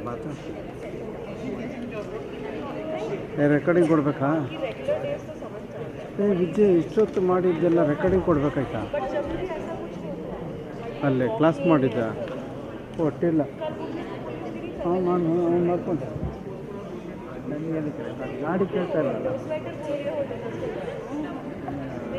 ಏನು ಕೇಳ್ತಾನೆ ನನಗೆ ಕೇಳ್ತಾನೆ. ನಾನು ಒಂದು 2 ನಿಮಿಷ ರೆಕಾರ್ಡ್ ಮಾಡಿದೆ, ಆಮೇಲೆ ಕೇಳ್ತಿಲ್ಲ. ರೆಕಾರ್ಡಿಂಗ್ ಕಟ್ ಮಾಡ್ಕೊಂಡು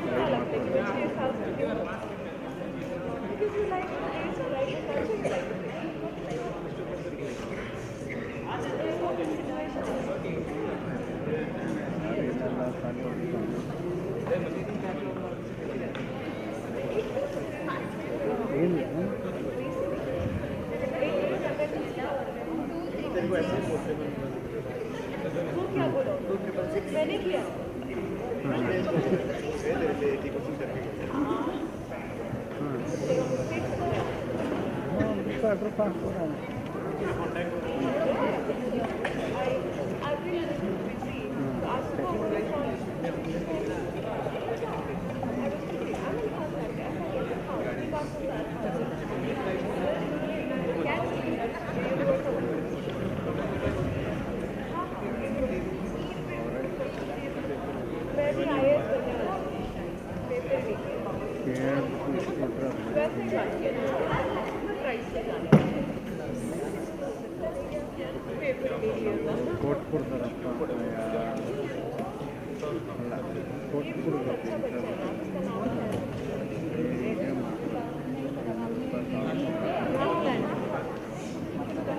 What's your name, bro?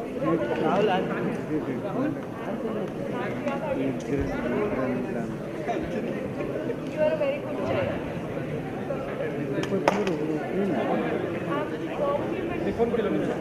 See, my comment was complimenting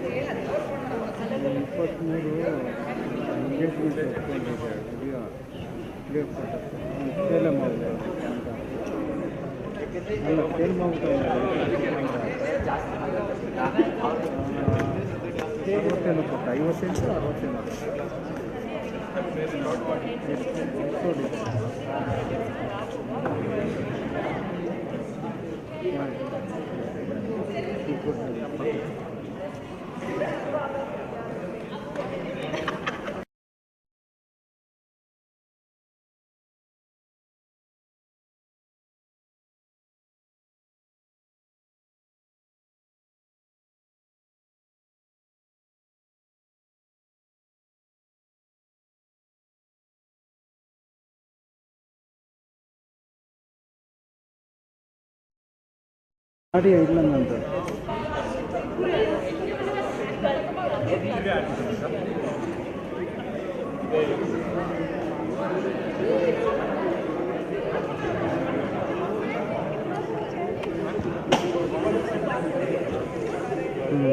ಮುಗಿಸ್ಬಿಡೋದು ಕೇಳ್ತಾರೆ.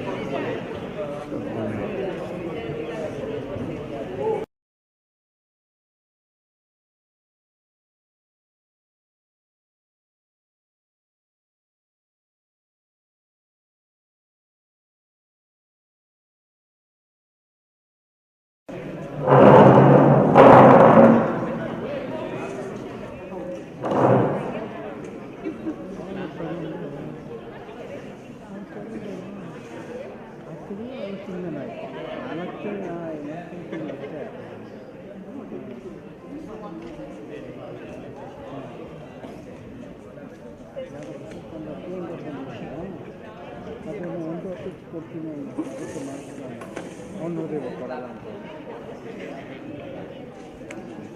ಕ್ಯಾಮ್ರಾ ಚೆನ್ನಾಗಿತ್ತು. ನೆಕ್ಸ್ಟ್ ಫೋನ್ ಚೆನ್ನಾಗಿದೆ ಕೊಡ್ತೀನಿ $200.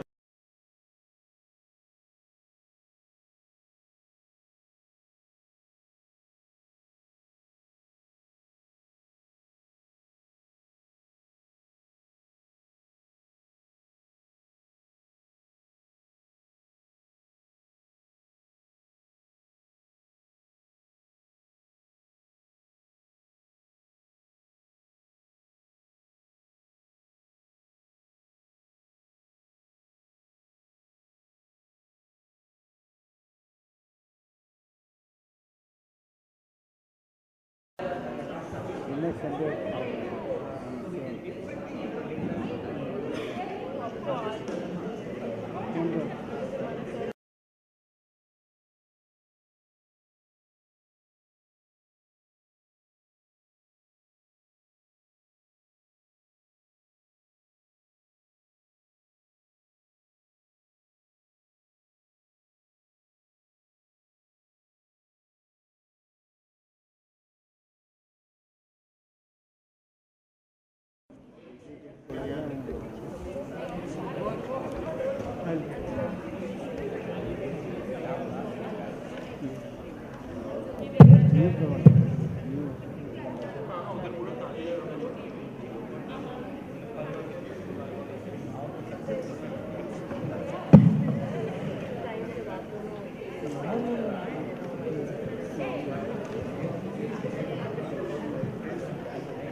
Check.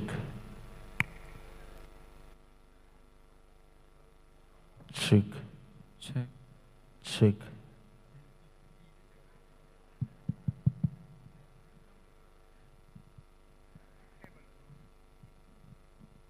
ಆಚೆಡೆ yellow ದಿಕ್ಕುತ್ರಾ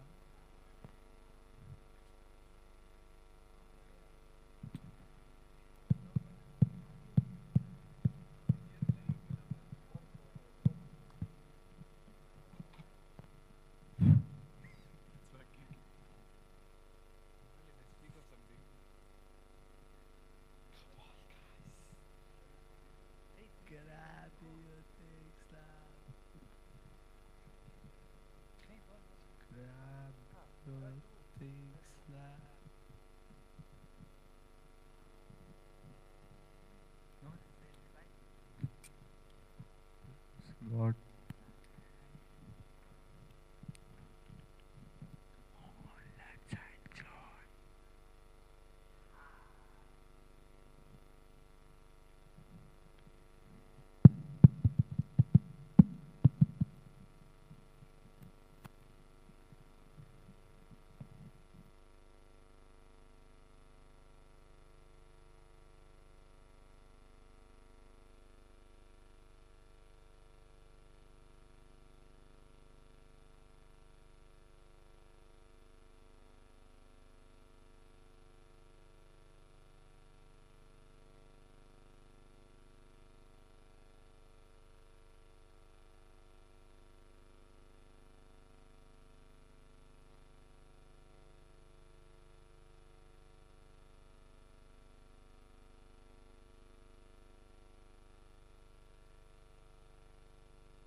I request all the audience to kindly take your seats, and my dear panelists, I request you to kindly take your seat on the dais.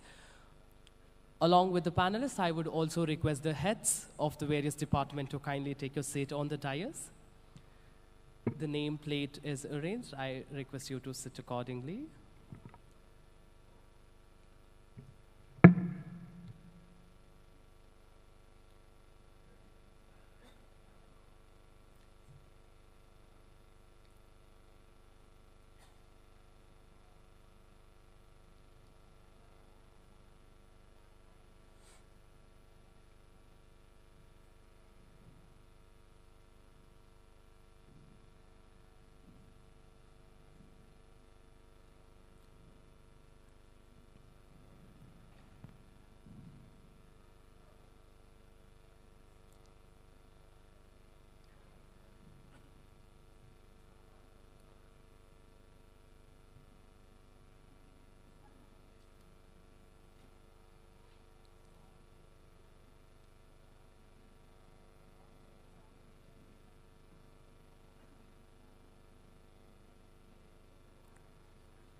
May I request the students to kindly remain seated.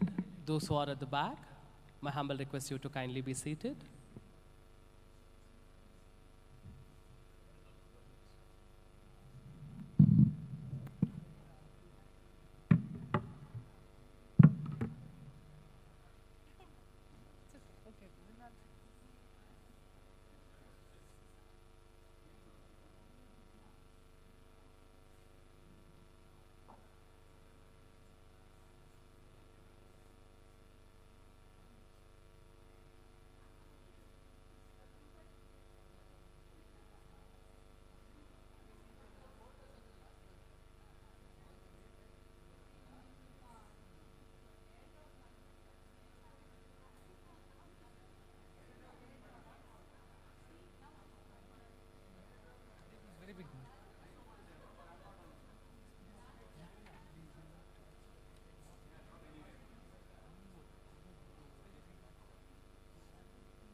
Good afternoon, ladies and gentlemen.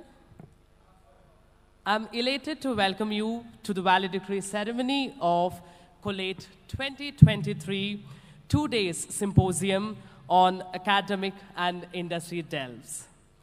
Starting with mantra of sustainability till conquering the best career opportunity, we have come a long way. By giving true meaning for leveraging learning for agility, talent, and employability, Collate 2023 is successful in making students understand the importance of being change agent, balancing between profit maximization and being sustainable, to do more with less resources, and importance of being a leader with the best leaders that we have with us today. I'm sure Collate 2023 is one such great opportunity our students have grabbed to excel and empower themselves to face the real world in the near future. With that note, I would request Chairperson of Department of Mechanical Engineering, Dr. Satish S.V., to address the gathering.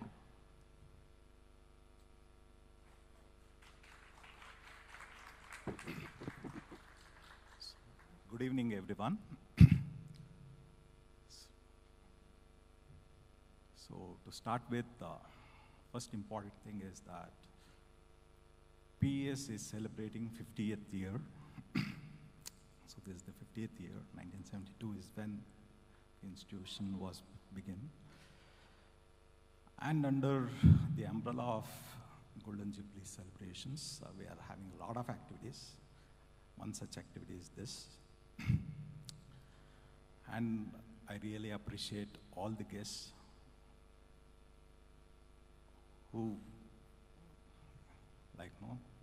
took our invite and they came and participated in Collate 23. There was a lot of effort from the team, the faculty members, starting from Rupa, who was the architect for this program, Dean, who really gave all the contacts for her, and other people who suggested the panelists for both the days to enrich the students regarding the research and the job opportunities that exist for you in future. So some remarks from my side. It was an excellent event, both the days. Both the keynote speakers, I heard almost 75% of speech from both of them because it's been relayed live. The entire event, what's been conducted here, is relayed live to both the campus students, and a lot of students are participating online also. So I got very good feedback about the entire program for both the days, and some suggestions also of how we can improve this.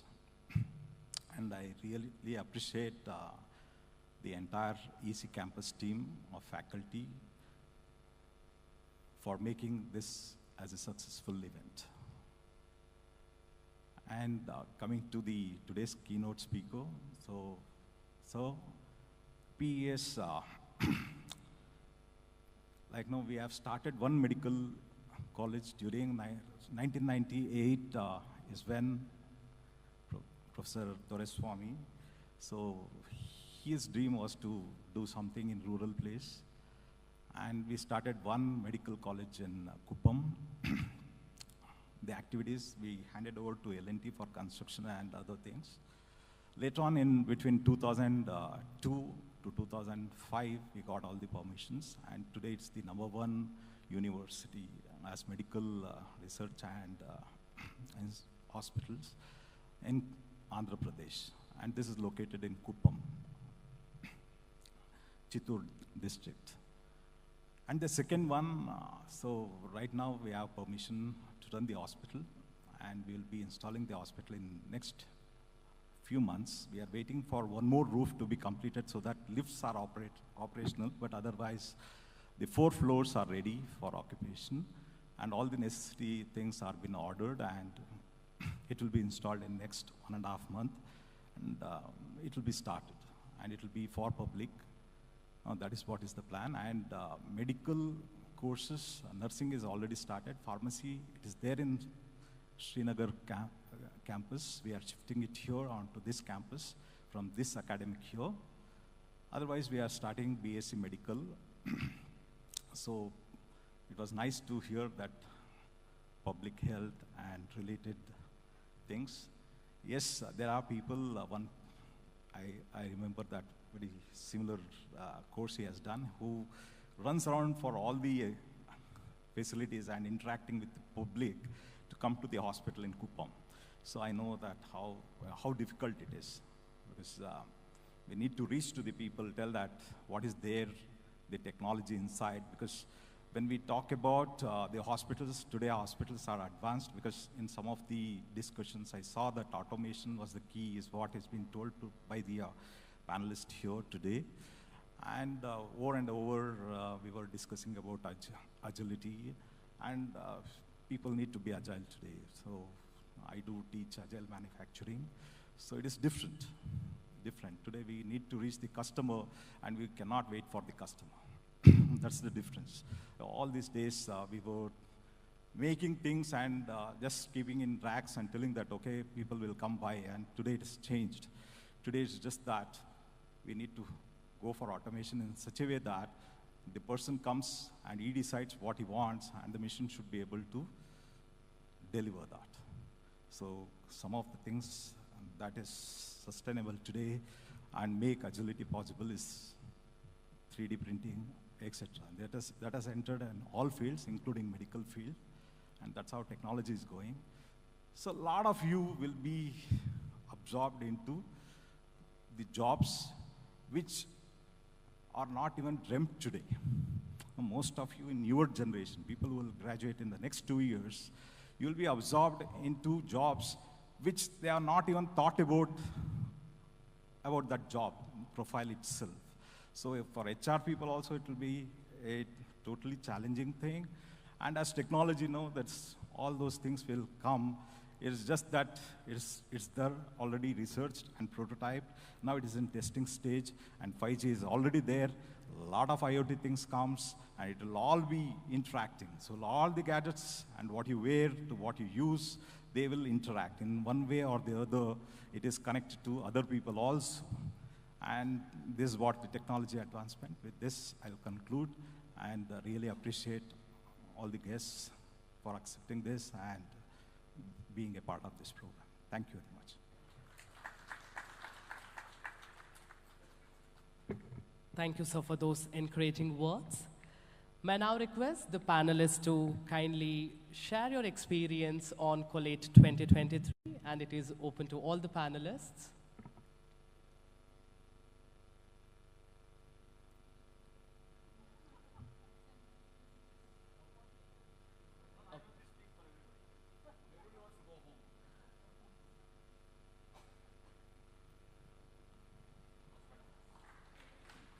We all know that.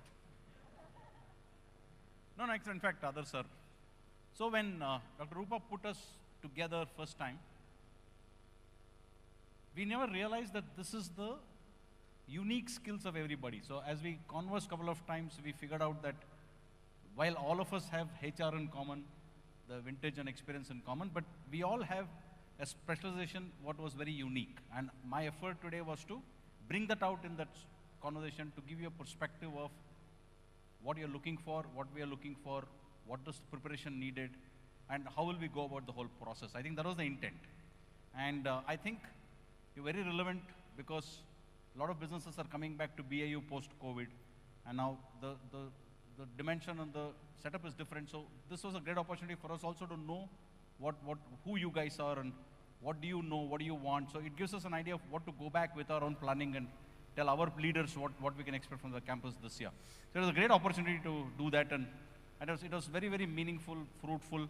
I thought it was time well spent for us, and we really loved the interactions with the kids. So that's one of the reasons we come back to college. Like I said in the morning, the energy, the enthusiasm, that hunger, the questions you have, and the answers, whether you take them seriously or not, but we tell you a lot of things. So I hope it was fruitful for you too, and we loved it. So great coming back here.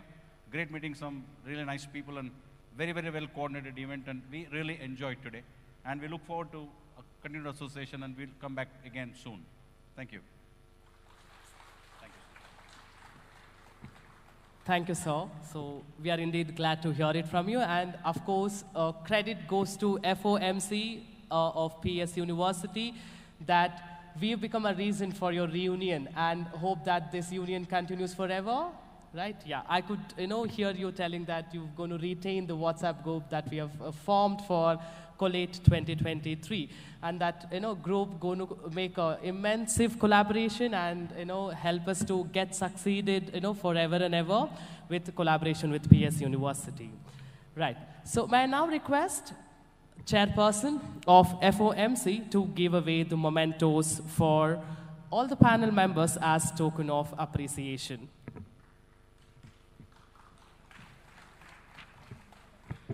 Starting from Ms. Sri Ranjini Venkataraman.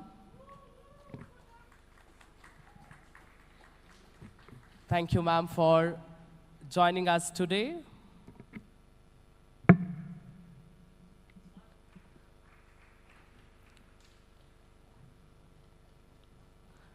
Mr. Harish T.R.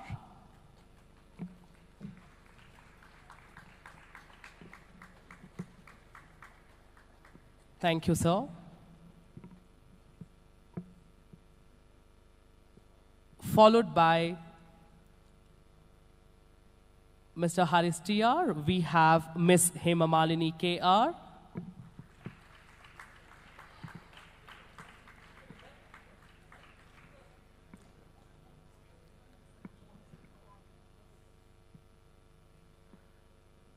Mr. Rajiv Srinivas, for being excellent moderator. One big round of applause from our students.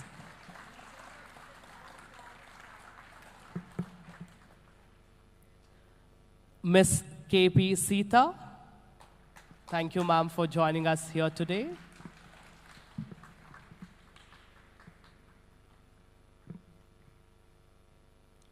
Ms. Priyade,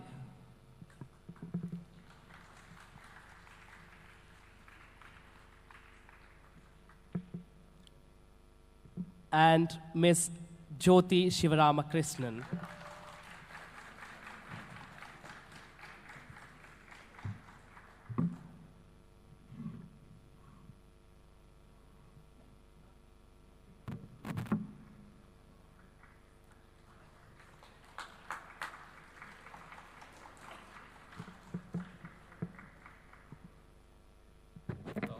One big round of applause to Sunil also. It was a well coordinated.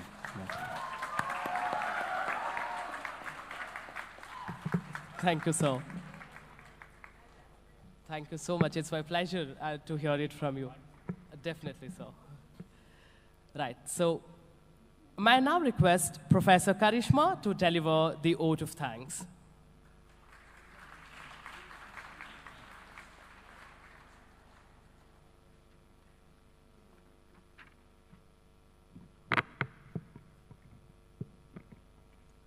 A very good evening to everyone present here. It has been an amazing journey so far with such an intellectual and mind-boggling sessions in the last 1.5 days. As we come to the closure of the session, Collate 23, I deem it a great honor to propose a word of thanks to all we have helped in making this event such a resounding success. The successful culmination of this event owes much to the guidance and support of our Dean, Dr. Shailishri Haridas. I would extend my heartfelt gratitude to Ma'am in absentia. My sincere thanks to the convener of the event, Dr. Rupa Sarkar, for the meticulous efforts in making the event a success. Thank you so much, Ma'am. I would thank Dr. Suresh A.S. and Dr.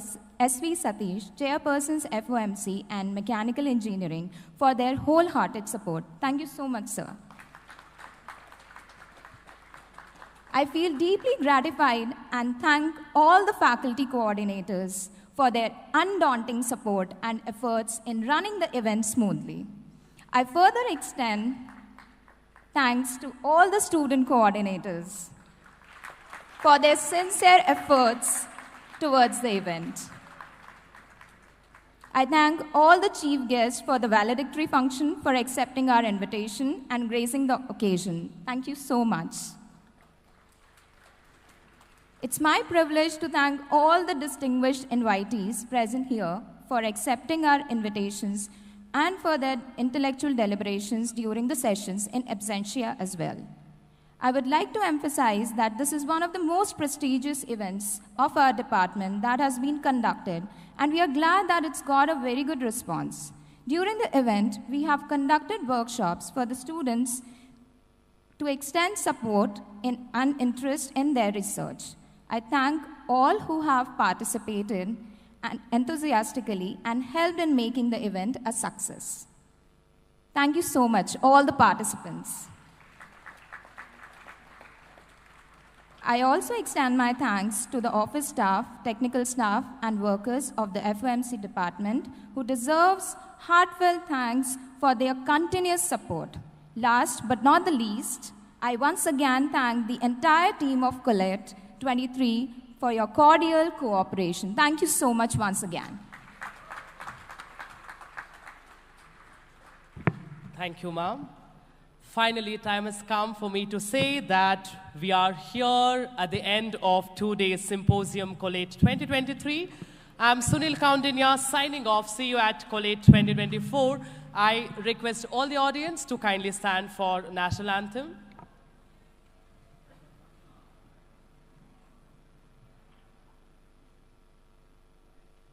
जनगण मन अधिनायक जय हे भारत भाग्य विधाता पंजाब सिंध गुजरात मराठा द्राविड उत्कल गंगा विंध्य हिमाचल यमुना गंगा उच्चल जलधि तरंगा तव शुभ नामे जागे तव शुभ आशीष मांगे गाहे तव जय गाथा जन गण मंगलदायक जय हे भारत भाग्य विधाता जय हे जय हे जय हे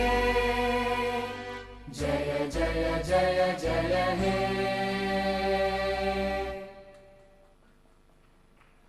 Thank you. I request the registered participants and the faculty members to stay back, and the students can leave for the day. Thank you so much for your cooperation.